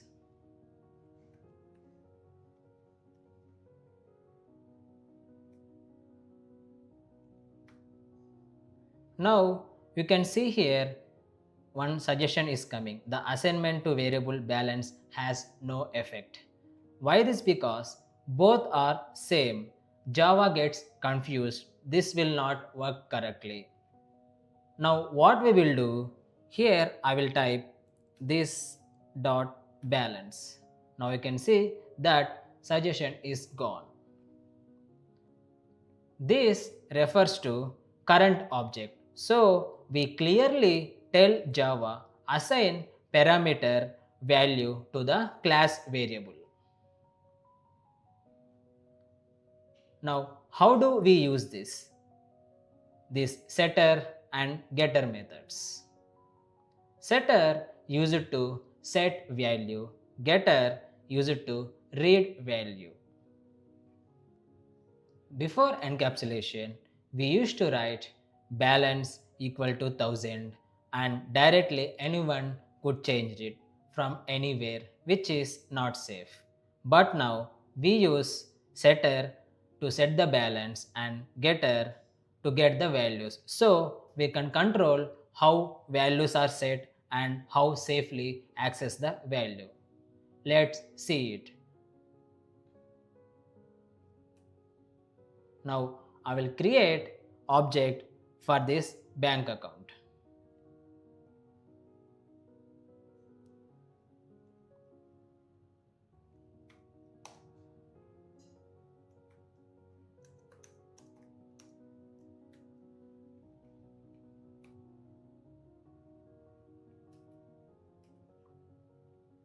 Now I will set the balance.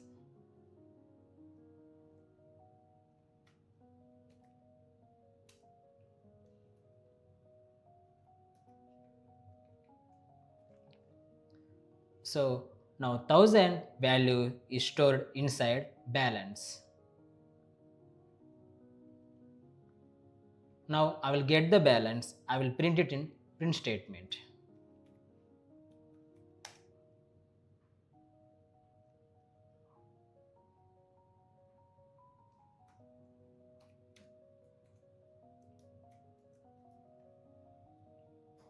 Now I will run this program.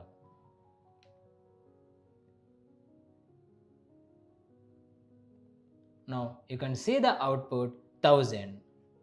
So, and this is exactly how encapsulation works. And notice we never accessed balance directly. We used method, setters and getters. So data is protected. We hide the data and control how it is used. In real projects, we don't write getters and setters manually. Imagine this. What if your class has 20 variables or 30 variables like name, age, email, phone, address, and many more. Now in this class we have one variable and we manually return set balance and get balance. For each variable you need to write setters and getters. That means 20 variables, 40 methods. This is a lot of code to write. So writing all this manually takes time and increases chances of mistakes. So in real projects we use IDE support. Eclipse provides an option to generate setters and getters automatically. Now let's see this. Now I will create some variables.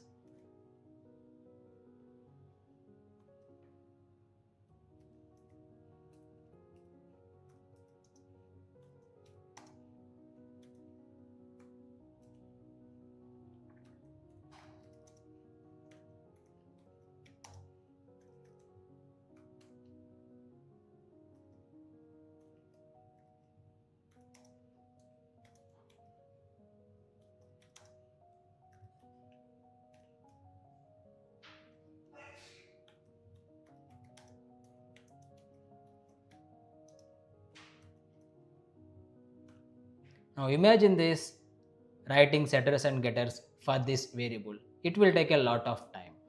Now what I will do, I will just press right click and here you can see the option source, and after this you can see options generate, getters and setters. Just click this. Now here you can see our variables. Here you can see the option select all and just you can also select the access modifiers. Now I will click generate. Now you can see for all the variables setters and getters has been created automatically. So don't write repetitive code. Let tools do it for you. Now you might have a doubt. In previous video we used constructors to initialize values, but here we are using setter method. So what is the difference? So constructor is used to set values at the time of object creation. Setter methods is used to set or update values after object is created. Let me show you clearly. If we use constructor, value is set immediately.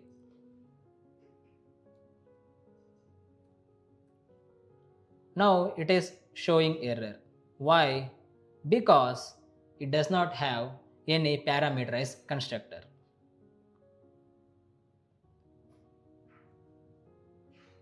Let's create a parameterized constructor. Again go to source. Here you can see generate constructor using fields. Now you can see this and click generate.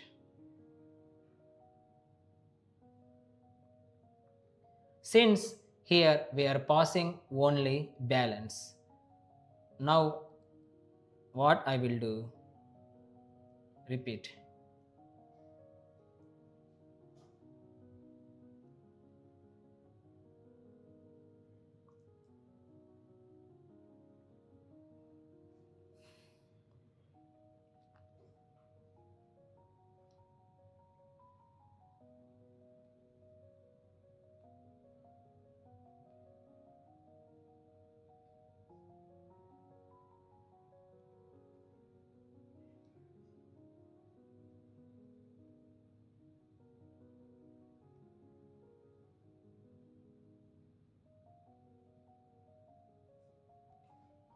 Here you can see the error.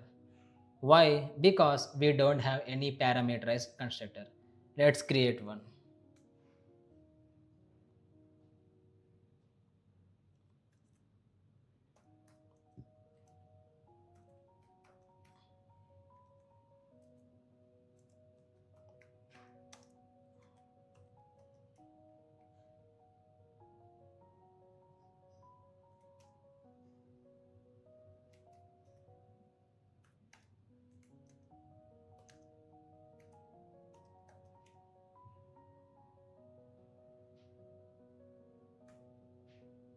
Now you can see the error is gone. Now here I will print a statement.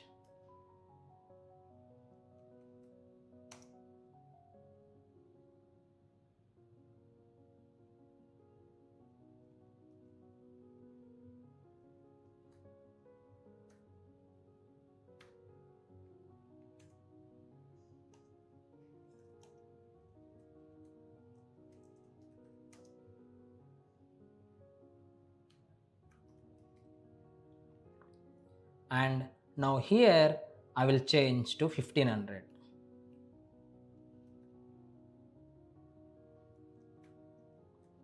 Now let's run this.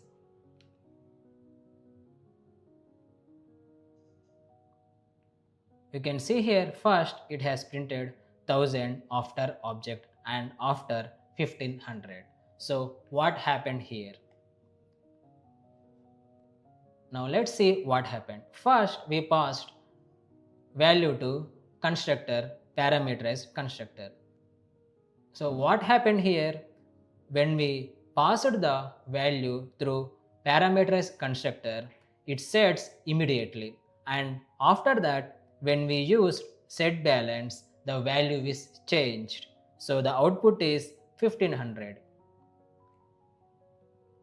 So you can see value is updated after object creation. So both are used to set values, but constructor sets initial value and setters updates value anytime. So in encapsulation, we mainly use setter and getter to control access. Constructor set once, setters can update anytime. So that's all about encapsulation coding part. Why it is important? Why is encapsulation important? It protects data, prevents misuse, improves security, and makes code clean and maintainable.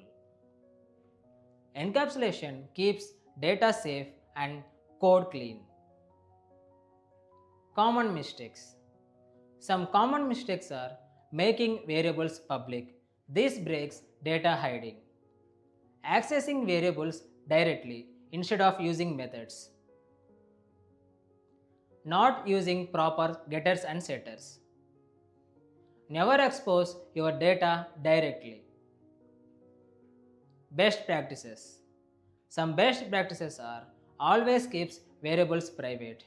Use getters and setters.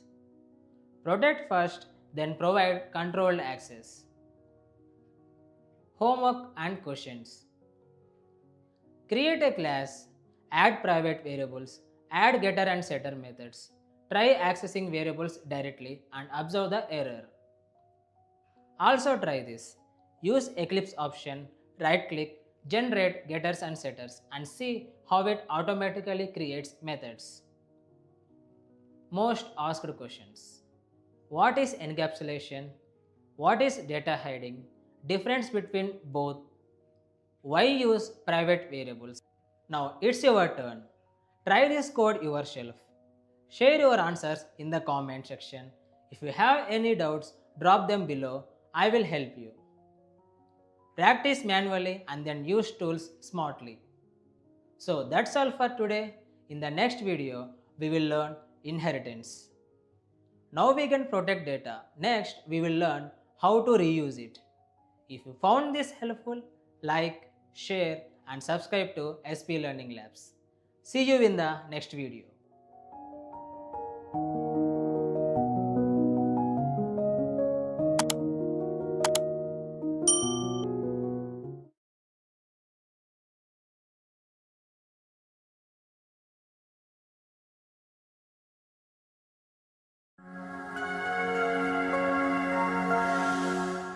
Hello everyone, welcome back to the SP Learning Labs Java programming course.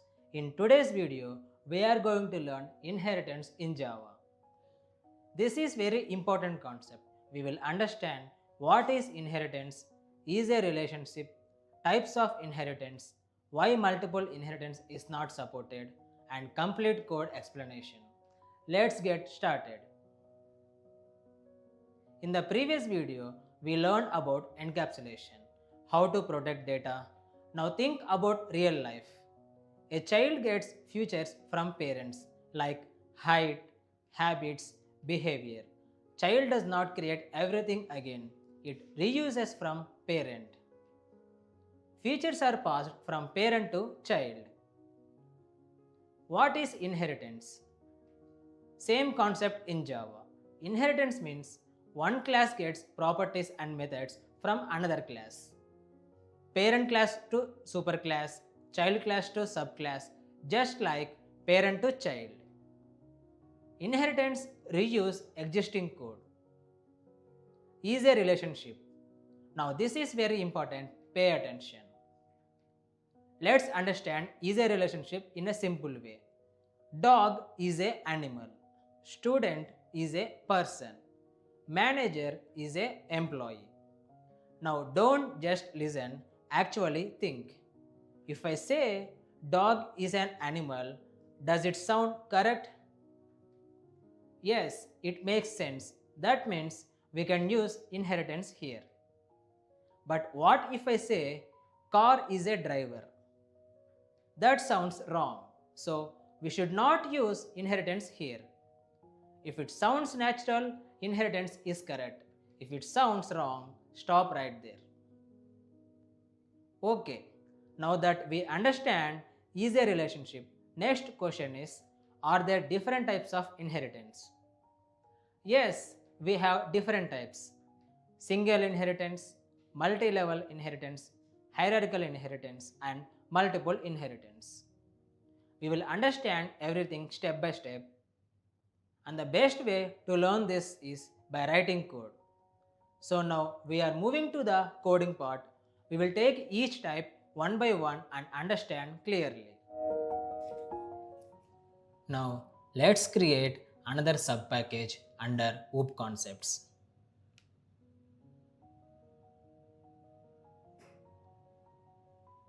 I will keep the name as inheritance and click finish. Now inside this package I will create a new class person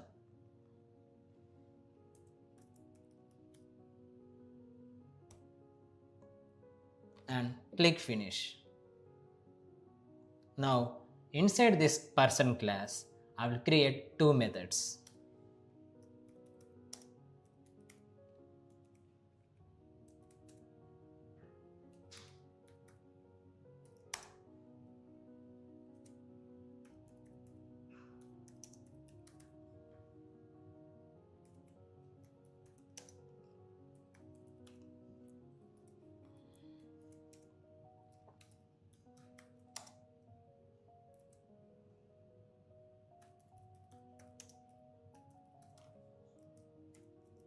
So this is our person class. Observe carefully. This is our parent class person. It has two methods, void eat and void sleep. Now I want to create another class student, and student is also a person, right? So instead of writing again, we reuse it. Let's create first student class.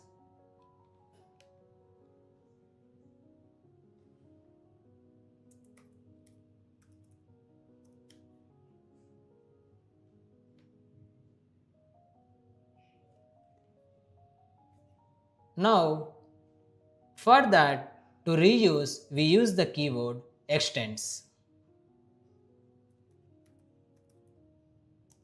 person. Very important, if you want to use another class features, we must use extends keyword. Now inside this student class, I will create another method study.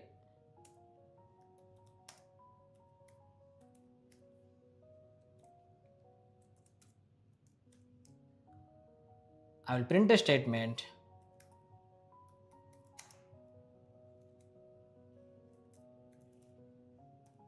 student studies. Now see this carefully. Student extends person. That means student is inheriting person. So it can use eat method and sleep method from person and plus its own method study. Now let's write the main method and run it.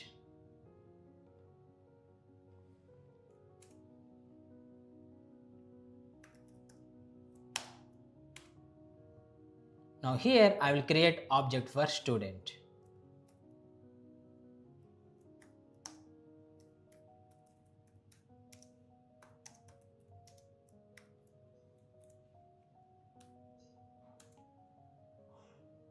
Now I will call the methods eat, sleep.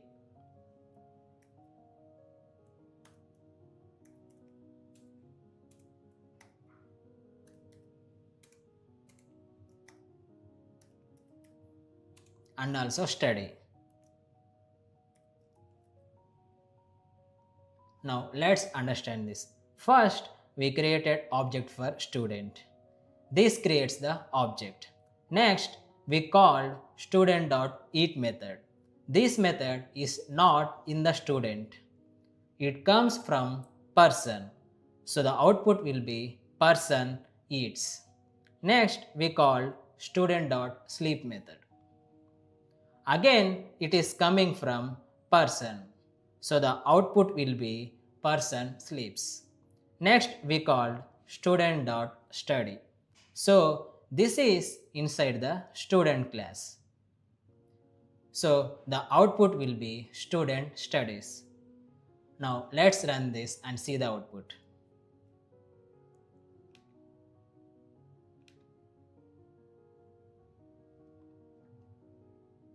Now you can see the output person eats, person sleeps and student studies. Even though we created student object, it's still able to call parent methods. This is the power of inheritance. So here clearly child class is using parent class features without rewriting. Reuse without rewrite. So this is single level inheritance code example. Now let's create a new class father.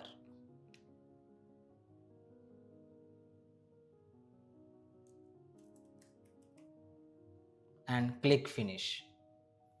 Now inside this class I will write a method drop at school.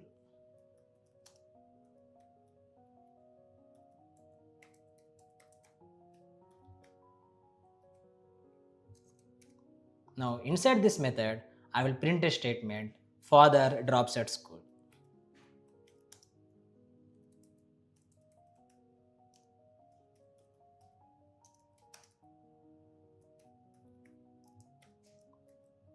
Now I will create another class mother.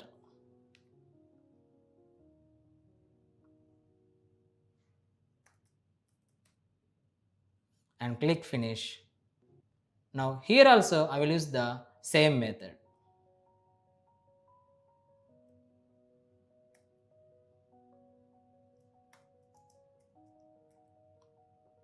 So what we have done, now both parents have same method drop at school. Now let's see what we have done. Now both parents have the same method drop at school. Now let's try to create a child class and extend both father and mother.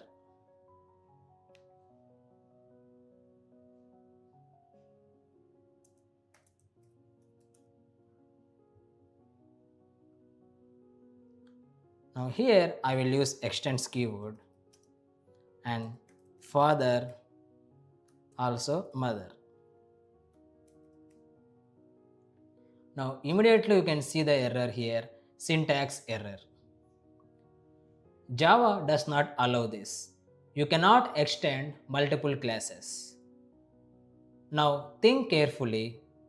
If Java allowed this, and let's create an object for child.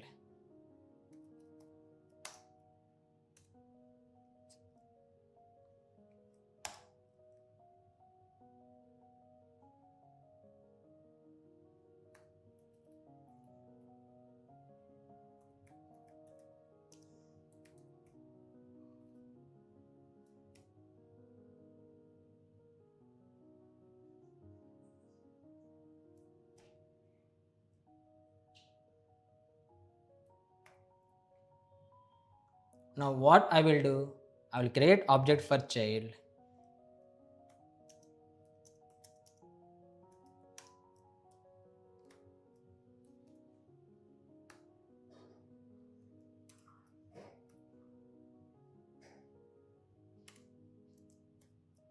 Here, observe carefully.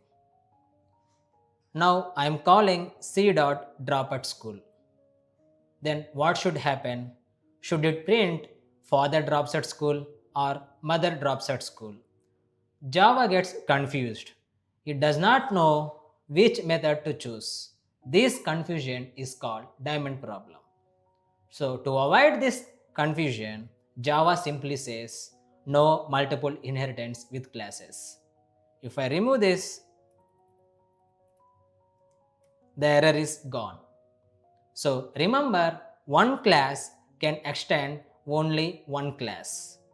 If there is confusion, Java says no. So this is why Java does not support multiple inheritance. Now let's move to the next type, hierarchical inheritance. Simple meaning, one parent, multiple children. Think like real life. One parent can have multiple children. Same concept here. Now inside this person class, I will create another method.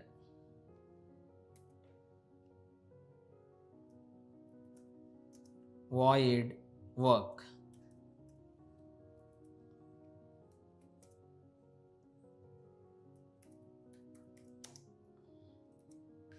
And I will write person works.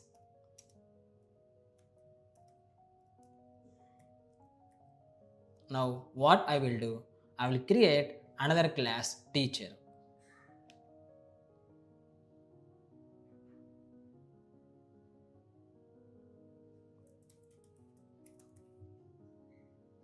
And click finish.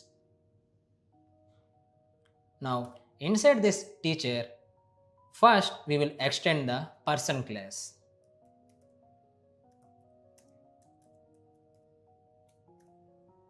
And now inside this teacher, I will write a method void teach.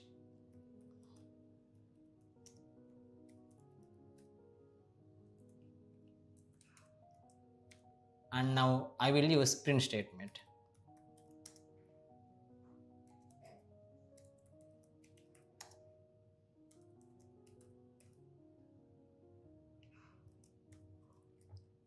Now again I will use another class doctor.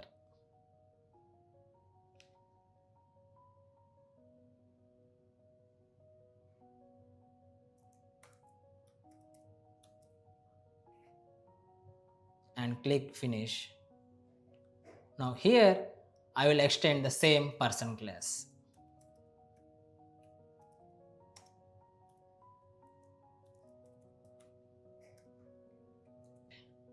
Now inside this doctor class, I will write another method treat.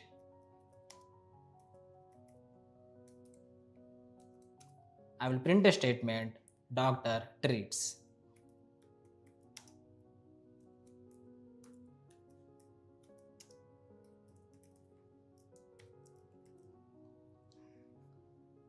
So what we have done here? First, this is our parent class person. We have written void work method. And next, what we have done, teacher. Here we extended the person class. So teacher is the child class and person is the parent. And again we extended the same person class and this is also child. So both are extending person. So both can use work method. Now let's write the main method.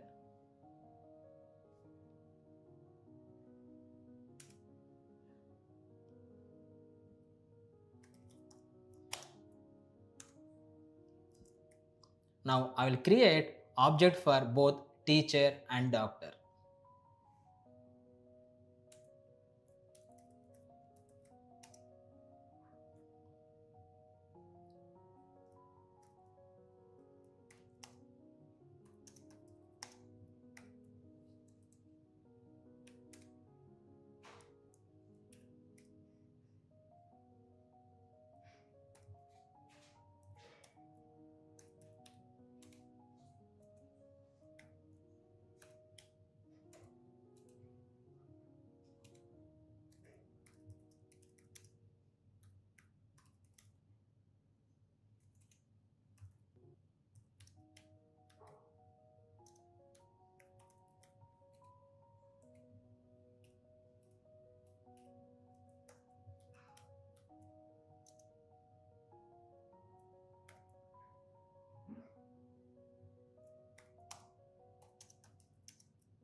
Now let's see what we have done. First, we have created teacher object and call teacher.work and teacher.teach. Here, teacher.work comes from person class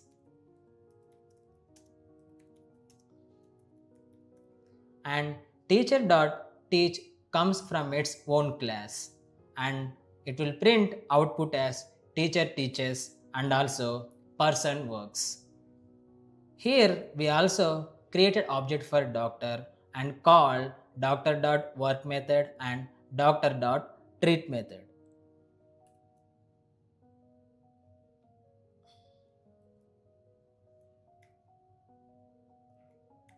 So this comes from parent class person.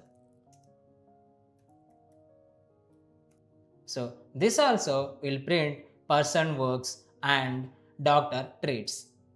Now let's run this and see the output.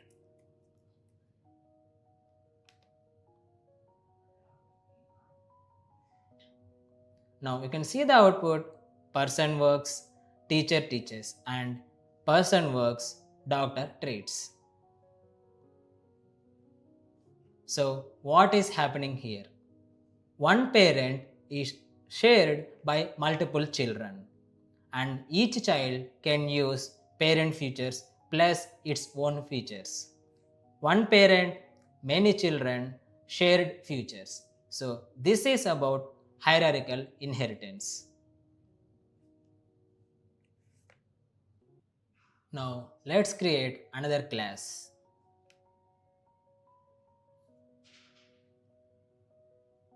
I will keep the class name as animal and click finish. Now inside this animal method, I will write eat method.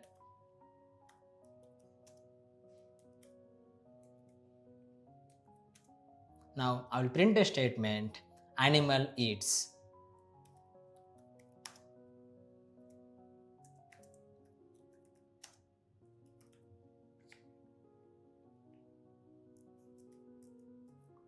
Now I will create another class.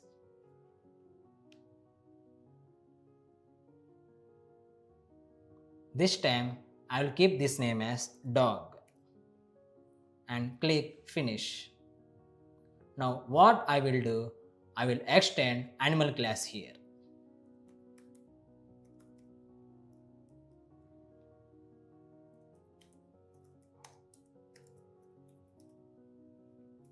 Now inside this class, I will write a method bark.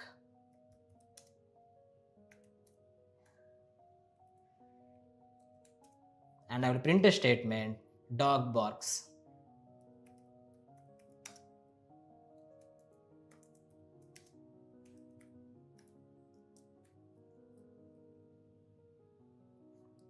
Now again I will create another class.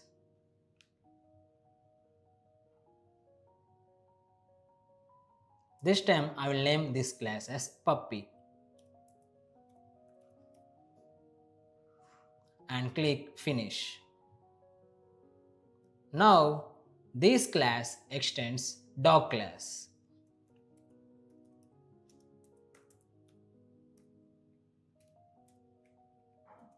Now inside this puppy class, I will write a method weep.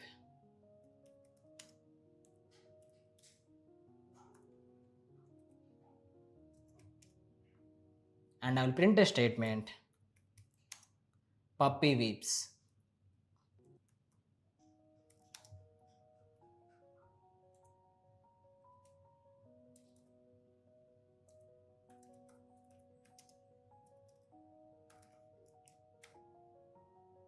Now look at what we have done. First, animal. This is the parent class. Next, dog class. This is the child of animal. And after that, we have created puppy class. So this is the child of dog. So this is like a chain: animal to dog and dog to puppy.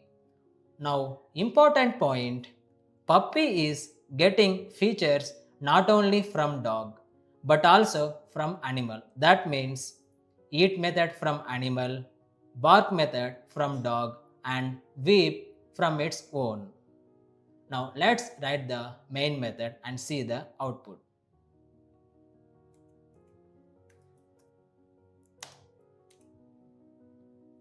Now I will create object for puppy.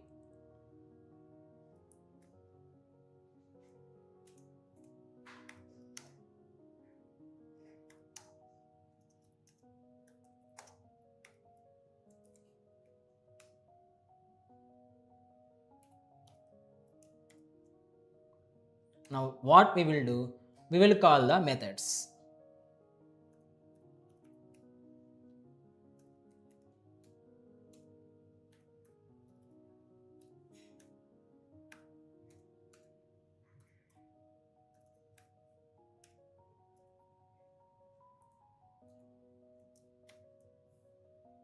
Now let's understand this.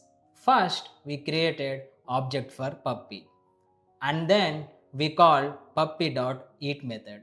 This comes from animal and output will be animal eats, and next we are calling puppy.bark. This comes from dog class. So and the output will be dog barks, and next we are calling puppy.weep method. This comes from its own class. Now let's run the program and see the output.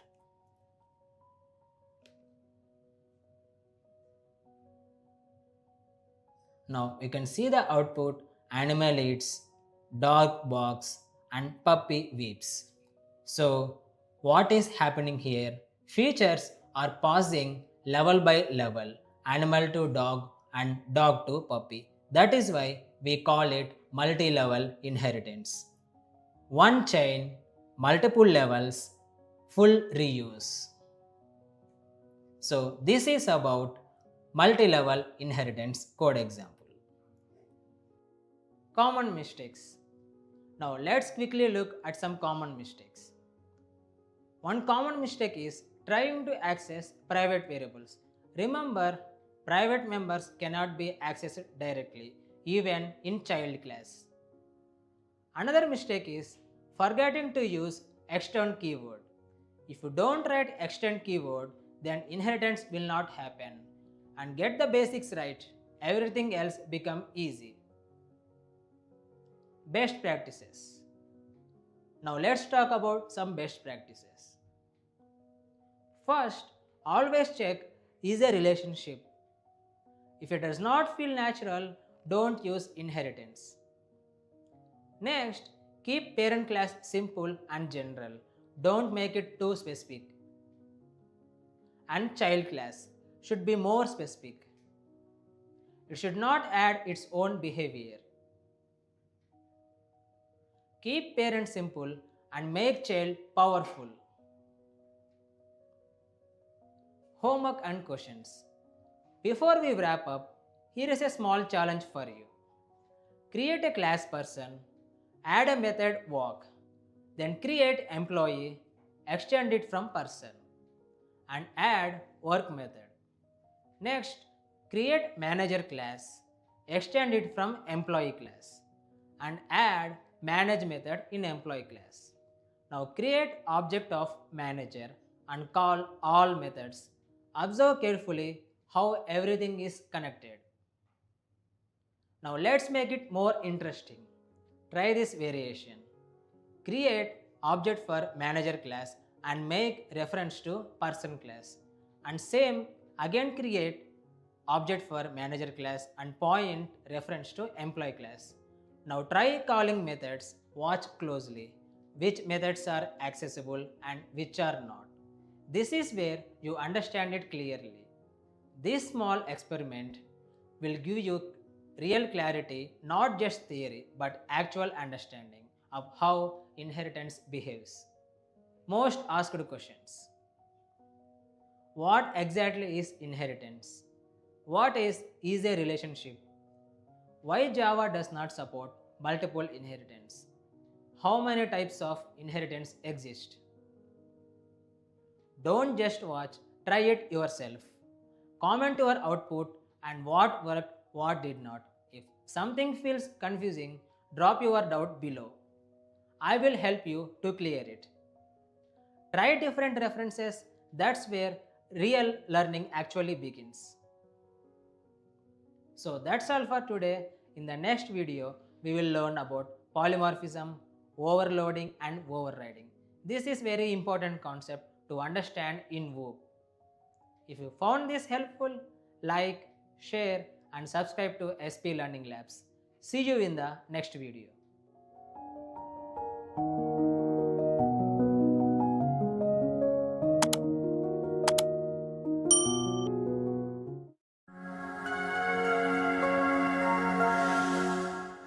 Polymorphism, overloading, overriding and super keyword.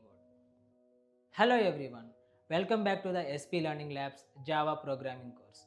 In today's video, we are going to learn polymorphism, overloading, overriding and super keyword. This is one of the most important concepts in object-oriented programming. So focus carefully and understand step by step. Let's get started. In the previous video, we learned about inheritance. We saw how a child class can use features from a parent class without writing the same code again. So basically, we learned how to reuse code. Now the question is, can the same object behave differently? Let's take a simple real life situation. Think about yourself. At home, you behave one way. At office, you behave another way. With friends, completely different. So what is happening here? Same person but different behavior based on situation. That is exactly what polymorphism means. One thing, many behaviors. What is polymorphism? Poly means many. Morph means forms. Polymorphism means one thing can have many forms. In simple words, same method name, different behavior. Types. Now let's understand the types of polymorphism. There are two types. Compile time polymorphism, which is method overloading, and runtime polymorphism, which is method overriding. As we go through the code, everything will become clear. So now let's move to the coding part. We will go step by step. First we will understand overloading, then we will move to overriding, and finally we will see super keyword. Observe carefully, this is where everything becomes clear. First, let's understand method overloading. Same method name but parameters are different. I will create another package under VOOP concepts.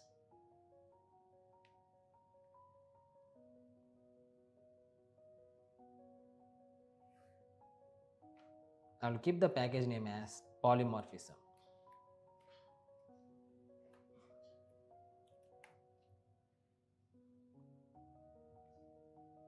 And click finish. Now inside this I will create a new class.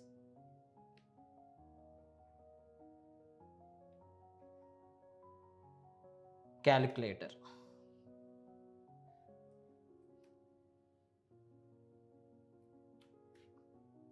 And click finish. Now inside this class I will create some methods.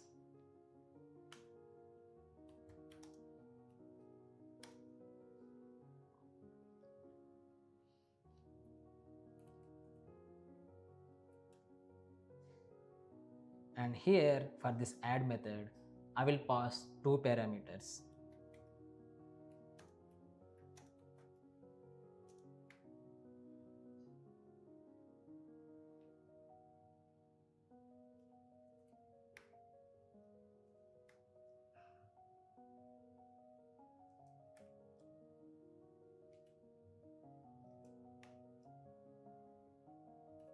Next I will create another method.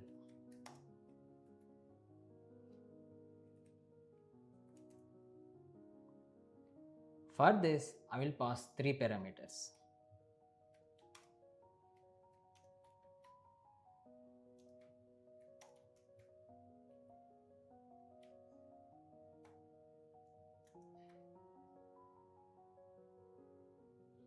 and I will return a plus b plus c. Next, I will create another method.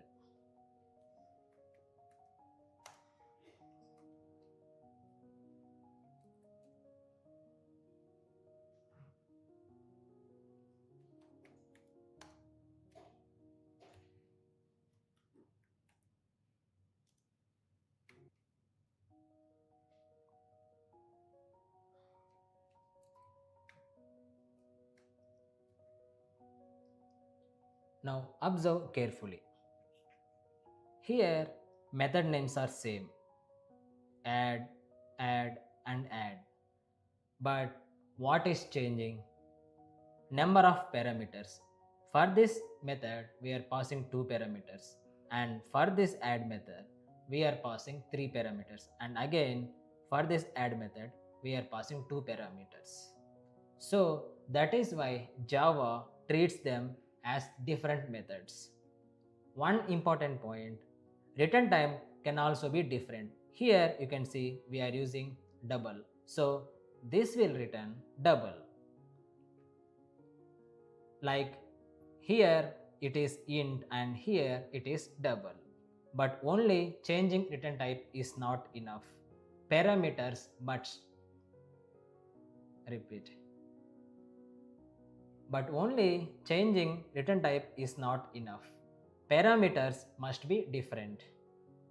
Now let's use this and run. Repeat. Now let's use this calculator class and run the program. Here I will create a new class. I will keep the class name as method overloading.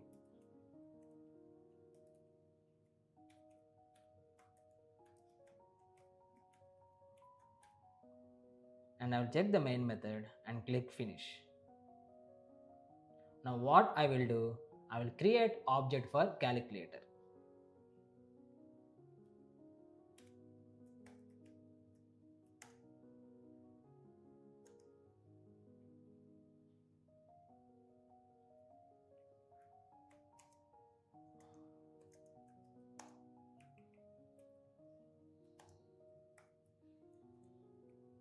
So this is how we create object. Now what I will do, I will call the methods we created in calculator.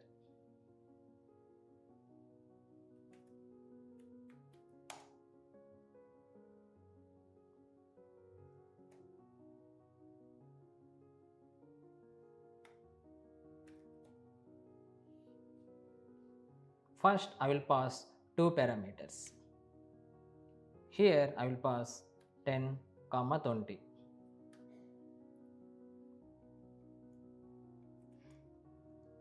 Next I will pass, repeat.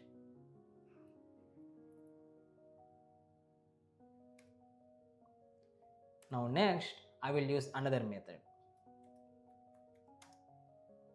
Now this time I will pass 3 parameters.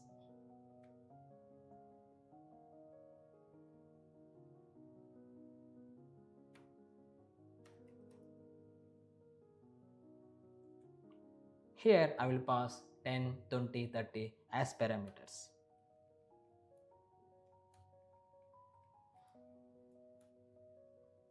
Now I will call again last method, which is double.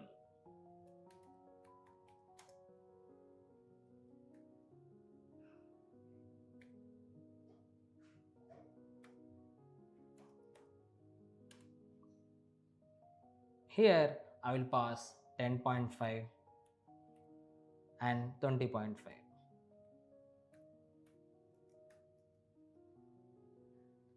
Now understand what is happening. Java looks at the input. First it will see 10, 20. So it is int method. Next we will pass 3 parameters and it identifies as it is passing 3 parameters to method. And next we are passing double parameters. So We will run this and see the output. And one more thing, and this decision happens before program runs during compilation. That is why method overloading is called compile time polymorphism.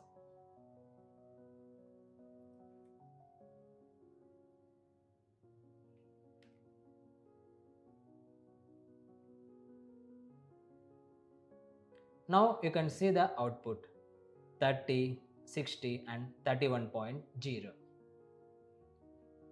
So based on input, correct method is selected. So this is about method overloading. Let's see an error. Suppose now what I will do, here instead of double I will pass int.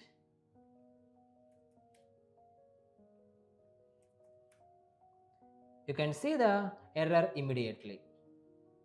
Because parameters are same, Java cannot decide which method to call. So it stops at compile time itself. So remember clearly, same method name, parameters must be different. Decision happens at compile time. Same method chosen before execution.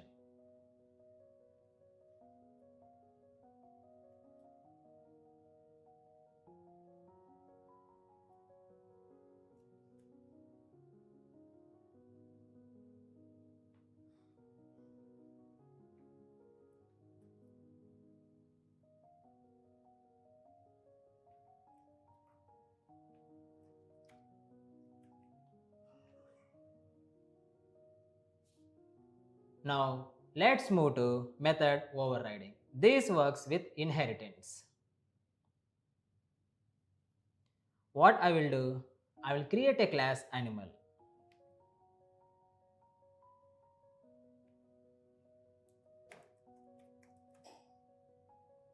And click finish. Now inside this, I will create a method void sound.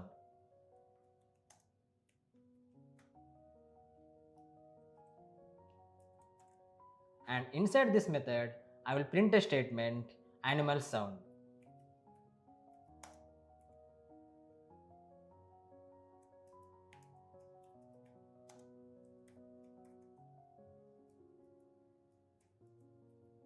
Now what I will do, I will create another class dog.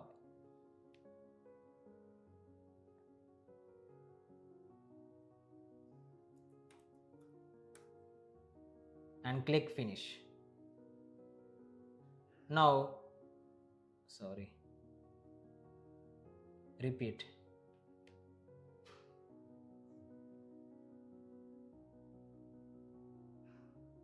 Now what I will do, I will create another class dog.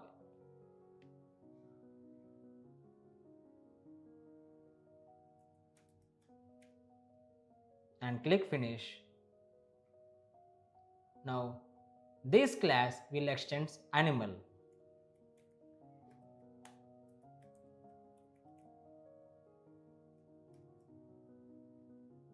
Now inside this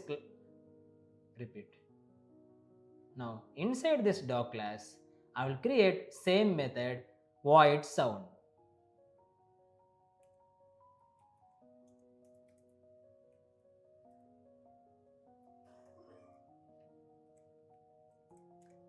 Now here what I will write, I will print a statement as dog barks.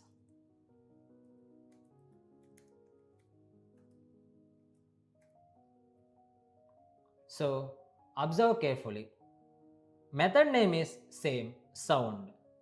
Parameters are same. Here we are not passing any parameters. Return type is also same, void. But behavior is changed. So what is happening here? Child class is giving new implementation. It is replacing parent behavior. Here we have printed dog box. So we are changing the behavior. Now let's create a main class and run this. I will create a new class method overriding.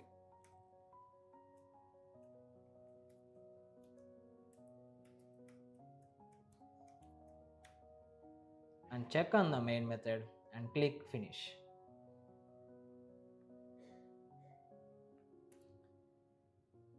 Now here I will create object for dog.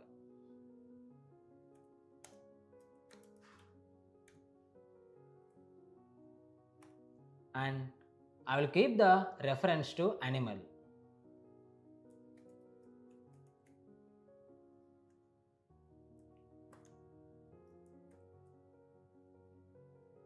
And call the sound method.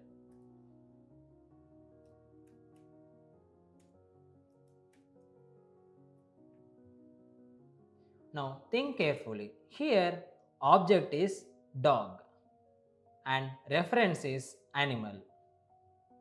Which method will run? Dog method, and the output will be dog box. Java, repeat. Here one important point. Java did not decide this at compile time because reference is animal. It decides at runtime based on actual object. That is why method overloading, repeat. That is why method overriding is called runtime polymorphism. Now let's run this program and see the output.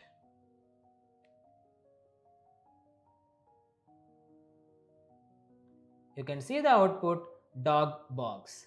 So this is called runtime polymorphism. Now let's prove this.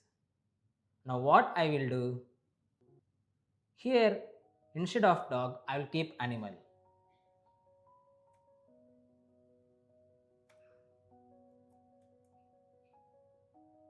And here the method is same in the animal also. Now I will run this program.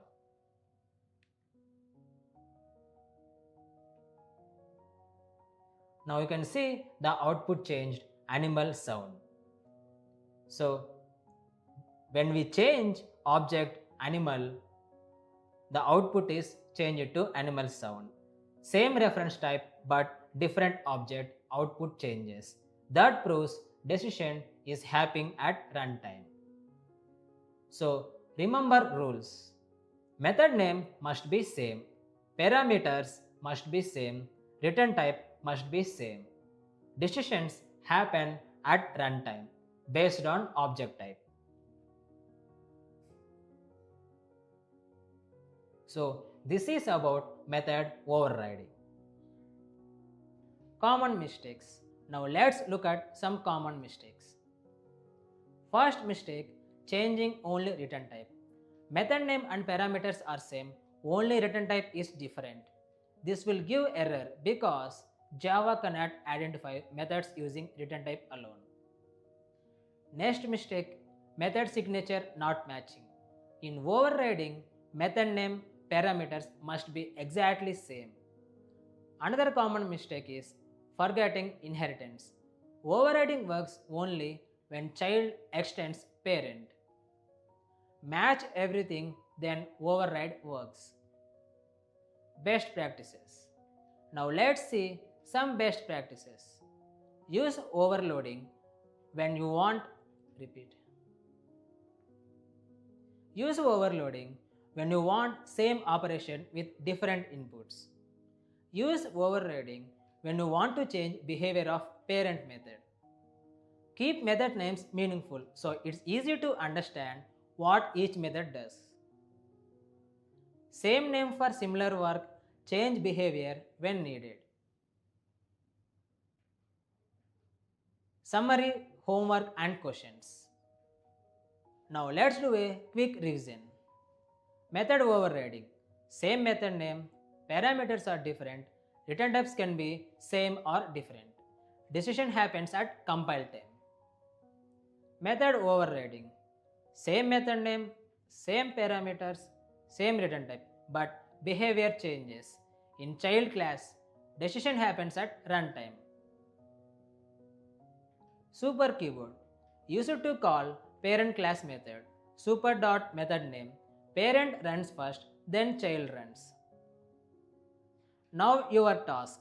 Create class vehicle, add method start.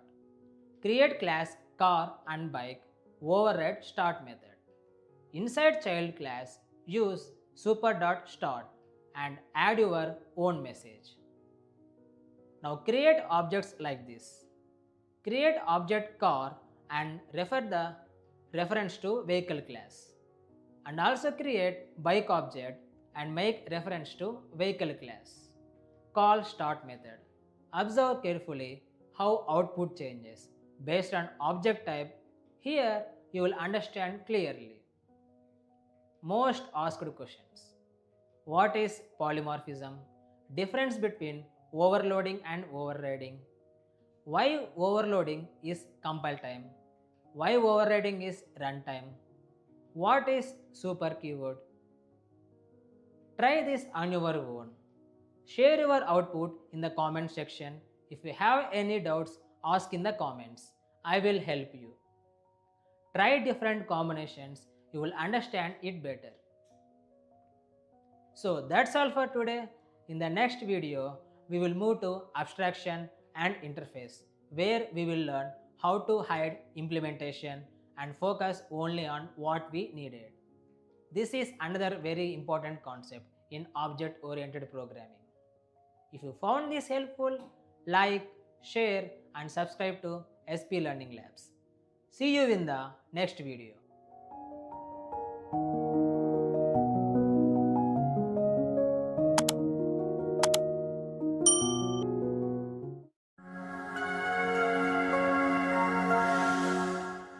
Hello everyone, welcome back to the SP Learning Labs Java programming course. In today's video, we are going to learn abstraction and interface. This is another very important concept in object-oriented programming. So focus carefully and let's understand step by step. Let's get started. So far, we have learned encapsulation, inheritance and polymorphism step by step. Now let's connect this to real life. Think about your mobile phone. You make calls, send messages, use apps, everything works smoothly. But have you ever thought what is happening inside? How the call is connecting, how messages are sent? We don't worry about all that, right? We only use what is needed, all the internal logic is hidden. And that is exactly what abstraction means. We use the features without seeing the complexity. What is abstraction? So what exactly is abstraction? Abstraction means hiding implementation details and showing only functionality. In simple words, you use something without worrying about how it works internally. You just focus on using the feature. So in programming, we show only what is needed and hide all complex logic. Use the feature without seeing the complexity. How to achieve abstraction? Now the next question is, how do we actually achieve abstraction in Java?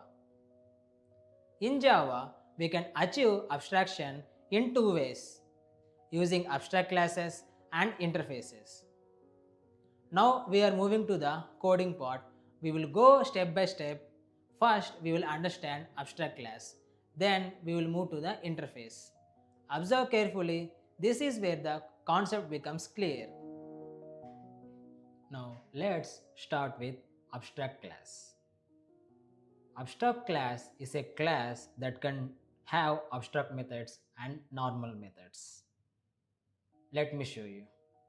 Here I will create a new package under OOP concepts.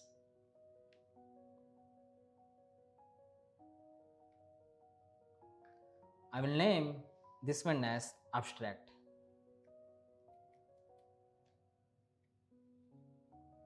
Here we are getting error because this is an reserved keyword. And click finish. Now inside this I will create a class animal.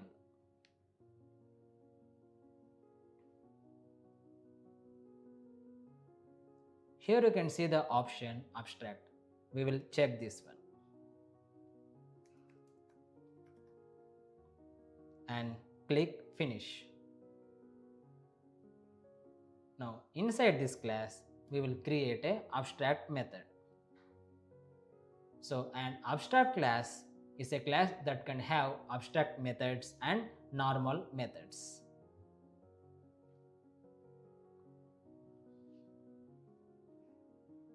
I will create an abstract method first.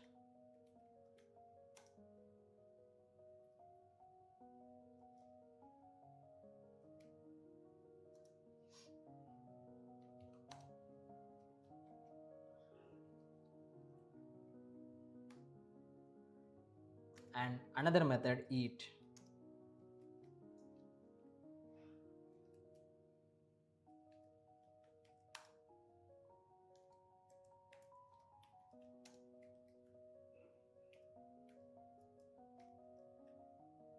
So what is an abstract method? Abstract method means a method without body. It is declared using abstract keyword.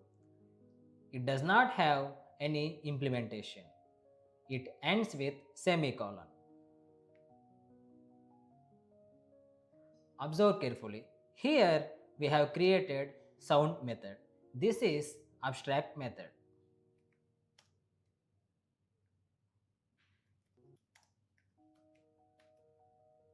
No body, only declaration. And this eat method, this is a normal method and it has complete implementation. One more important point, we cannot create object for abstract class.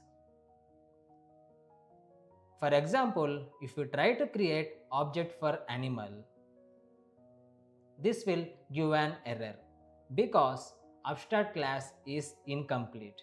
It contains abstract methods and which don't have implementation. So Java cannot create object. And another important point, abstract method acts like a rule. It tells every child class you must implement this method. Now let's create a child class and see this. I will create a new child class dog and click finish. Now I will extend animal.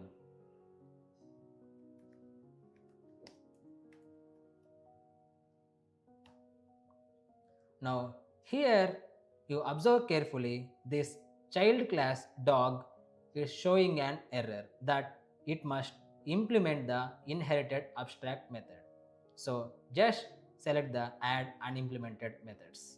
Now the abstract method has been overridden. If you don't override, this one will show error again.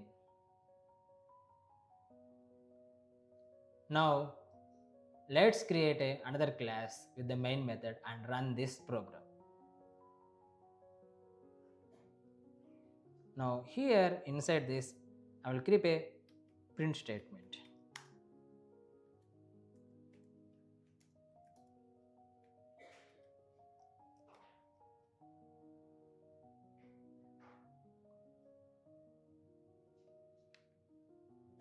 And I will create another class. I will name this as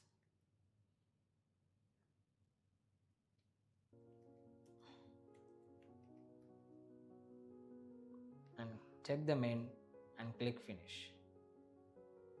Now inside this main method I will create object for dog.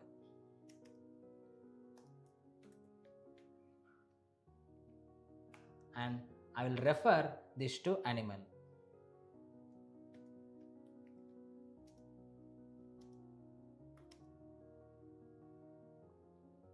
First I will call sound method.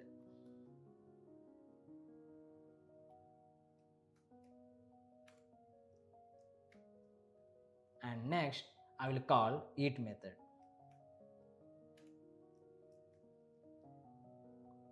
Now when I run this, output will be dog barks and animal eats.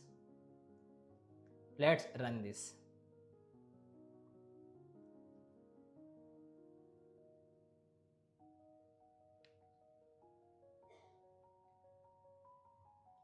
You can see the output dog barks and animal eats. So what is happening here? We defined a method in abstract class, but implementation is done in child class. This is the implementation.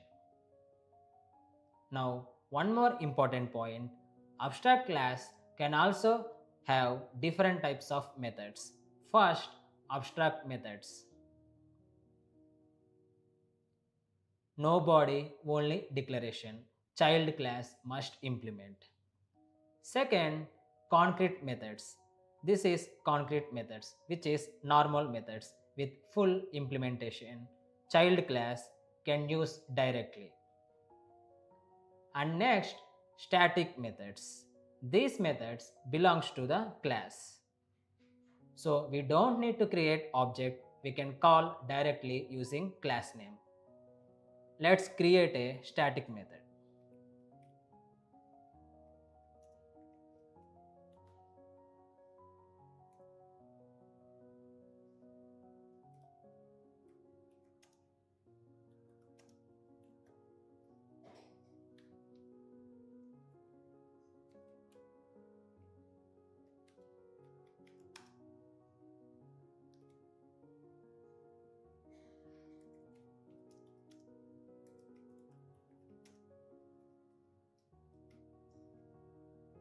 Now what I will do,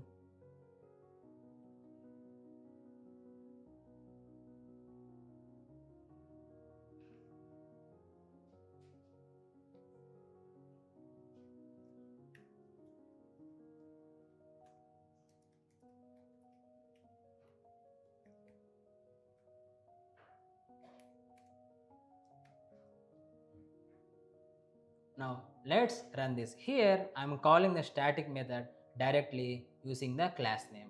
Now let's see the output.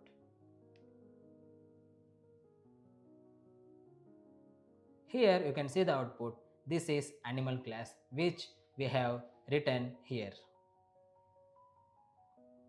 Now let's understand the output. We are calling animal.info. So output will be this is animal class.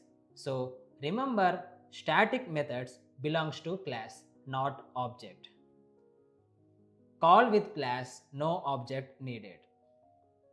Next we have final methods.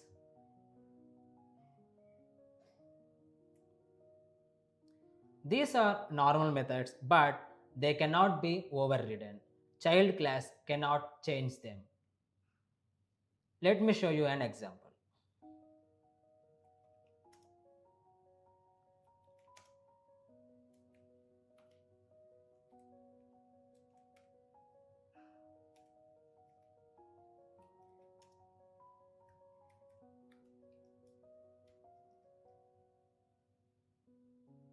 Now, if I try to override this in child class, we will get an error.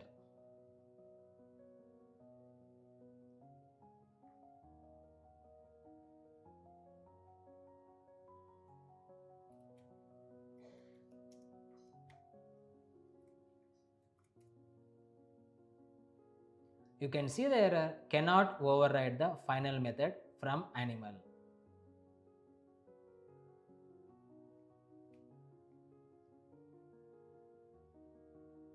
Now we will call this method directly in the main method.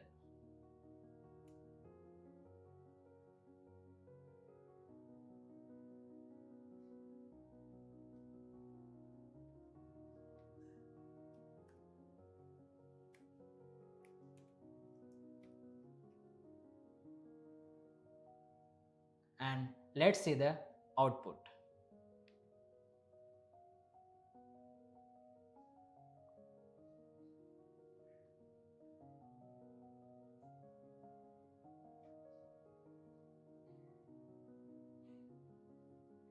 let's print a statement in this.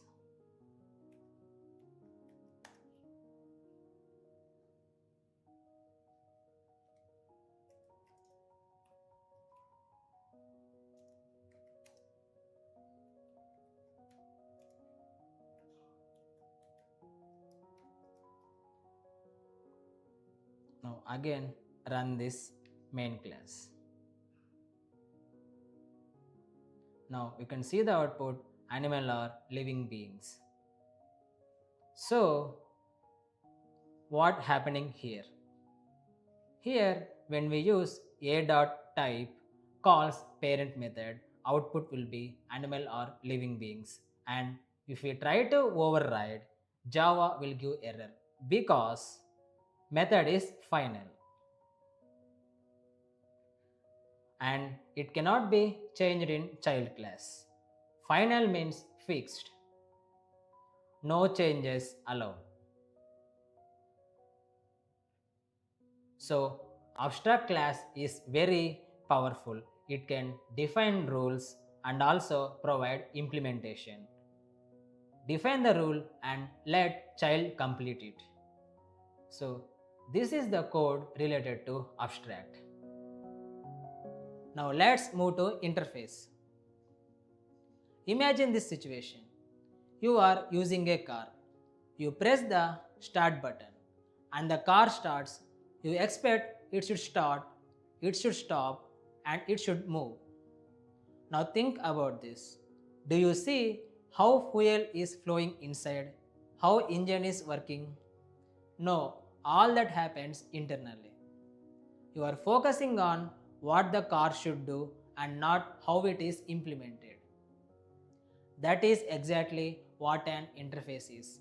It defines what should happen and leaves how it happens to the class.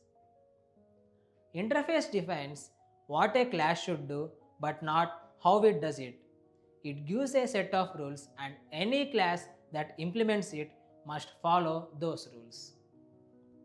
And one important point, interface provides full abstraction because it focuses only on what should happen and not how it is implemented. That is why interfaces are used to achieve abstraction in a clean and structured way. Now in modern Java, interface can have different types of methods. Now let's look at the different types of methods. Inside an interface, first abstract methods. These are available from the beginning of Java. They have only declaration, no implementation. So any classes must implement them. Next, default methods. These were introduced in Java 8. These methods already have implementation, so classes can use them directly or override if needed. Then static methods. These are also introduced in Java 8. This belongs to interface and we call them using interface name. And finally, private methods. These were introduced in Java 9. These are used internally inside the interface, mainly to reuse code within other methods. From simple rules to powerful features in modern Java. Now the important question, how do we achieve abstraction? Using interface, very simple. By using implements keyword. A class implements interface and provides implementation for abstract methods. Interface give rules, class give implementation. Now we are moving to the coding part. Let's create an interface and implement it step by step. Observe carefully. Now I will create another new subpackage under OOP concepts, interface.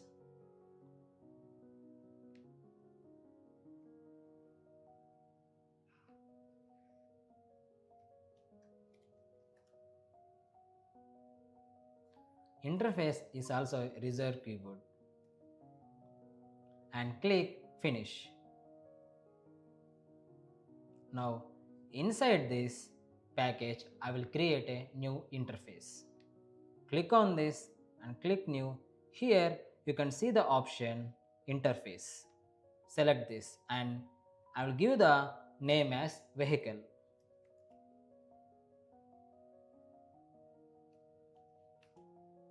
And click finish. So this is the vehicle interface. Now inside this interface I will create three methods. First I will create abstract method.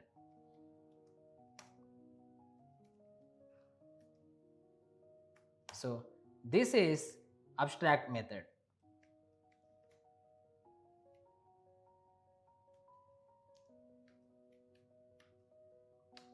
And I will create a default method.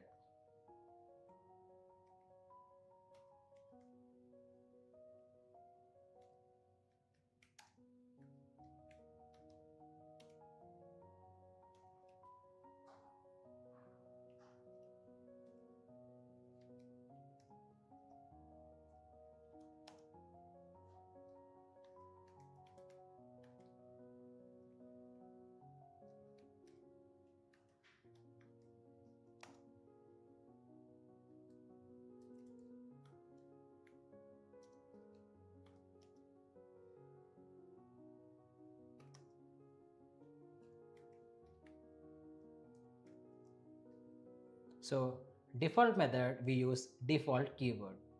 And next I will create a static method.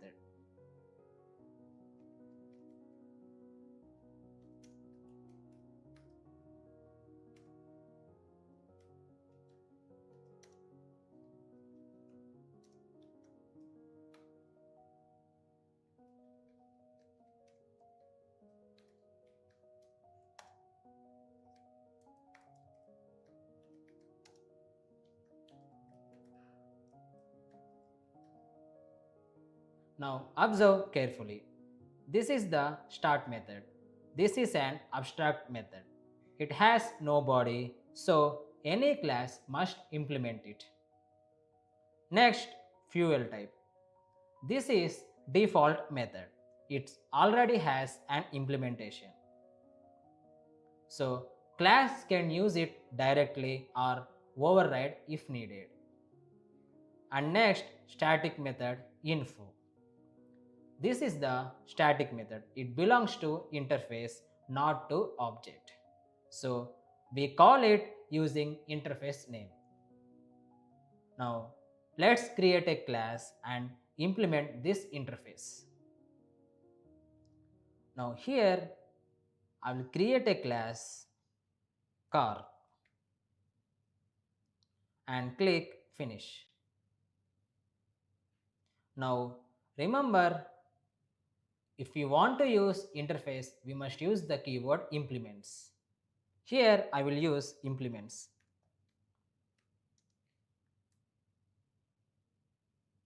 Vehicle. Now you can see here carefully an error is coming that it must implement the inherited abstract method from vehicle. So we'll just click add unimplemented methods and it automatically overrides the start method from vehicle.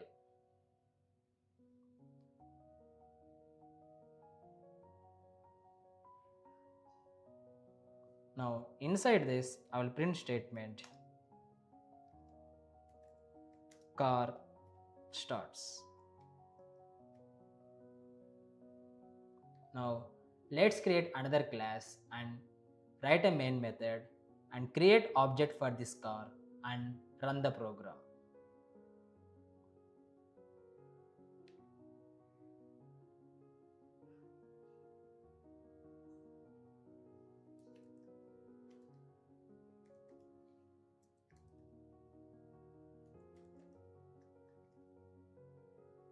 Check on the main method and click finish. Now inside this main method I will create object for car.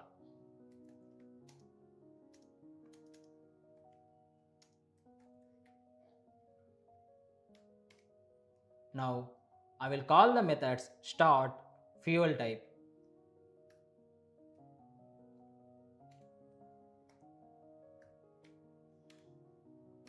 and static method using the interface name.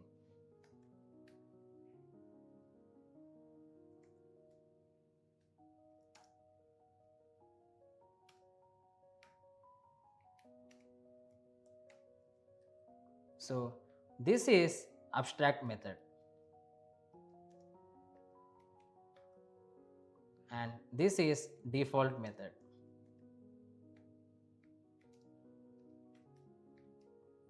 And this one is static method.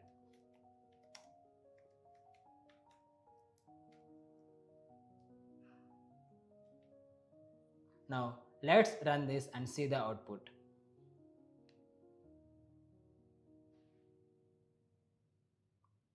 Now you can see the output: car starts, fuel type petrol, vehicle interface.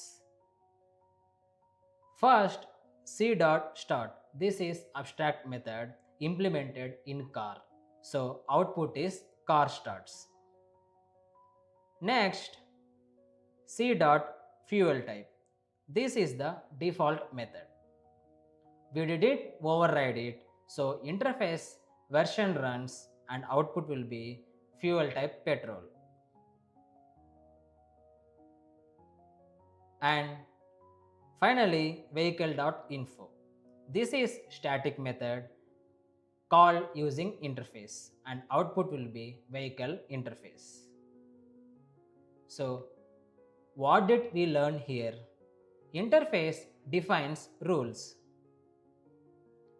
Class implements and provides logic.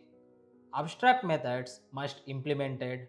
Default methods ready to use. Static method called using interface. Interface defines what we do. Class makes it happen. Now one important point, remember earlier when we tried multiple inheritance using classes, it was not allowed and it gave error. Why does this happen? Because of ambiguity problem. When two parents have same method, Java cannot decide which one to use. So Java avoids this by not allowing multiple inheritance using classes. But here is the interesting part. Using interfaces, we can achieve multiple inheritance. Let's see how. Now I will create another interface engine.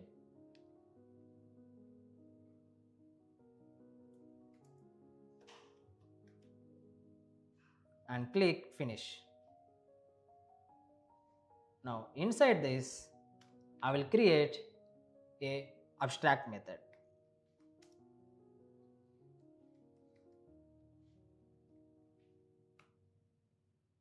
Now again I will create another interface.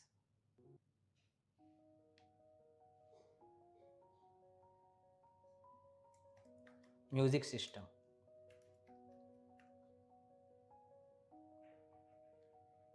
Now for this interface also I will create an abstract method play music.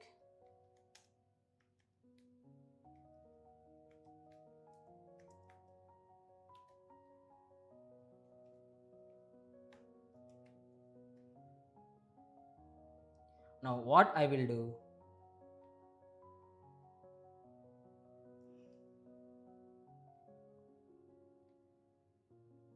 here instead of vehicle I will call both engine and music system interface.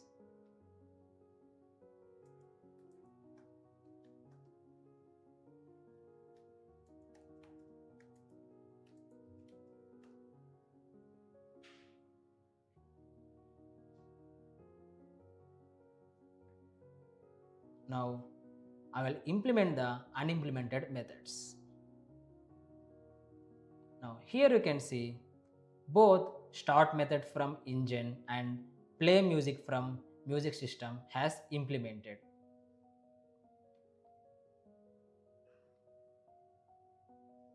Inside this I will print a statement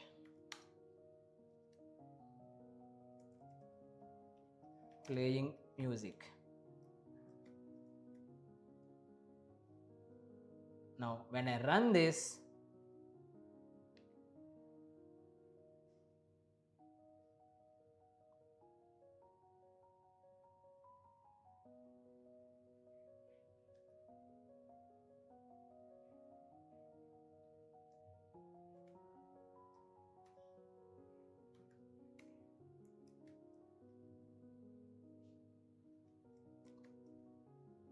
Now let's run this and see the output. Now you can see the output, car starts coming from engine and playing music coming from music system. So here class is implementing multiple interfaces.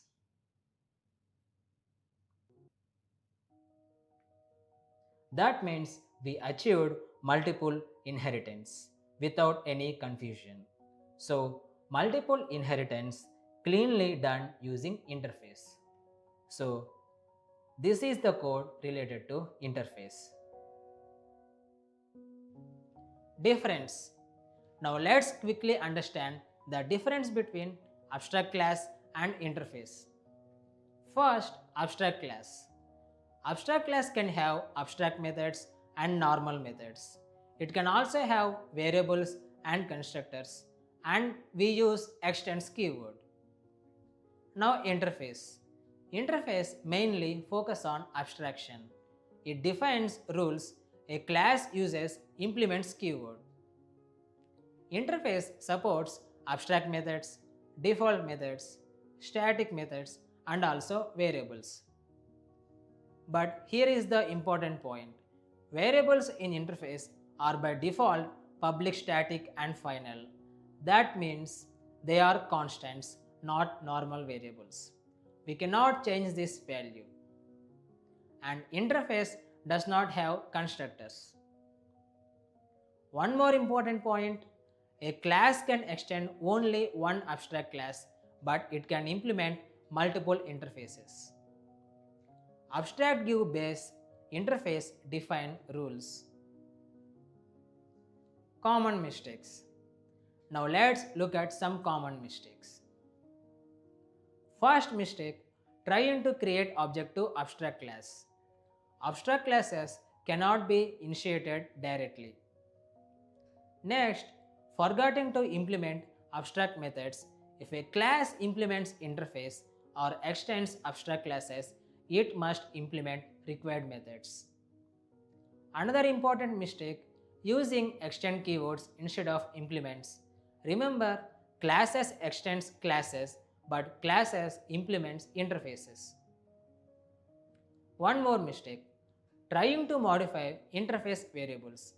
They are constants, so values cannot be changed. Understand the rules, code works smoothly. Homework and questions. Before ending this, I have a small task for you. First, create an interface vehicle, add method start, create car and bike classes, implement vehicle and override start method and print different messages. Next level, create two interfaces, engine with start method, music system with play music. Next level, create two interfaces, engine with start method, music system with play music method. Create class car, implement both interfaces, call both methods. Now you will understand clearly. Now try combining concepts, use encapsulation with private variables, use abstract class for common methods, use interface for rules, apply polymorphism, and observe the behavior. This makes concepts easy to understand. Try different variations, create multiple objects, and see how output changes. You will get better understanding. Most asked questions. What is abstraction? Difference between abstract class and interface. Can we create object of abstract class? Why interface is called full abstraction? What is default method? Can interface have variables? Difference between extends and implements. Can a class implement multiple interfaces? Try this yourself. Share your answers in the comment section. If you have any doubts, ask in the comments. I will help you. Combine concepts, you will understand it better. So that's all for today. In the next video, we will learn composition and aggregation, also called has a relationship. If you found this helpful, like, share and subscribe to SP Learning Labs. See you in the next video.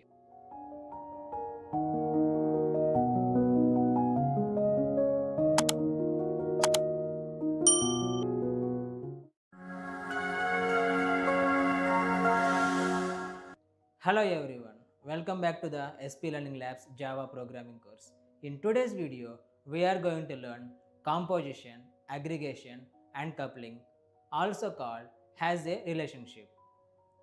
This is very important to understand how objects are connected and how they depend on each other in real world applications. Let's get started. So far, we learned is a relationship using inheritance. Now let's connect this to real life. Think about a car. A car has an engine. A person has a heart. A company has employees. So here, one thing is not becoming another. Instead, one thing is having another. This is has a relationship.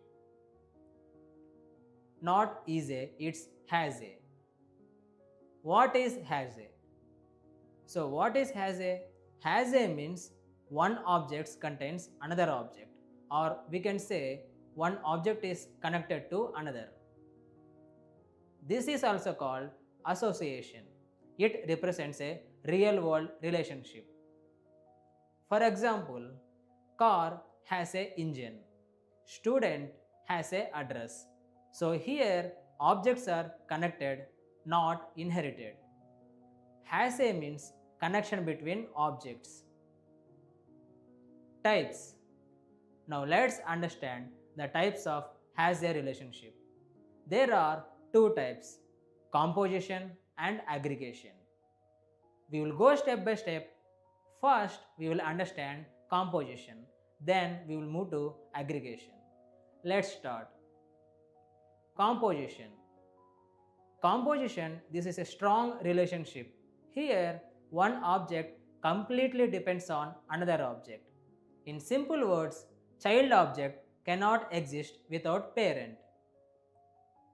Example, engine cannot exist without car. If car is removed, engine also doesn't make sense. Now let's see this practically using code. We will create engine and car classes and observe how they are connected. Observe carefully, this will make the concept very clear. Now let's create another subpackage under OOP concepts.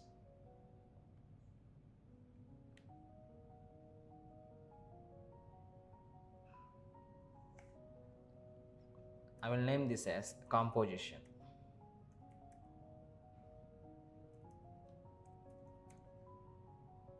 And click finish. Now I will create a new class.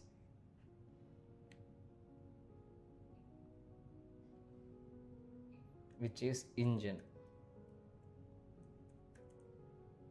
And click finish. Inside this class, I will create a method.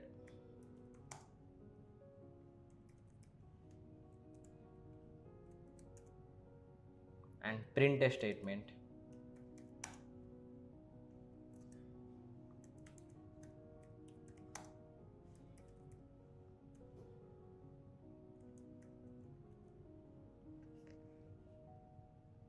Here we create a method start, which prints engine starts.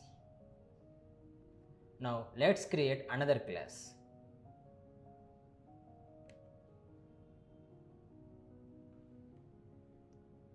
I will keep this class as car and click finish.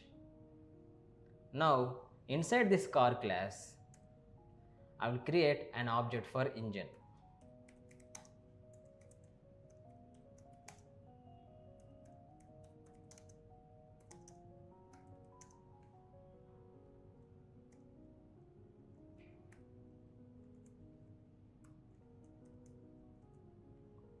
Next, I will create another method.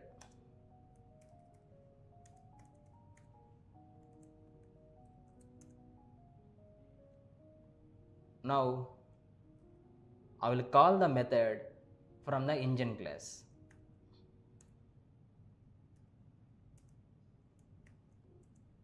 And inside this method, I will print a statement.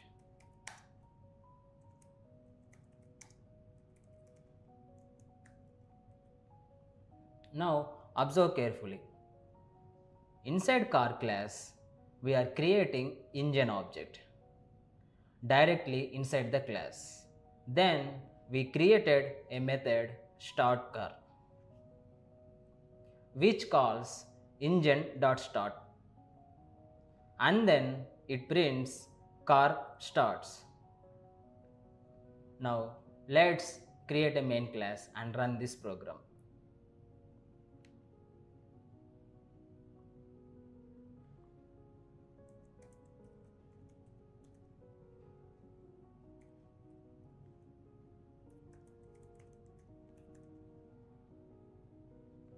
Check on this and click finish.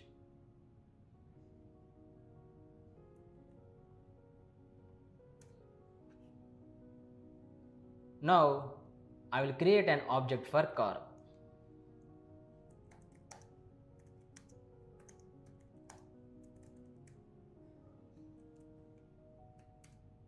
And call the start car method.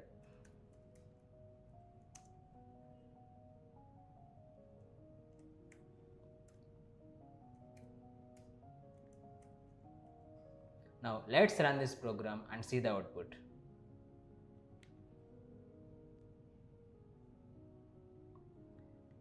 First, engine.starts runs and output will be engine starts. Then car prints and output is car starts. Now the important part, engine object is created inside the car. And so engine depends on car, it cannot exist independently. Because of this, car and engine are tightly coupled. This is called tight coupling. So in composition, we have strong relationship and tight coupling.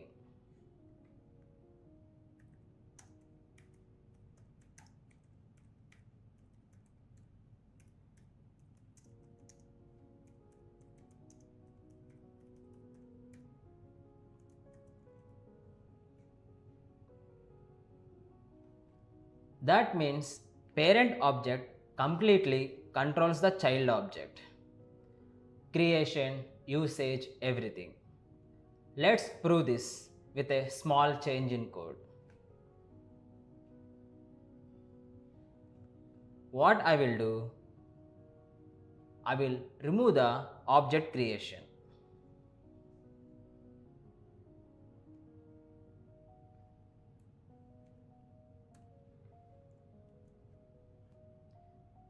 Now what happens? There is no object creation. Engine is null. When we call engine.start method, it throws null pointer exception. So what does this mean? Car cannot work without engine. It is fully dependent. Let's run this and see.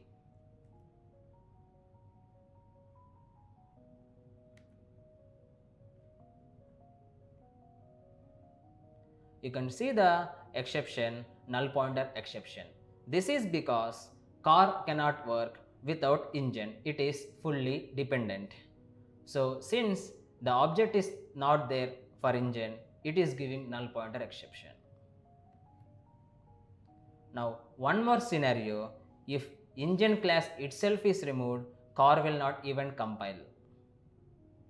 I will comment this.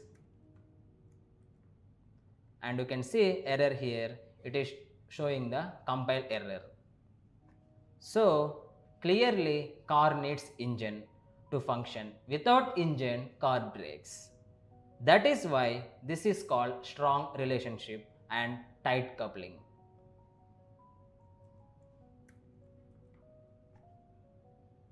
If one fails, the other also fails.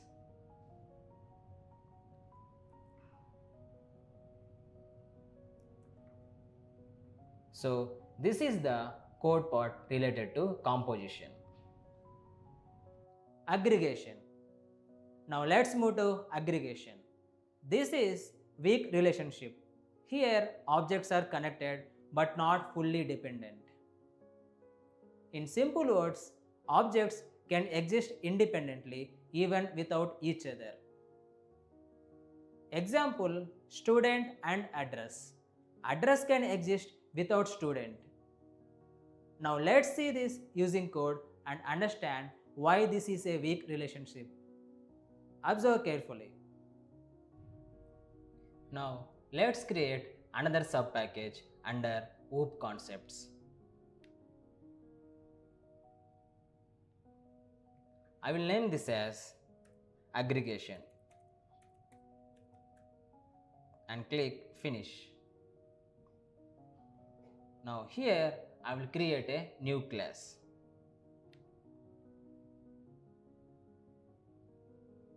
I will name this as address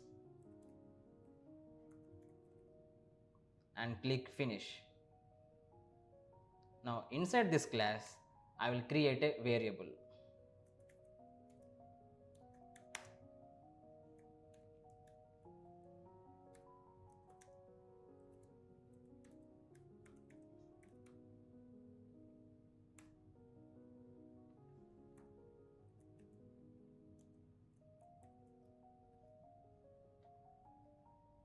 Here we created a simple class address with one variable city.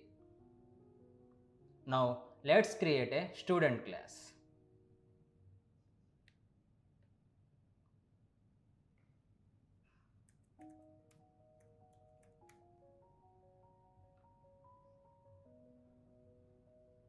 Now here I will create a variable address.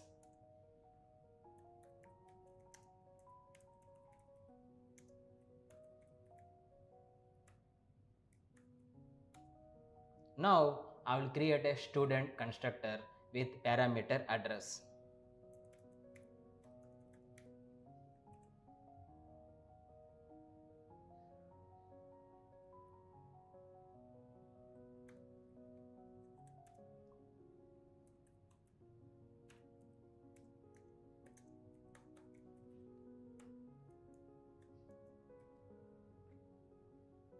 And again repeat. Now I will create another method.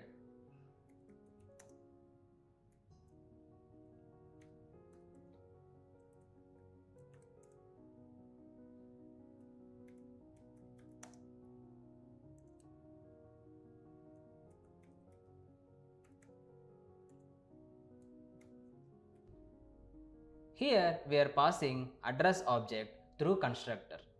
That means student is not creating address object, it is receiving it from outside and using this dot address equal to address. We are assigning the object to the student class. This is called constructor based injection and this is what makes the relation loosely coupled.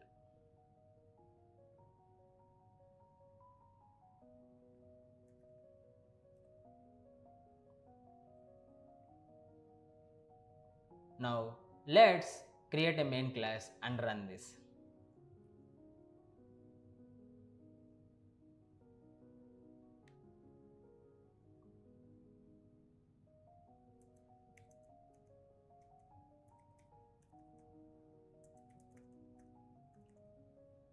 Check on the main and click finish. Now we will create object for address.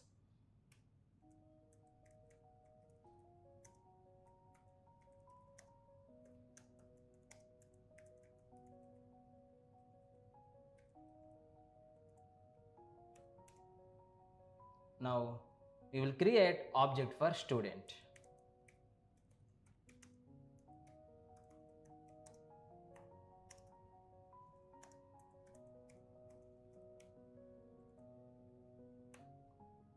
Now here I will pass address to student and I will call the show method.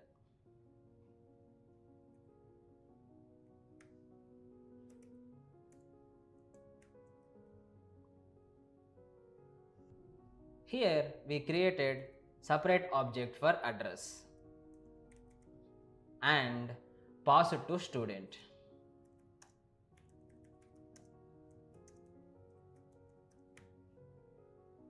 Now let's run this and see the output.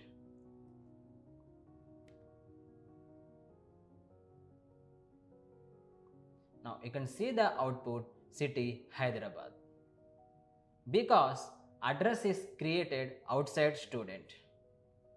So address does not depend on student. Now let's test this even without student object. I will comment this.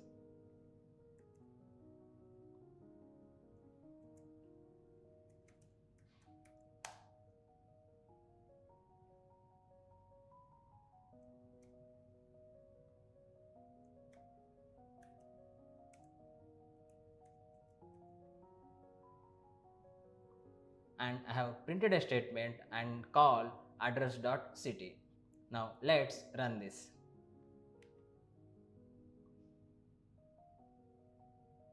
You can see the output Hyderabad. So here address works independently. Student may use address, but address does not depend on student. That is why this is called a weak relationship and also loose coupling. Connected but independent. So this is the code part related to aggregation. Differences. Now a quick difference. Composition is strong relationship. Objects are dependent. If parent is removed, child also cannot work. Aggregation. Weak relationship. Objects are independent. Even if one is removed, the other can still work. So remember, composition, fully dependency, aggregation, independent usage. Composition binds, aggregation connects. Now one important concept, coupling.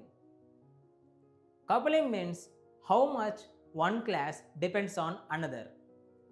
As we already saw, composition is tight coupling, aggregation is loose coupling. In real projects, we always try to keep loose coupling so code becomes flexible and easy to maintain. Common mistakes.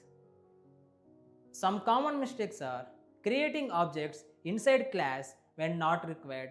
This leads to tight coupling. Confusing is-a and has-a. Using inheritance where association is needed.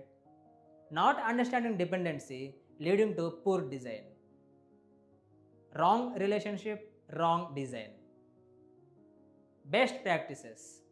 Some best practices are prefer loose coupling, use aggregation when independency is needed. Use composition only when objects are strongly related. Design smart, keep it flexible. Homework and questions.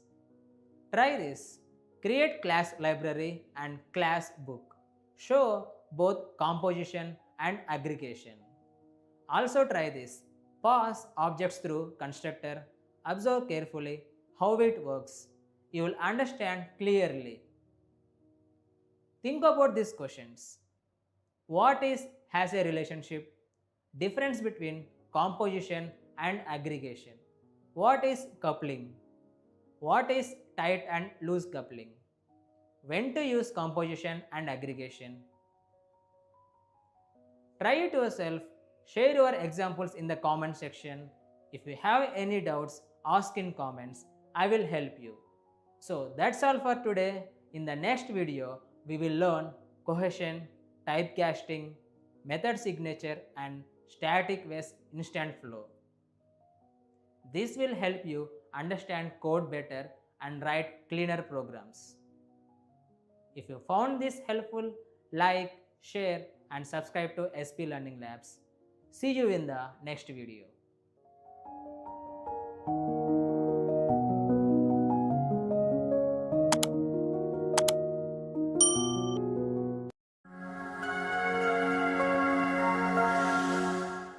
Hello everyone, welcome back to SP Learning Labs Java programming course. In today's video, we are going to learn cohesion, typecasting, method signature and static waste instance flow. First, we will understand what each concept means, why it is important. Then we will see real world examples and finally we will implement using code. In the last video, we learned has a relationship, composition, aggregation, and coupling. Now we are moving to one step forward. First topic, cohesion. Cohesion is a very simple and important concept. It tells us how focused a class is. Let me explain in a simple way. If one class is doing too many things, your code becomes confusing, difficult to understand, and hard to maintain. But if your class is doing only one job, your code becomes clean, easy to read, and easy to manage. Let's take a real example. Imagine one person cooking, driving, handling accounts, doing everything alone. Not practical, right? Instead, one person cooks, one person drives, one person handles accounts. Work becomes smooth. One class, one responsibility. Same thing in programming. One class should handle only one responsibility. That's what we call good cohesion. Now let's see code. Now let's create another sub-package under OOP concepts.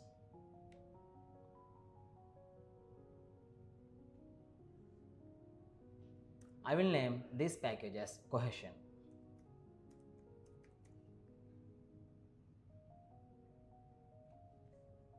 And click finish.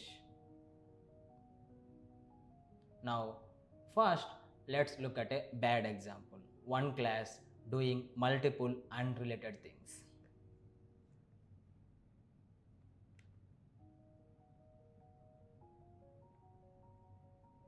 I will create student and click finish. Now inside this class I will create methods. First,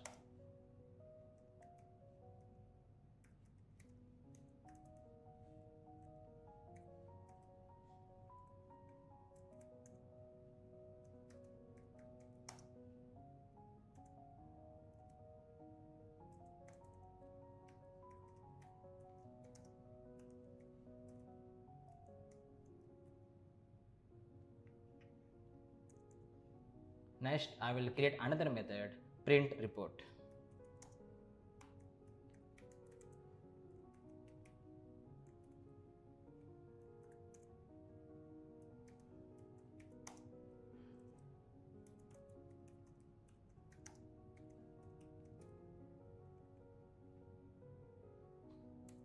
Next I will create another method, send email.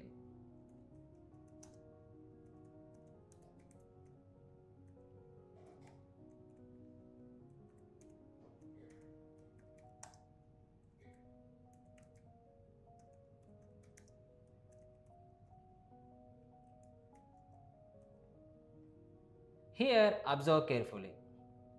This student class is doing calculating marks, printing report, sending email. Too many responsibilities. This is low cohesion.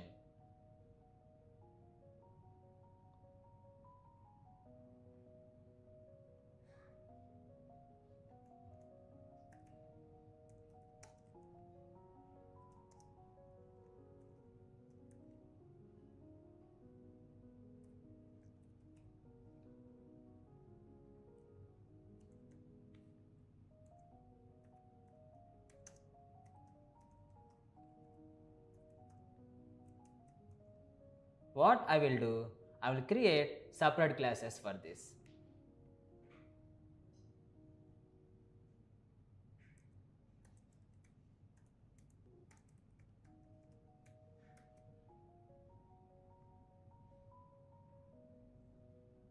And copy this method paste it here. I will create another class, report printer,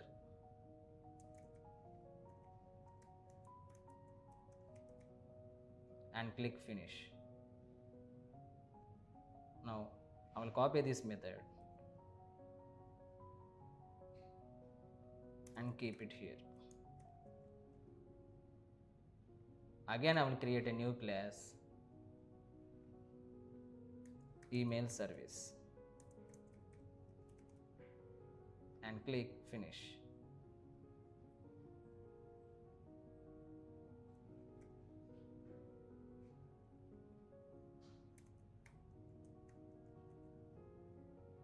Now see this, each class is doing only one job. Marks calculator calculating marks. Report printer prints report, and email service sends email. Clear separation. This is high cohesion. If we keep everything in one class like this, code becomes confusing and difficult to debug, hard to update, and even a small change can affect everything. So always remember, keep your classes focused. One class, one responsibility. That's a good cohesion.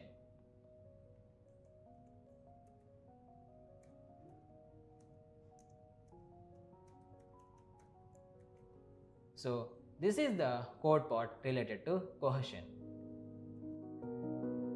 Next topic, typecasting. Typecasting means converting one type to another. Let's understand why we need this. Sometimes the data we have and the data we need are different. So we convert from one type to another. That is typecasting. Now there are two places where we use typecasting. One with data types, two with objects in Whoop. First, let's see data types conversion. Example, int to double. This happens automatically. But double to int we must convert manually because we may lose data like decimal values. Simple idea, small to big automatic, big to small manual. Now let's take a real life example. Imagine you have a small glass of water and you pour it into a big container. No problem at all. Everything fits perfectly, nothing is lost. Now reverse the situation. You have a big container full of water and you try to pour it into a small glass. What happens? It may overflow, some water may be lost. So you need to be careful. Same concept applies in programming. When we convert smaller type to bigger type, it is safe.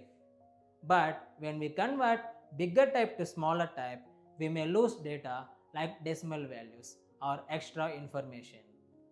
That's why some conversions happen automatically and some we must do manually with extra care. Now in Whoop, we use typecasting with inheritance. Upcasting, child object treated as parent. This is safe. Downcasting, parent reference converted to child needs attention. Upcasting is safe, downcasting needs care. Now let's see code. Now let's create a subpackage under Whoop concepts.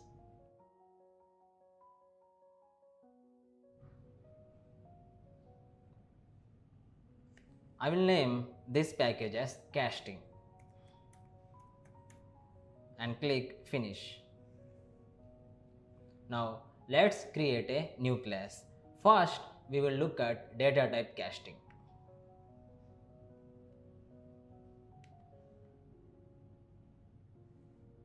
I will name this class as data type casting and click finish. I will add a main method. Now inside this main method, I will create data types.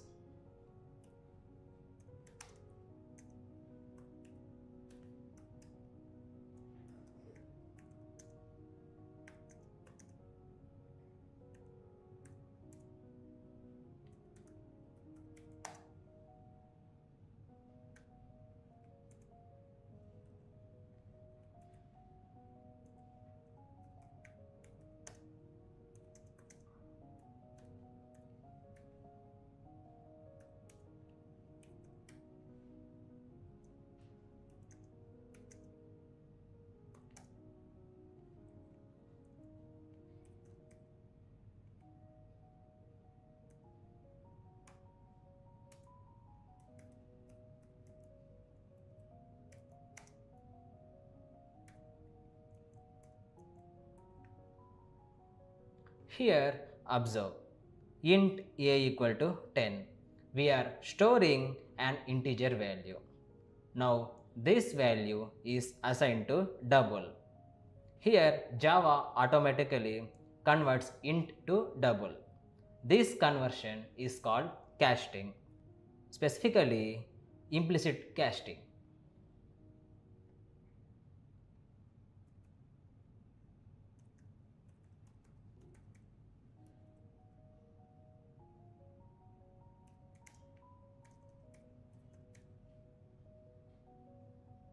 Now look at the second part. Double x equal to 10.5. We have decimal value. Now we are converting it into int. We are converting like this to int. Now here we are doing casting manually. This is called explicit casting.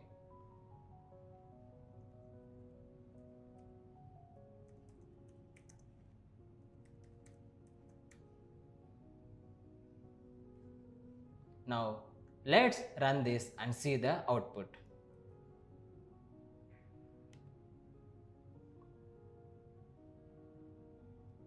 Observe the output. Decimal part is removed, so some data is lost. So remember, whenever we convert one data type into another, that process is called casting. Now let's move to the OOP casting. Here we are not converting values, we are converting object references. This is also called casting. Let's see it.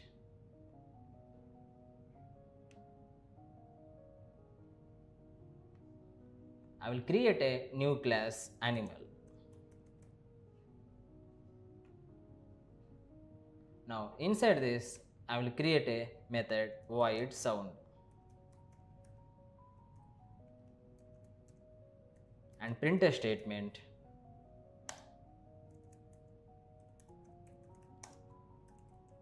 animal makes sound. Next I will create another class which is a child class.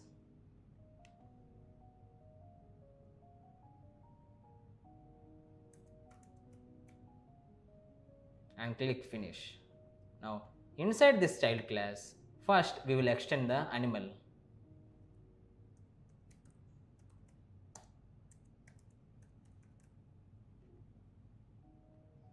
Now inside this child class, I will create a method bark.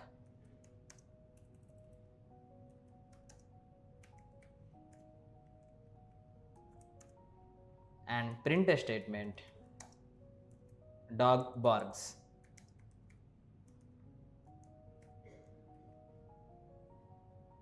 Now we will create another class with the main method and see the OOP casting.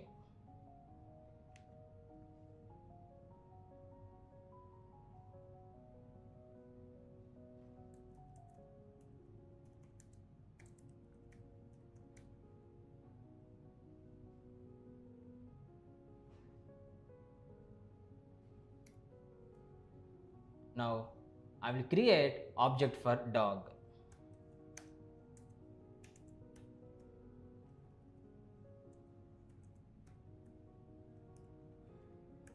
And I will refer to animal.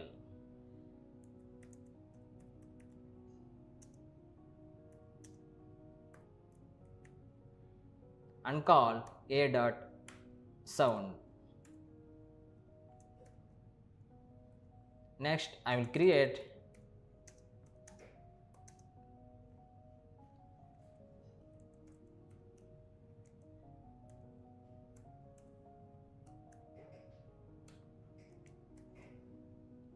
first.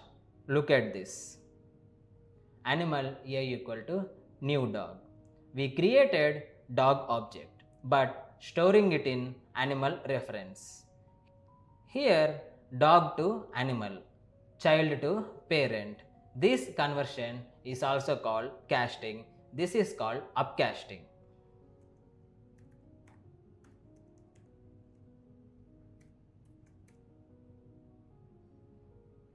And this happens automatically, so it is safe. Now look at this line, dog D equal to dog A. Here we are converting animal reference back to dog. This is called downcasting.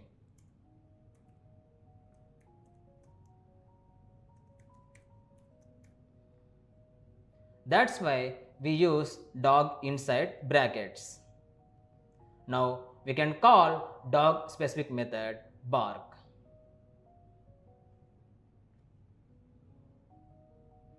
Now let's run this and see the output.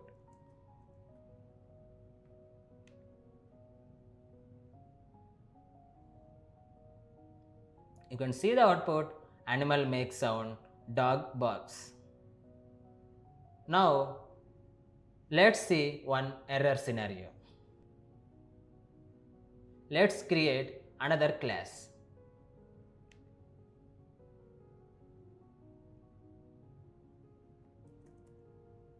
Which is cat and click finish. Now what we will do,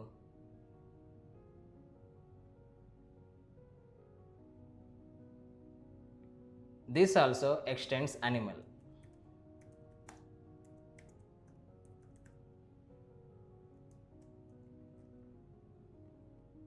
Now here I will keep cat instead of dog.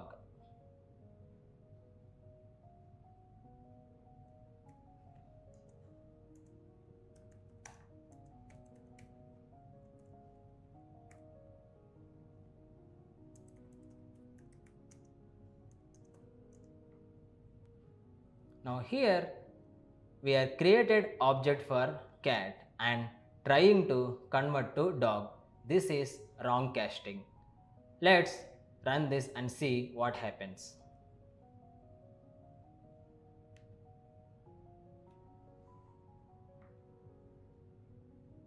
You can see class cast exception because this is wrong casting.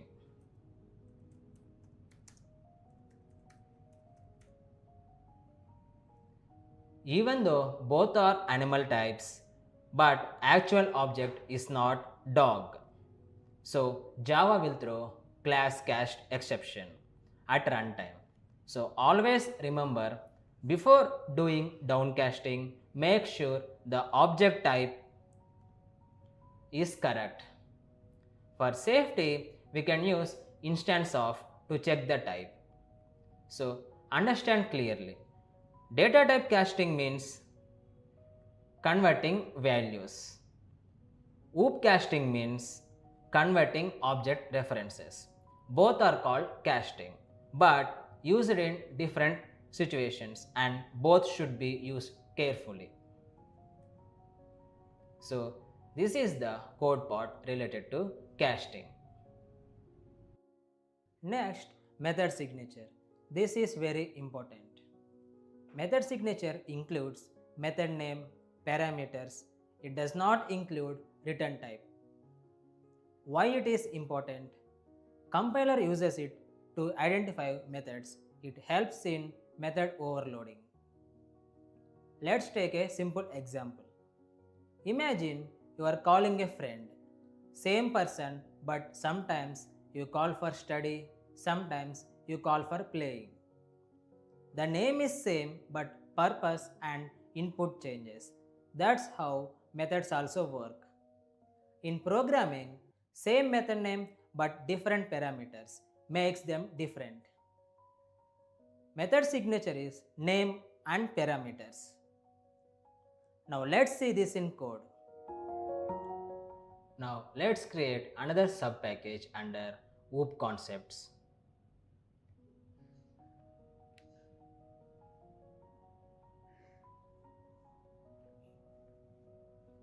I will name this as method signature.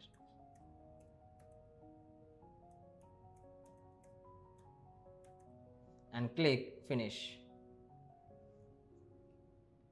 Now inside this package, I will create a new class. I will name this as calculator.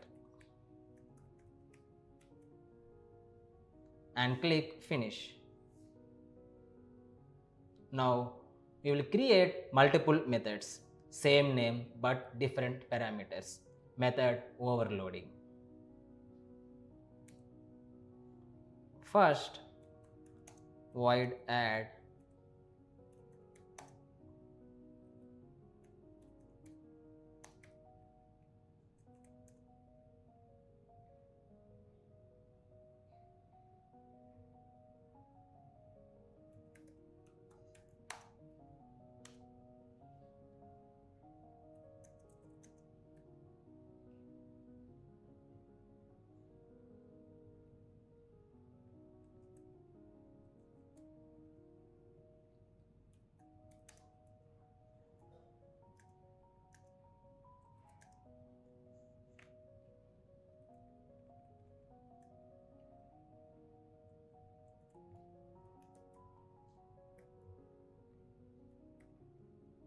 Now, same method, I will use different data type.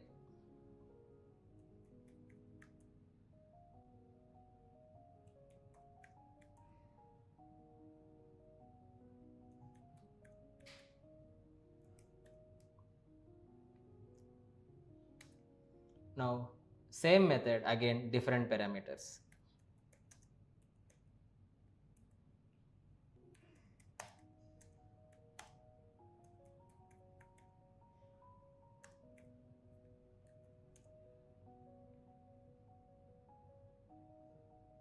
This time, I will add a return type.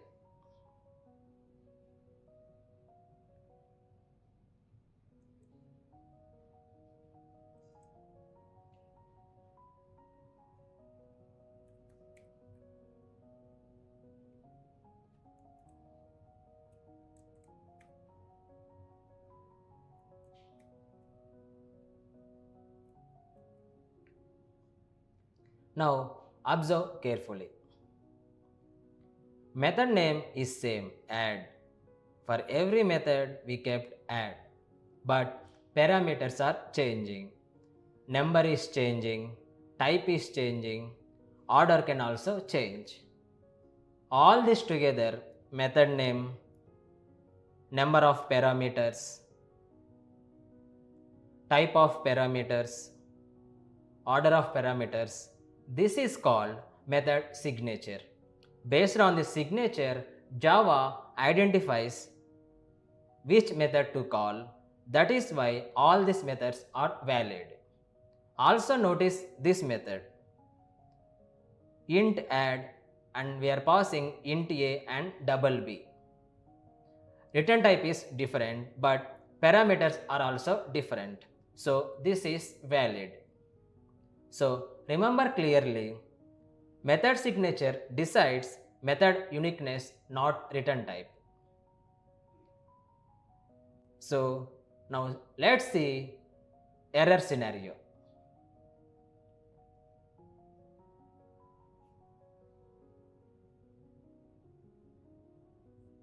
Now what I will do,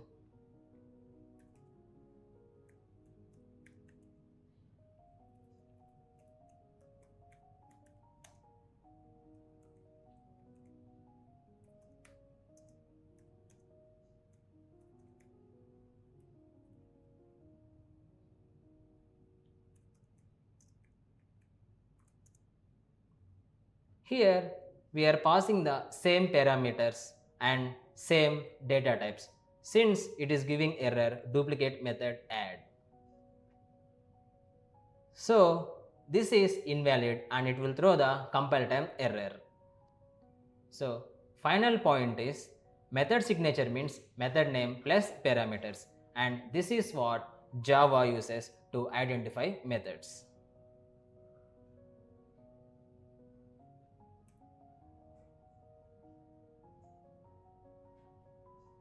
So this is the code part related to method signature. Final topic, static was instance. This is one of the most important concepts. Let's understand simply. Static belongs to class, instance belongs to object. That means static is shared across all objects, instance is separate for each object. Why is this important? Because in real applications, some data is common for everyone and some data is unique. We need to handle both properly. Let's take a real life example. Think about a company. Company name same for all employees. This is like static. And employee name different for each person. This is like instance. Class loads first, objects come later. So remember, static, common data, instance, individual data. That's the basic idea. Now let's see this in code. Now let's create another sub package under OOP concepts.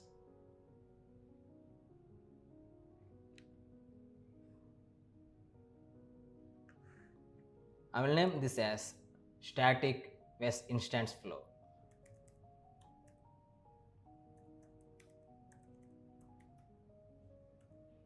And click finish. Now inside this package I will create a class employee.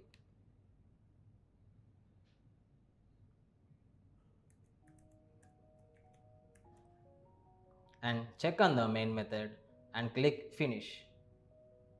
Now we will understand static variable, instant variable and execution flow.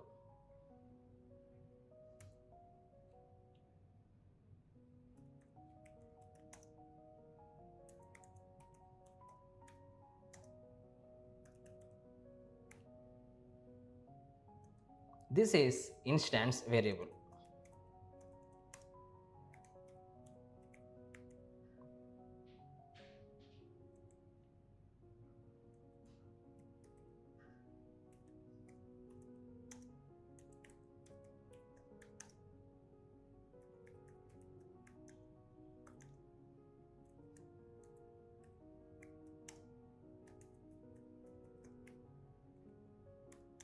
Now this is static variable.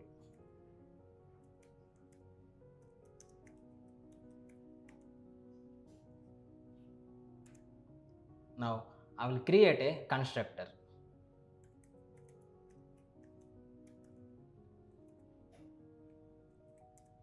And I will pass string name as parameter.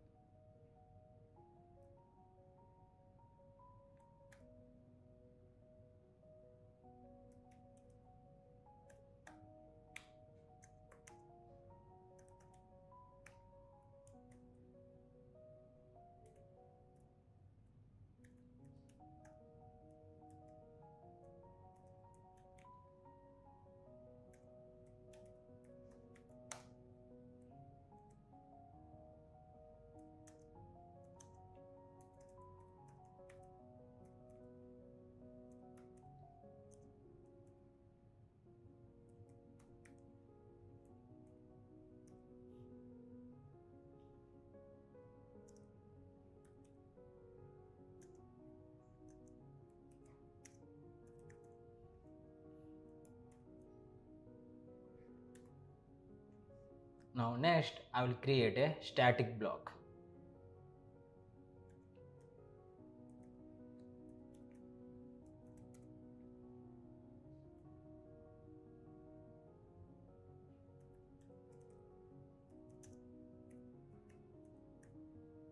Now Now inside this I will print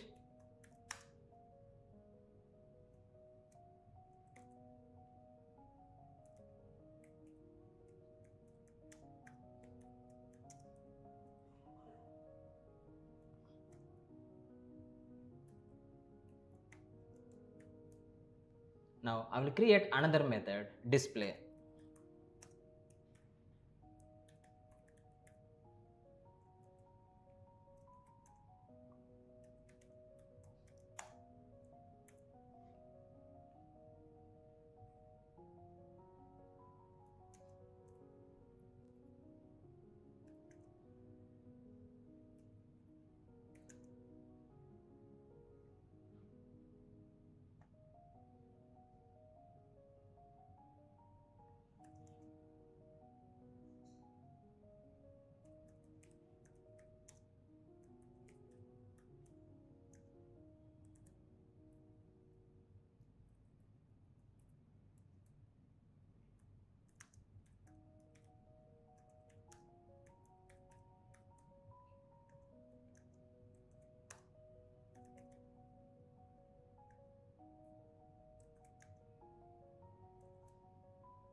Now this method prints name of the person and where he works.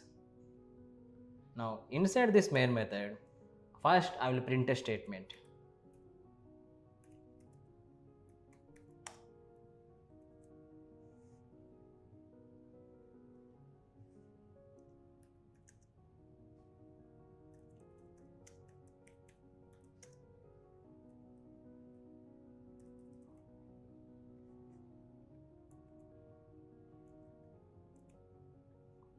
Next, I will create object for employee and call display method.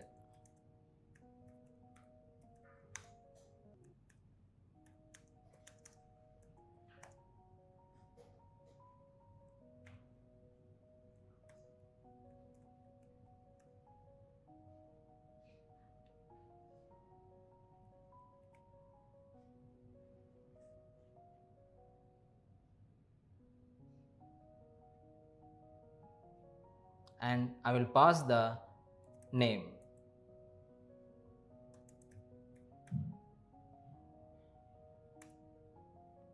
Now I will call the display method.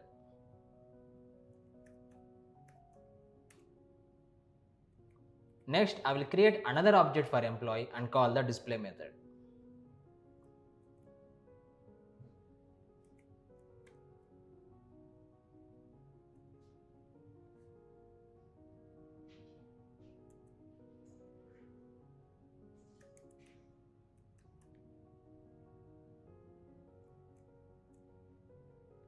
This is second object.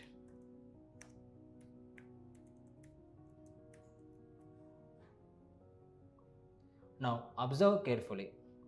Even though we change the order in code, static block is written after constructor. Still, static block runs first. And let's see this by running the code.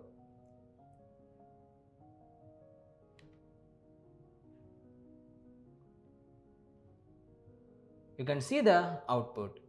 First, static block executed. After that, main method started. Then, constructor executed for John, and after that, instant method executed. Same flow happens for the second object also. Constructor executed and it takes the Kohli as the name and instant method got printed.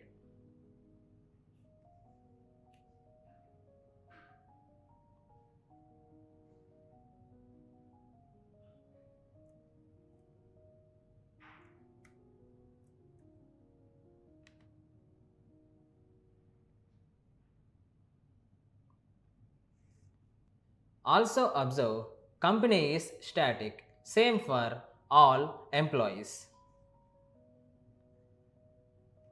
Name is instance, different for each employee. Now, important point, static method cannot directly access instance variable. Now, let's see that.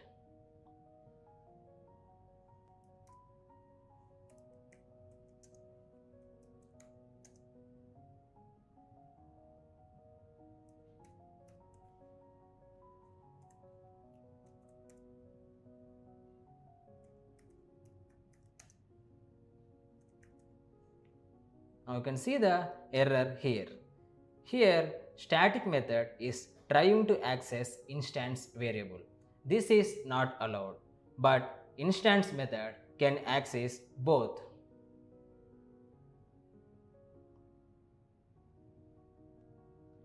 Here you can see this company is coming from static and this name is coming from instance variable. So remember, static is class level, instance is object level. And static runs first and instance methods can access everything. So this is about the flow related to static and instance. Alright, let's quickly revise what we learned. First, cohesion. One class should focus on one responsibility. Next, typecasting. Converting one type into another, both in data types and objects. Then, method signature. Method name plus parameters. This is how Java identifies methods. Finally, static vs instance. Static class level, instance object level. Shared versus unique data. If you understand this, your code becomes much cleaner and easier to manage. Clear concepts, clear code. Homework and questions. Before ending this video, I have a small task for you. Try this on your own. First, create one class that does multiple things. Then break it into smaller classes and observe how clean your code becomes. Next, try typecasting. Create parent and child classes. Practice both upcasting and downcasting. Then create multiple methods with same name, change number, types and order of parameters and observe method signatures. Also try this. Create a class with static and instance variables. Print values and observe the flow. Static block, main method, object creation.